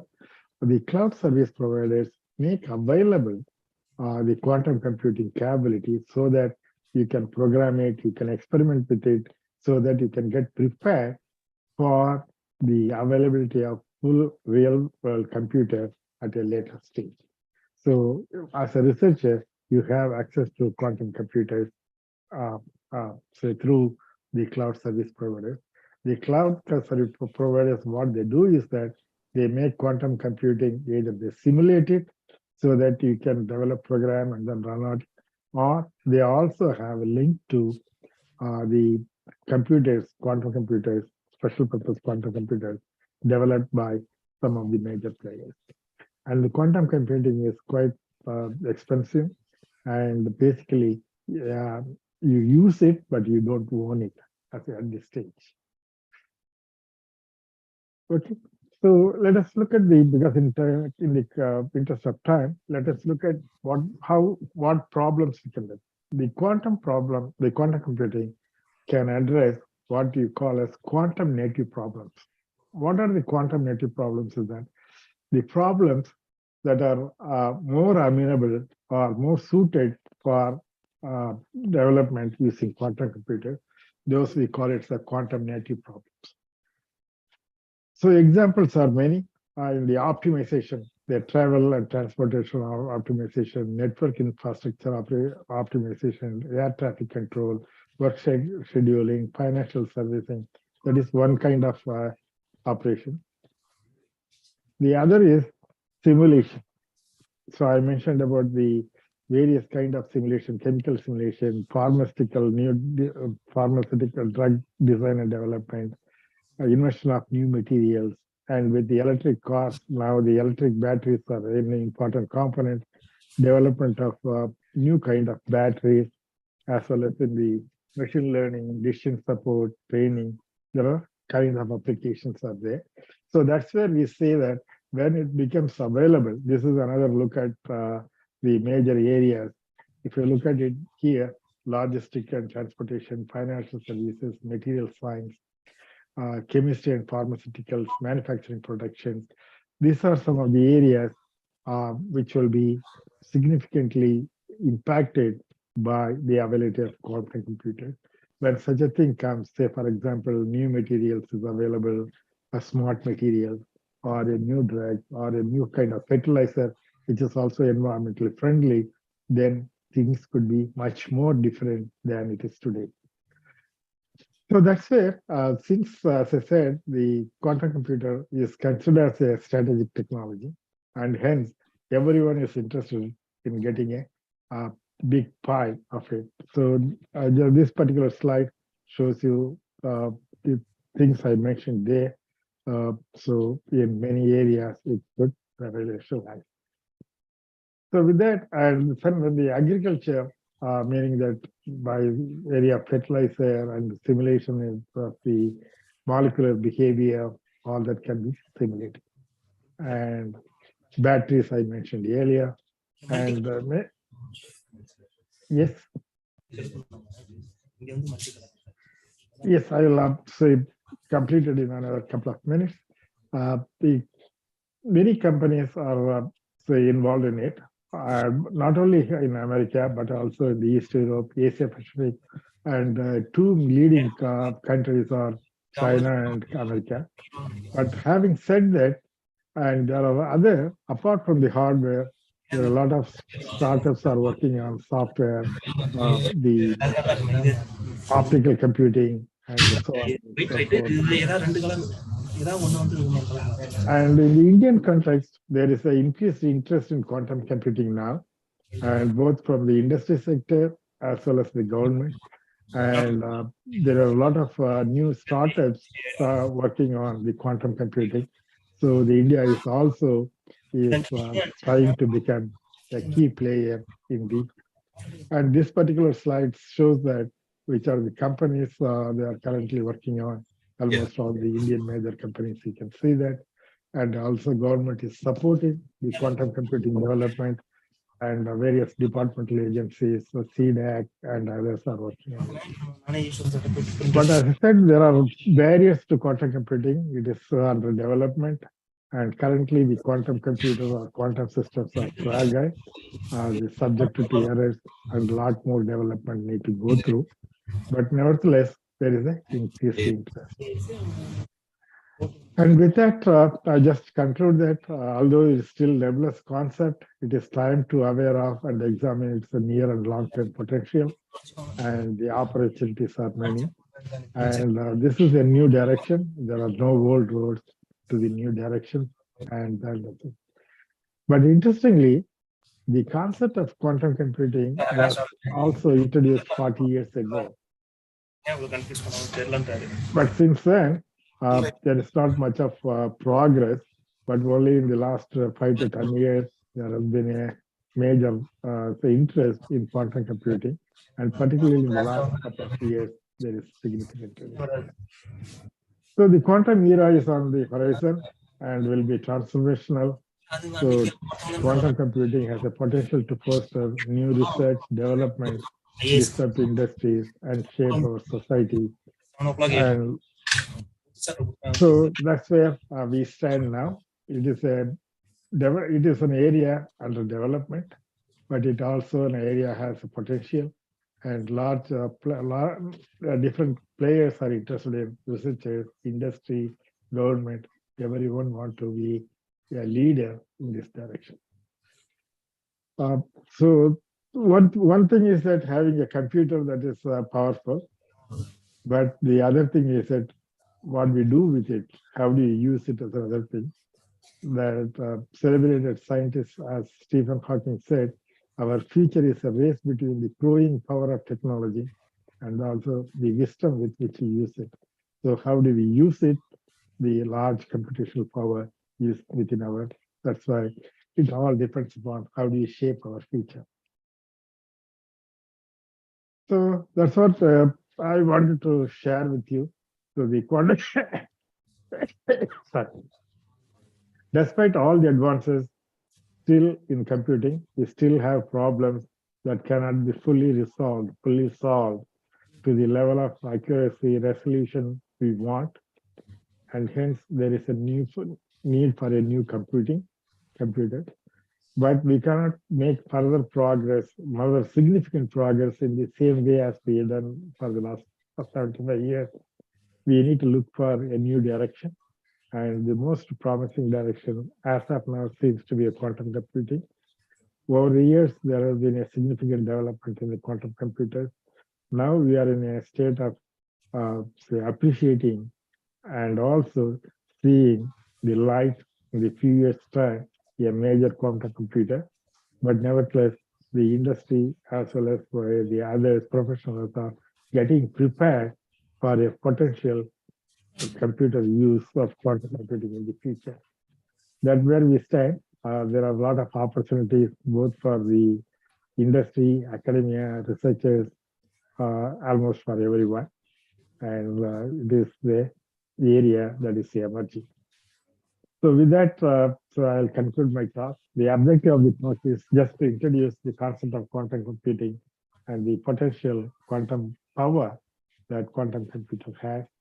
And down the years, things will be quite different. We may have a smart materials and new chemicals, new drugs, and so on and so forth. With that, I just conclude my talk. If there is time permits, if there is any questions, I'm happy to answer.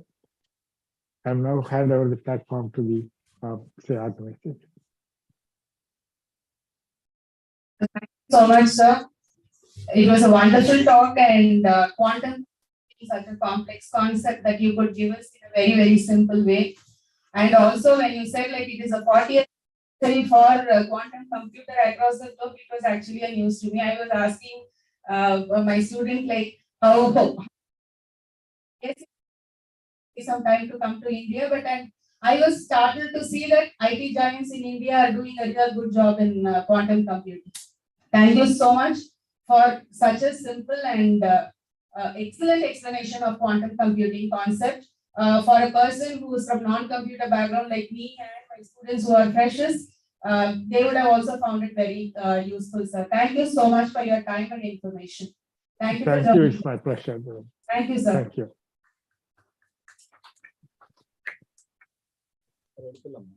Sir, will you be here or you're leaving the meeting, sir?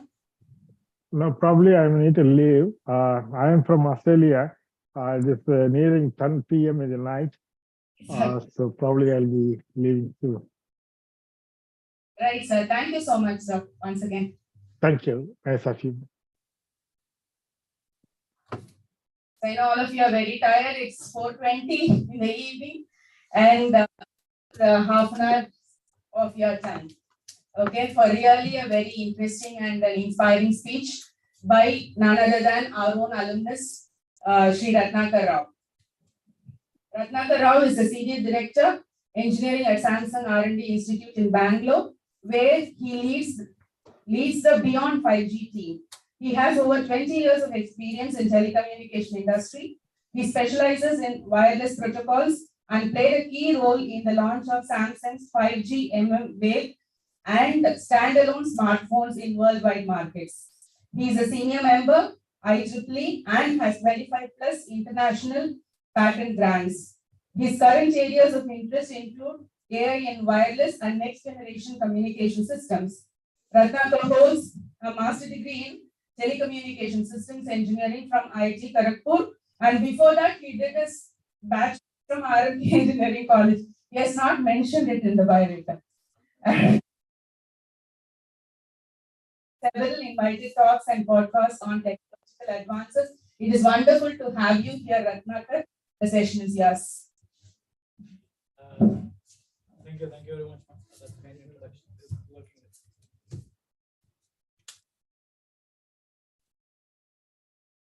So I realize that I'm in a rather tricky situation, you know. I'm the one standing between you and your buses, I guess.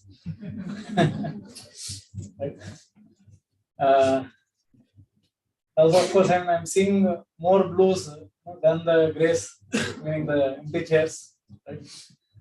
So let's see what we can make out of the next say 20 odd minutes.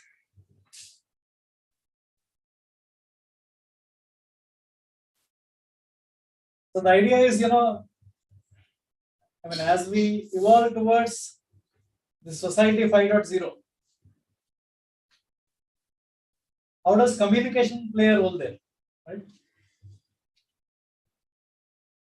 The telecommunication. So if you remember, I mean, all the use cases that came up since morning. I mean, somebody making a payment by Google Pay, or you know, you ordering your groceries at the tap of a button, or somebody's health sensor, you know, sending the data and alerting the family member that the sugar levels have dropped. Or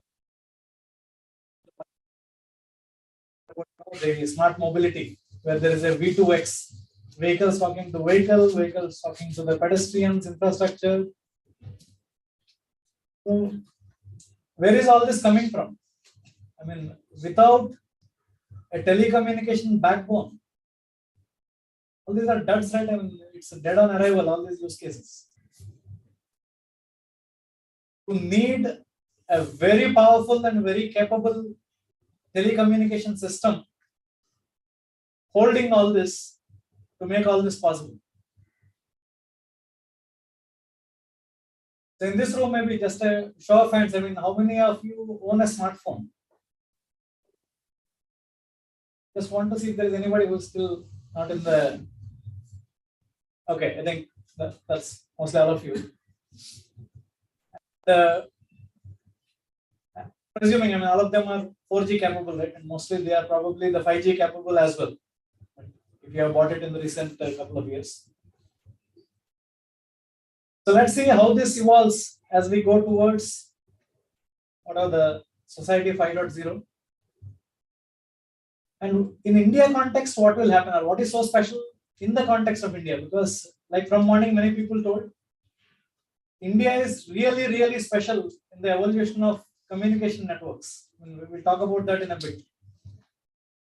India is the country today having the probably number 2 in the number of digital payments that happen, right? When you go to Europe, you go to USA, still you can't tap your phone and make a payment. No, not there. I mean, you need to still take out cash or swipe your card or whatever, right? Sounds very primitive, right? And so many other things. I mean, you click a button and in 10 minutes your delivery will come, right? Groceries, unheard. I mean, you don't hear it in any other country, maybe except China probably, right? So all these miracles are actually possible or made possible by the so-called 4Gs and 5Gs of the world. Right? So that's why we'll see how it's special in the India context as well, and why is it so important for India.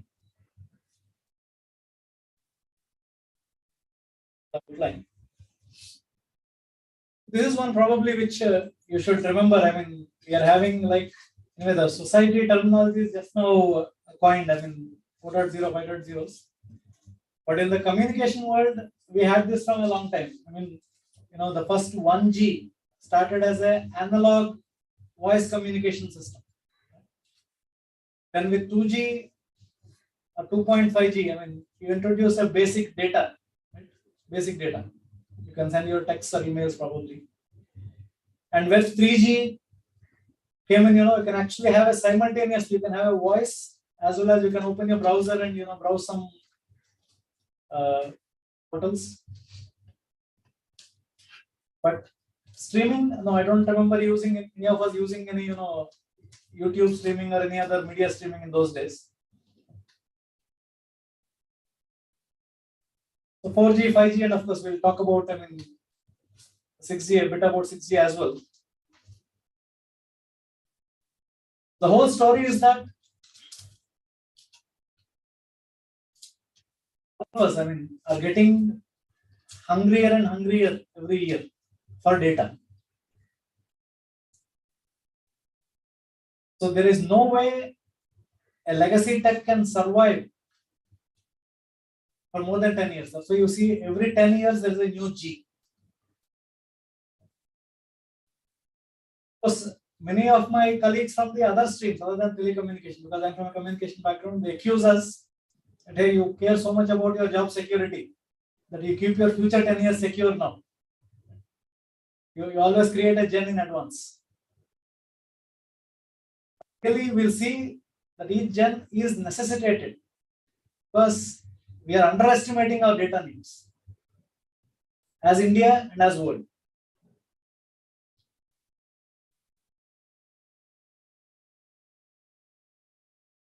So 5G is the first generation of technology, you see, which doesn't talk about data rates. Actually, data rate is expected every gen. Like 5G says, hey, you get 1 Gbps or 2 Gbps, 10 Gbps, whatever. But it is the first generation of tech which talks about latency. Okay, I'll guarantee your network latency to 10 milliseconds, 5 milliseconds. That opens up a lot of tremendous new use cases.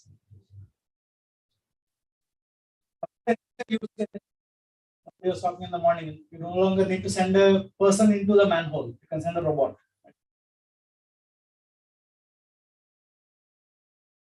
Likewise, probably instead of the dangerous mines, coal mines, like you don't need to send people, probably you'll send some robots. But all these robots, when they're remotely operated, they need to operate at a sub-millisecond accuracy. Otherwise, your purpose is gone. I'm sure you don't want to be operated by a robot, right? Which can go wrong, say, instead of making a 2 centimeter cut, it can make some 10 centimeter cut. That precise movement which comes from the surgeon's hands have to be reflected in real time. That's what 5G says, okay, hey, I'll give you data rate anyway, but I'll guarantee your latency also. Then 6G, talk about that in a moment. 6G will not be designed for human beings actually. 6G is a tech that is predominantly being developed for machines as primary users. We'll come there in a minute.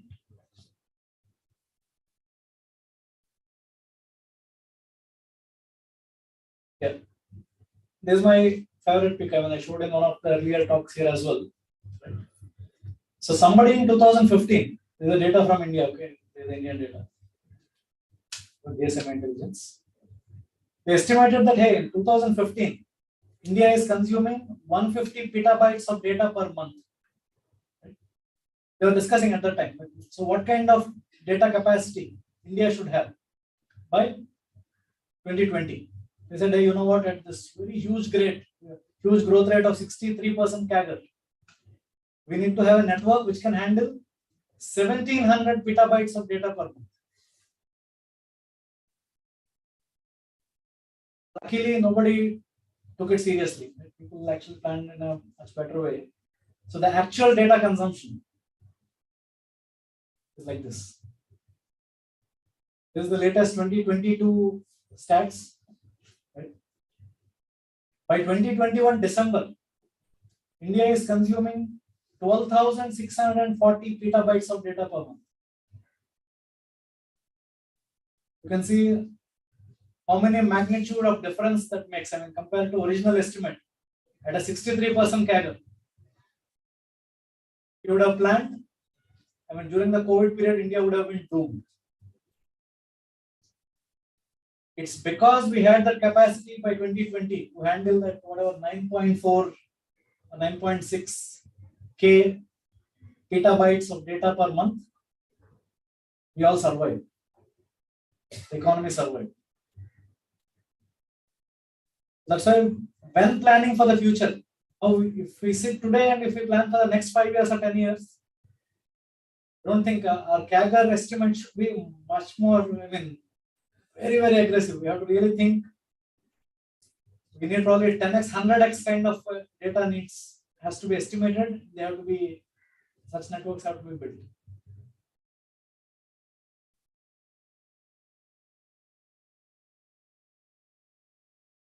So then the question, why are we talking so much about, 3Gs, 4Gs, mobile internet? The previous traffic is, by the way, mobile internet traffic. Okay? It's not about your wireline traffic, what your BSNL or MTNL gets a broadband to your home. That's not the data consumed there. So then when we talk about, digital economy in India, why am I suddenly talking only about mobile basically? Why don't I care about all this optical fiber, your cable modems, your ACT fiber net, or whatever, all kinds of broadband cables you are getting, right? So I'll come there in a moment. What's special for India? Okay, why is it special? Why mobile internet is so special for India? But why is it important? These 3 points need to be noted by all, right? So there are studies across at least 20-30 countries, right? Done by Imperial College showing that a 10% increase in the mobile broadband adoption can actually lead to a GDP growth of whatever 0.6 to 2.8% growth, which is huge. So in that sense, if somebody simply asks, hey, I want to grow my country's GDP, what should I do? Forget everything else, increase your broadband adoption. Give free broadband. Personal digital access or whatever. Mobile internet becomes your fundamental right. here we'll see, I mean, how the economy will run. But of course, there are other studies also. If you can see, by 2015-16, internet economy's contribution to India's GDP is 5.6%. But by 2020, it already became 16%. Can you imagine? I mean, just 5 years, the share of economy by the internet-based businesses is booming. Yeah, so now why is India so special, right? I mean, why are we talking especially in case of India? I know this thought may not be very visible. I mean, there's one of the recommendations for the future seminars that there will be a display wall and whatever, maybe, or you should be access the same presentation on your tablets. If you're having a tablet in your hand, right? It's somebody broadcasting this on your tabs. But what it says is actually 1 gigabyte of data, mobile data, what it costs in various countries. So it's not very, very evident there. Yeah, it's here. India is one of the countries with the cheapest mobile data in the world.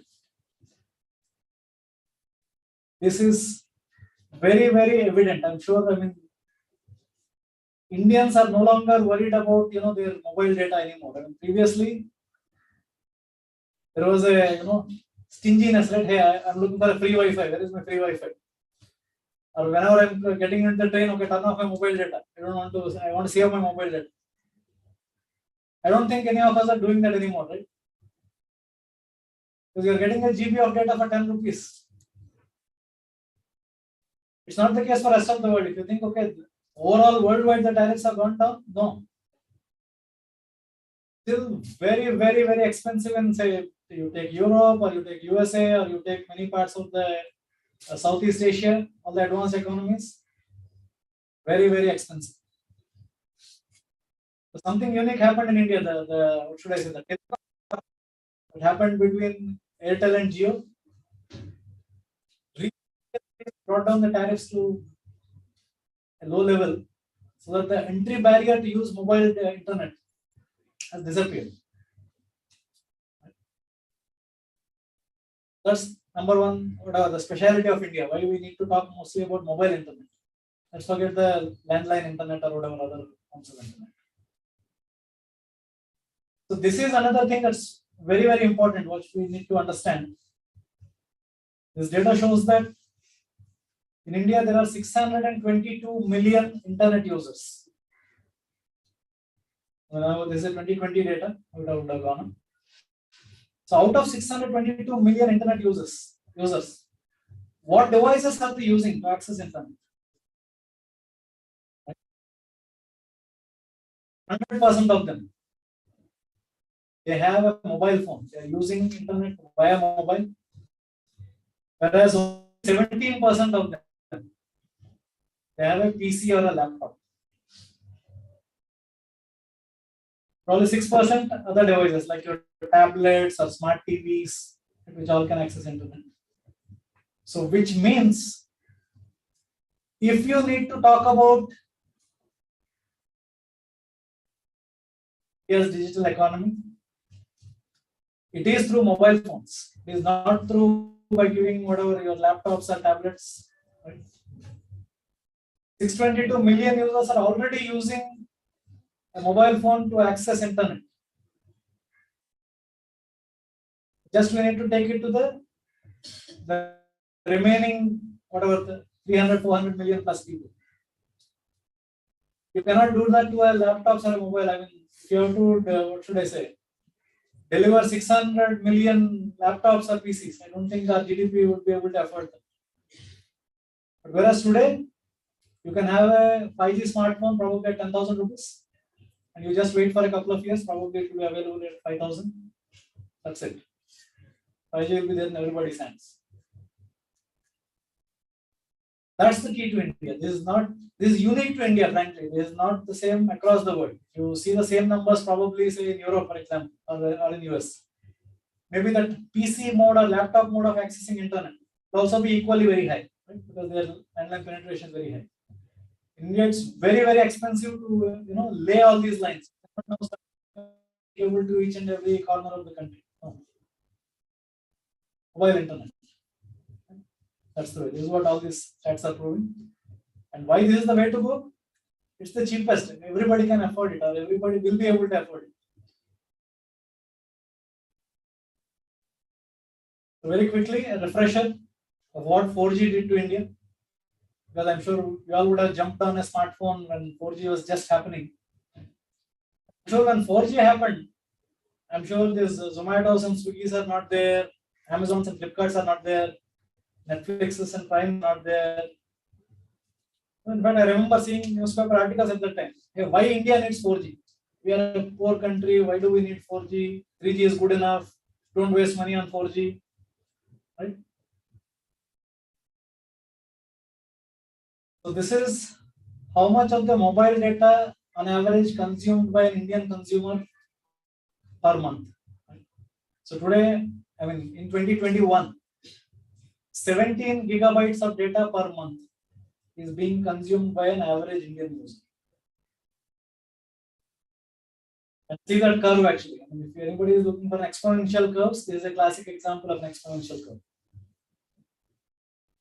2017 happens to be the Jio 4G launch, which kickstarted this sudden boom.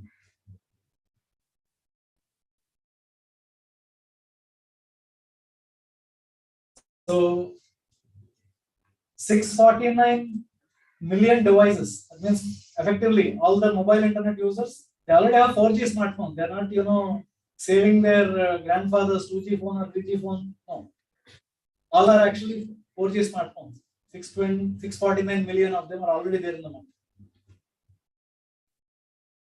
So now how to put this to productive use? That's the challenge. In fact, if anybody you ask me today, I mean, because frankly, I mean, there is nothing to research more about 5G communication itself. 5G is already a reality. You get it in some corners of city if you go. The real challenge now is how to put this capacity to use. The capacity offered by 4G was put to use by the YouTubes of the world, the Byju's of the world, the Zomatos of the world. Right? All these are internet businesses which cropped up in the last 5 to 10 years on the back of 4G.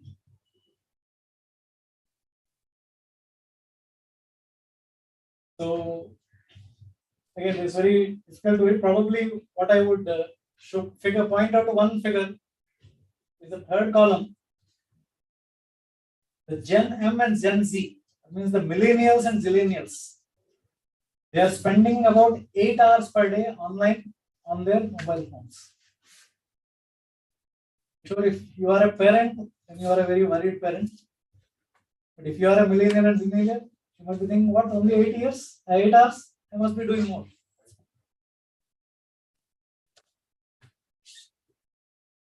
So this is the trick there actually. How to make that usage.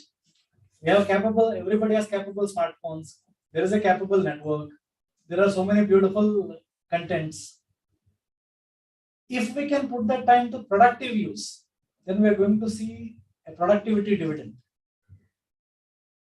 But if the time is spent for unproductive purposes, then of course, I mean, the content providers will benefit a lot. I mean, you all would have heard. So there is a new career category, right? You would have heard YouTubers. Right? But my own son says, I mean, what do you want to do? I want to be a YouTuber, set me up a studio.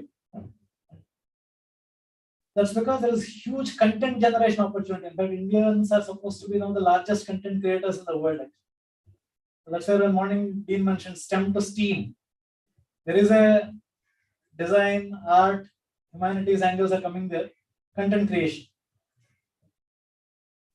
If you see again 40%, the last column, 40% of the time is spent on the regional content, regional languages, local languages.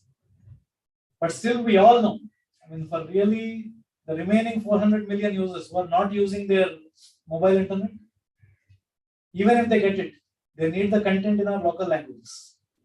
So there is a huge content creation window and an opportunity there.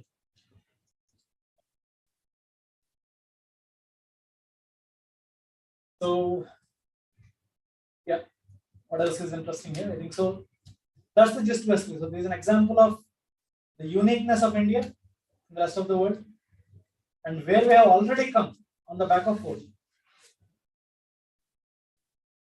That's why very quickly, I mean, we'll not talk about, this is not a tech session naturally, so I just want to show that 5G is already alive, right? I mean, it's coming up alive in many countries, and now it's alive in India also. So it promises several use cases. This is the catch actually. When I mentioned there is a huge opportunity of creating the new applications. The reason is this, because every time now I have in some pockets of Bangalore and yesterday in Chennai also I found 5G. Right? I do a speed test. Oh, I got some 280 Mbps, 280 megabits per second. Wow, fantastic. But I don't know what to do with that. If you ask me to download a movie, yeah, maybe once I download, so in seconds it's done. Then, so right now, there are no powerful use cases that can milk the capabilities being offered by 5G.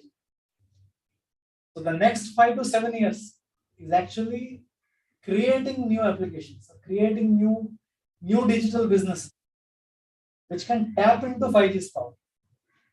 That's why you hear all this jargon of metaverse, Web 3.0, AR, VR, V2X, all this jargon you hear is still in the laboratory somewhere, but in the next 3 to 5 years, it will be a real service.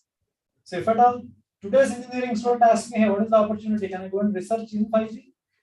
So maybe the answer is no, there is nothing left in 5G. 5G is of the reality. You go and rather develop a new application, service or business, which needs this kind of huge data rates. That's where even there are several innovative services which are not previously available. So what is called as a private network, for example. So today if RMK wants our own 5G network in the campus, so Airtel or Jio can deliver that. They call it network in a box. So it's a special 5G network only within the campus. You can deploy whatever local services you want, content you want. You can regulate it. You can monitor it. So a lot of enterprises, especially all these ports, mines, which have huge geographies, right? They all are deploying 5G private networks. But that's why you would have seen in the auctions, for example, apart from other companies, even Adani Enterprises also bought the spectrum in the auction. That's presumably for a private 5G network because they have a lot of ports and other operations. So yeah, AR VR will be coming. And again, we'll see probably a picture or two in the moment. But again, the future, what's next, right? Like now you're already seeing content. I mean, you're seeing HD content, UHD, 4K. So in fact, what I noticed, I could get a beautiful 4K videos in the 5G coverage. That's the difference I could immediately notice. You'll also notice the moment you load a web page, it loads much faster. You can notice that already. But the moment you can take this to the next level with higher data rate services, richer media services like augmented reality, virtual reality, where predominantly the number one sector that will get impacted is education. So in fact, that's where it's much more relevant for people in this. It's just a summary of, as I told, for creating any new technology, it takes about 10 years. So to say, I mean, this picture here, and again, not a good pictures, but so the 5G research we started around 2012, where there are big drawers and some racks of equipment. So that you can say is the first 5G mobile in the lab. And it's probably the size of this podium. So to take that from there to the Galaxy S10 5G, which happens to be the world's first 5G smartphone, it took about 8 years, for example. Research would have started much before 2012. It would have started in, say, 2004 onwards. In fact, the pioneer for this 5G, one of the key technology, millimeter wave, is an Indian origin professor, Professor Paul Raj Arogyasamy. He's a professor emeritus in Stanford University. So he created the tech. back in 2004. Now it's being put to use.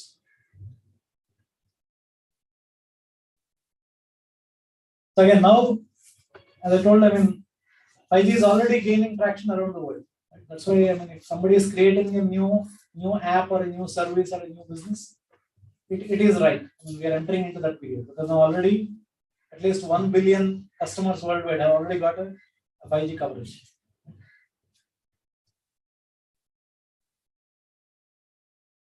So now, what will happen next to 5G? See, 5G, it's like I told, there's no fun in. I have already a smartphone. Previously, I'm watching some video in what are UHD resolution. Now I'll watch it in 4K resolution.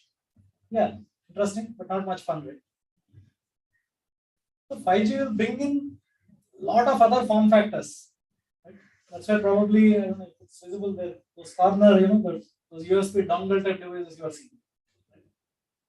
They're actually called whatever the 5G mod is, what we call 5G modules, right? 5G in the radio.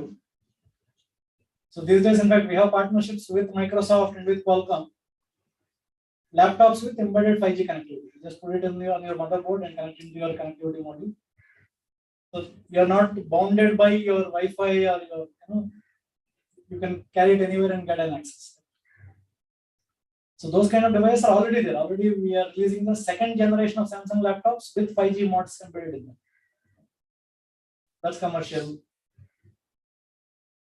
Another device form factor, if you see at the corner, that's called a fixed wireless access. So wherein if you have to give a broadband to a remote area, you don't need to dig cables or lay anything. You take one kind of box and put it in your house. And using the 5G millimeter connectivity, and it can actually, the backhaul is also wireless. No wire to the home. No last mile laying of wires. So why I'm saying all this is, a lot of non-smartphone devices will keep coming. All the healthcare sensors, right? Whatever you can think of, all those form factors will keep coming, which will eventually enable all those, the robotics or smart cities use cases. And 5G is not the only connectivity in town. So that's why there's a huge plethora of technologies. If you are probably a networking or a communication guy, probably this is the best time to live, right? You have a lot of short range technologies, right? Your Wi-Fi, your Bluetooth, your NFC. There is a new technology there in town, actually, UWB, right? Ultra wideband. In fact, all the latest Apple and Samsung flagship devices, they already come with UWB with some special use cases. Find My Mobile and a lot of tracking use cases. Then there are smartphones, laptops, hotspots, smart speakers, buds, watch. So when these two ecosystems, you have your local access technologies, and then there's a wide area networks which can connect you to the globally everything wireless. When these two tech worlds start interacting, start integrating, that's very powerful use cases.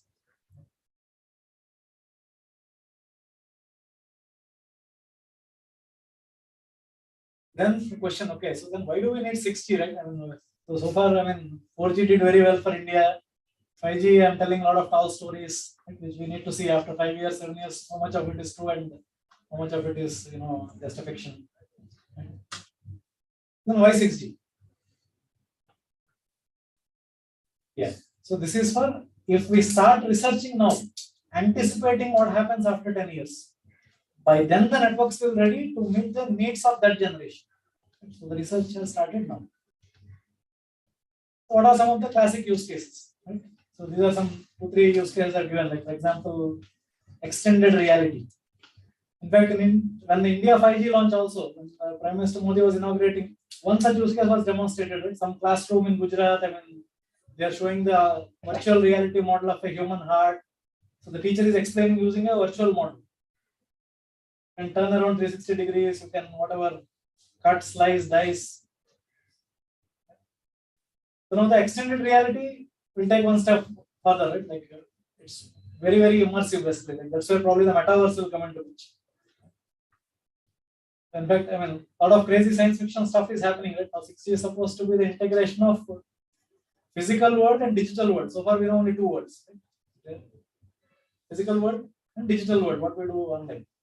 Now there is a third world, which is a virtual world. So 6G will be integration of all three: physical, virtual, and digital. Already you would have seen, in fact, there are some crazy stuff going on the internet. Some people are selling properties in the virtual world. Right. So that's the XR space, right, where you can create new spaces virtually and make people go and experience those spaces while sitting in your room.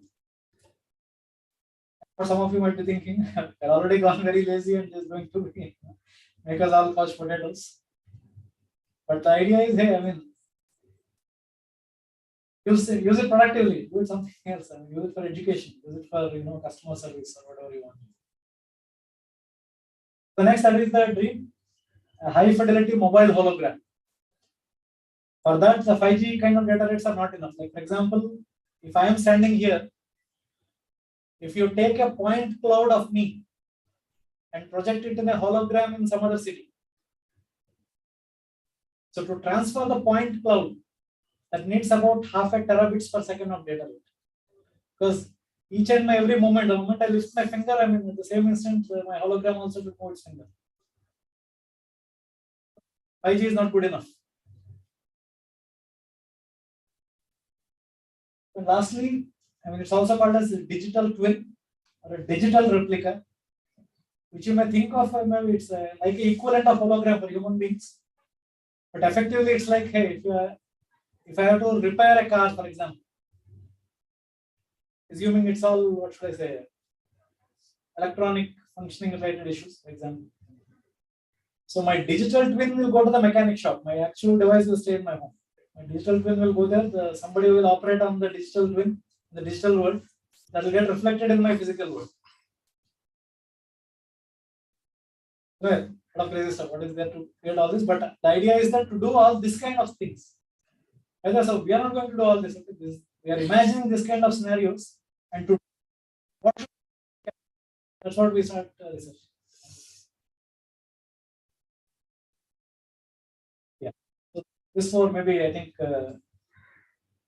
probably we are 2-3 slides away from concluding, but this is the important bit what I was mentioning. For 6G, human beings are not the main users. This is what we need to have everybody in mind. It is being built for machines as the main users. Why? Because machines do not have limitations which human beings have. Like for example, you know that, right? I mean, our visual persistence. So if something happens, whatever more than 24 frames per second, our eye cannot recognize. Right? Well, our eye persistence means that if I can transmit something in 24 frames per second, doesn't matter, your eye cannot recognize if I send it at 30 or 40. But machines are not like that. Machines can actually process even if you send 1000 frames per second also.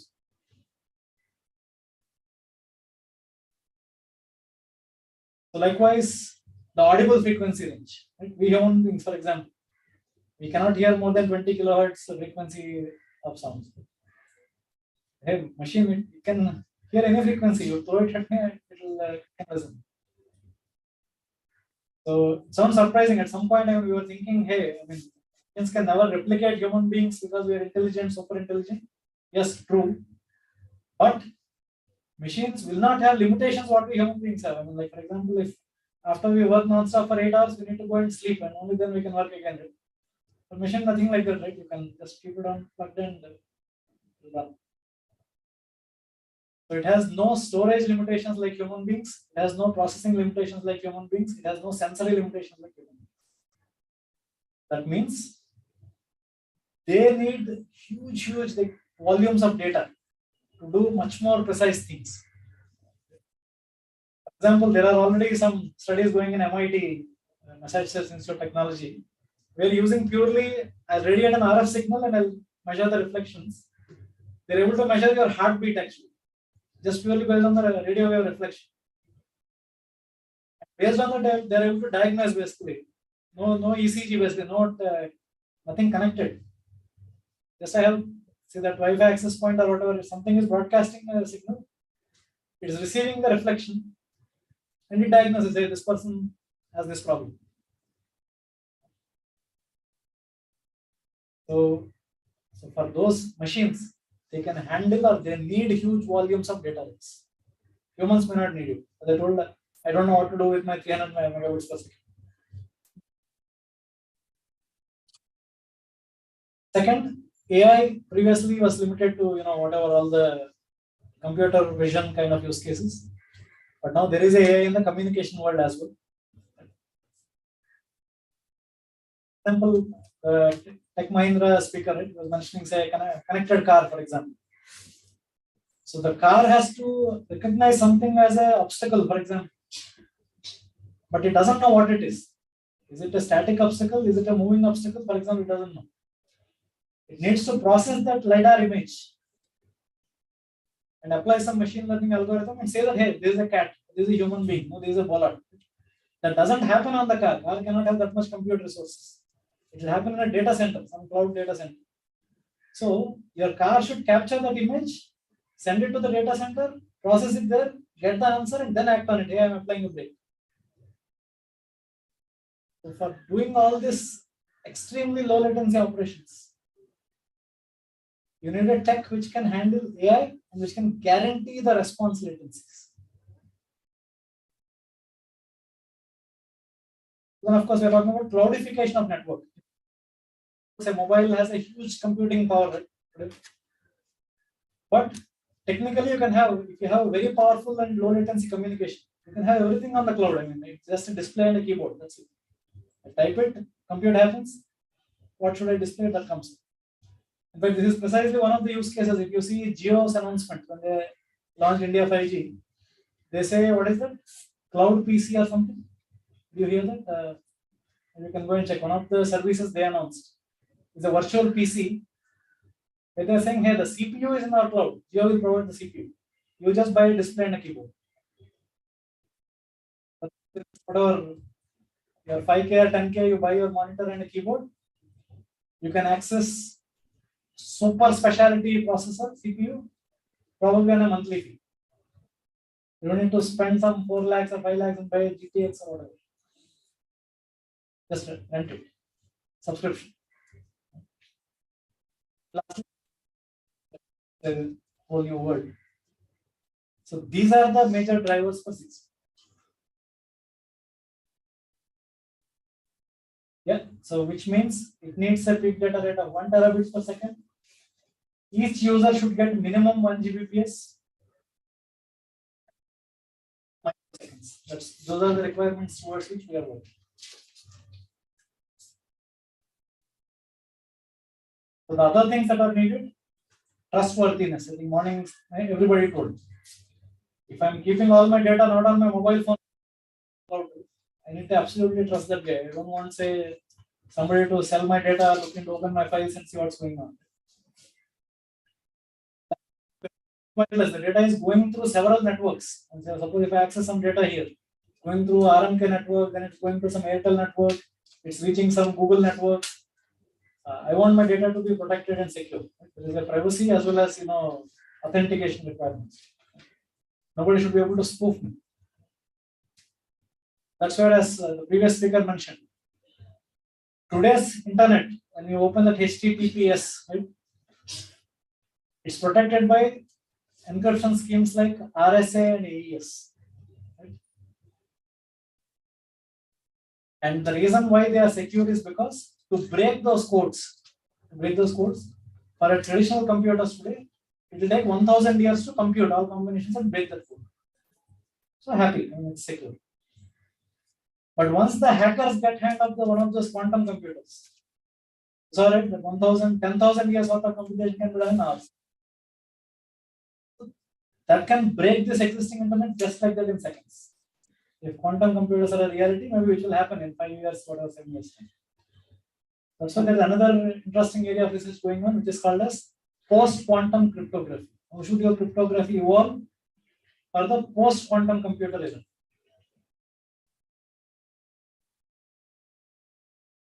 So yeah, all these are currently open problems for the 6G world. So yes, On that note, I think I would like to end my talk. Let's all together build a hyper-connected world.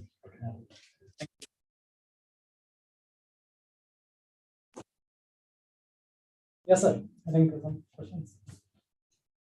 Yeah, I think.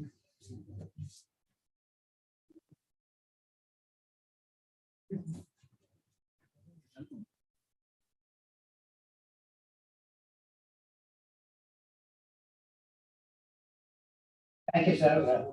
I have two questions. One is the use cases for 6G are coming up. But between 5G and 6G, where do you bring about the performance improvement, bandwidth improvement? So, what algorithm or what design improvement? That's one thing. Second thing is parallel to 5G, 6G development. Other technologies are developing like VLSI and so on. So does it take advantage of that? Like for example, I saw sensors seem to be the same thing. Is there any technology coming up in sensors to make it enabled for 5G using the advancement of VLSI? Yes. Yeah. So I hope it makes sense. Yes, sure. So these things have to evolve in parallel. Like for example, now we are talking purely from the radio communication wireless, what happens over the air perspective. So for that, like previously in 4G and 3G, we are using a certain frequency bands. By the way, one of the scarcest natural resource in the world is not petrol or not diesel or nothing like that. The most scarce resource is actually licensable spectrum. The part of radio spectrum which can be used for mobile communication is least available in quantity. That's why it's so expensive. That's why the carriers are spending, tens of thousands of crores to buy a license for that. So from 4G to 5G, some newer bands of spectrum are brought into usage with techniques like beamforming, millimeter wave, and all those things. So now we have huge chunks of new spectrum. That's the success of what should I say, the 5G capacity improvement. So 6G will go further into what is called as a terahertz band. They are kind of near, they are called as suboptical frequencies, it's just below the light spectrum. So there again, a lot of spectrum is available, but in this 10 years, that should be made suitable for a wireless communication, suitable and safe. So that will be the spectrum part, how the data capacity will come. But second, in parallel, the VLSI and sensor enhancements have to happen to bring that the device I showed, the first 5G device is like the size of this podium. And after 10 years, it became a handheld smartphone. So same thing will happen for the 6G world also. So things which are initially huge in lab, as they get near to the commercialization, say 10 years down the line, they will get. But that's a different parallel research going. We are looking into the communication aspects. Will there be improvement in the towers and all that? Design of towers? Yes. So in fact, as we go to higher frequencies, following that, I forgot, your antenna spacing is proportional to the wavelength. So your antennas will actually become smaller and smaller as you go to higher bands. So they can actually go to much smaller and a compact towers. In fact, mostly if you ask me, because I'm saying 6G is for this metaverse or for machines purposes and all, in my view, it will be mostly deployed indoors. Because you will not be on the road and walking through a metaverse. So mostly indoor. So maybe the backbone may still stay with 5G, even 10 years down the line. On satellite. A satellite, yeah. In fact, you would have seen recently, what should I say? Starlink is there. Tesla and T-Mobile, they have announced a contract, right? Like very soon means by next year. In USA, on your 4G smartphone, existing 4G mobiles, you'll be able to receive the satellite signals, especially when you go into no coverage areas. What are the latencies? Generally, satellite, if you take a geo satellite, it will be 230 milliseconds for getting the information. What about the Starlink? The latency is the biggest problem. Why? A satellite communication will never be able to offer any real-time services. Like if you want to make a video call, or if you want to make a gaming, you will not be able to do it on satellite because there is a physical round-trip delays there. So that's why if you see the service which Apple has announced in their latest flagship announcement, they call it emergency SOS. You can send a text message and you'll get a text message. Because there is no latency, I mean, you can afford some latency. That's the biggest problem. So that's where again, there is another research going on what is called as NTN, non-terrestrial networks, or HAPS, high altitude base stations. So temporarily, like for example, that's where when your drone is there, for example, you can put a cell tower on that drone. The drone will fly and wherever you want coverage, it will create a coverage. It will create temporary, like say in a war zone or in a, or you go to a picnic into a forest area, for example, there's no coverage there. Your drone can provide a coverage, or a hot air balloon will fly there and can give a coverage. But again, all these are probably 10 years down the line. But yeah. Yes. See, we are talking about quantum computing. Terrorists get a hand on this, then it becomes a major challenge. So our company is also working on creating a framework, like how will they do the policing work, like how you have International Atomic Energy Agency, which addresses. So that's why this is a research area currently. Post-quantum cryptography is a research area. Even IIT Bombay and many other places are working on it, because the expectation is that for the quantum computers to become a reality, it will take another 10 years at least. So by then, we should be able to upgrade all these RSAs and AES to newer cryptographic schemes, which are already appearing in the research. Actually, there are some new schemes that are already there. So that research is going on. Data rate targeted for the 5G communication, what's achieved? Because you said, I'm wondering, so in part of the Chennai, so you experienced 250 megabits per second data rate you experienced now. What is the maximum speed targeted? What achieved? And 6G, as you said, its target speed is 1 terabit per second. I think. So the theoretical peak data rate targeted by 5G is actually 20 Gbps. But when we say all these big numbers, actually, they are actually the capacity of one cell tower. One cell has 20 Gbps of capacity. That's the meaning of that. So which means, again, there is a part marketing involved there. So if I am the only user in the cell, I will get my 20 Gbps.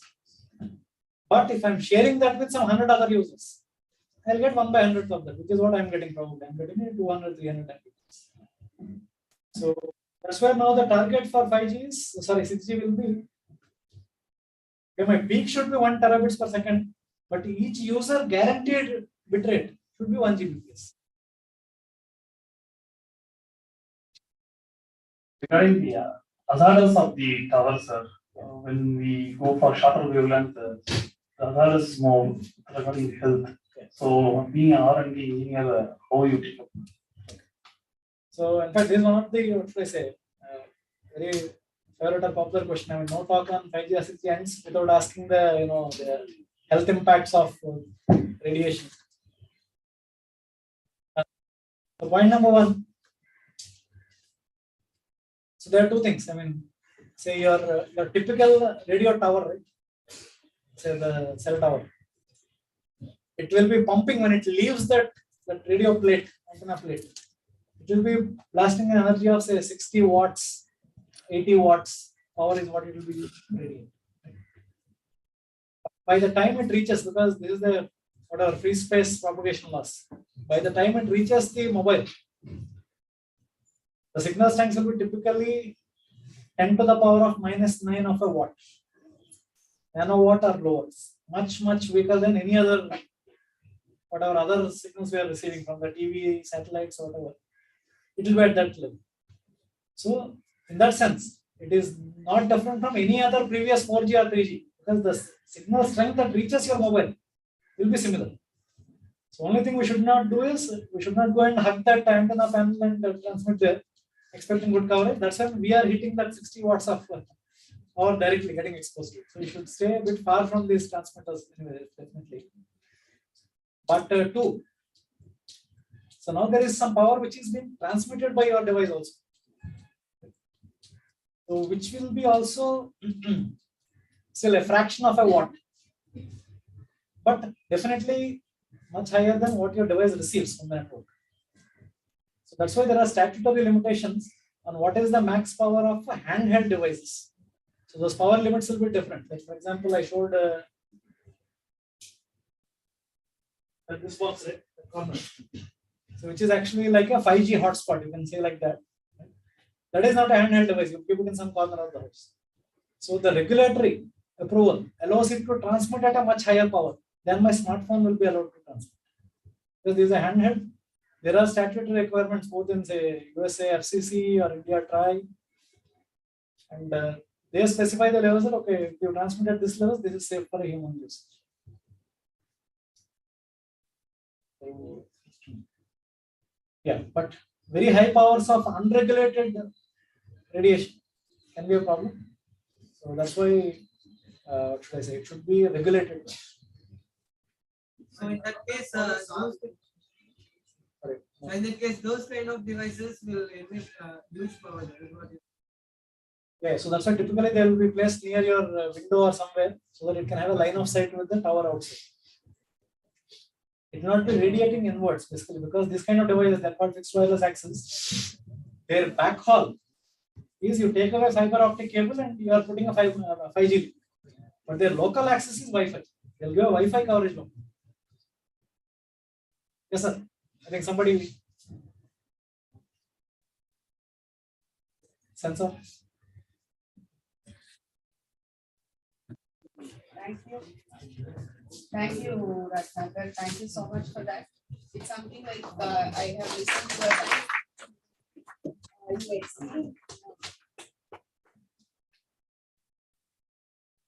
typically, it was like a science fiction movie. I was just visualizing whatever you said, and it was really very, very fascinating. Thank you, and I think the audience also have enjoyed the session. Though it was a last session, he just kept us all awake.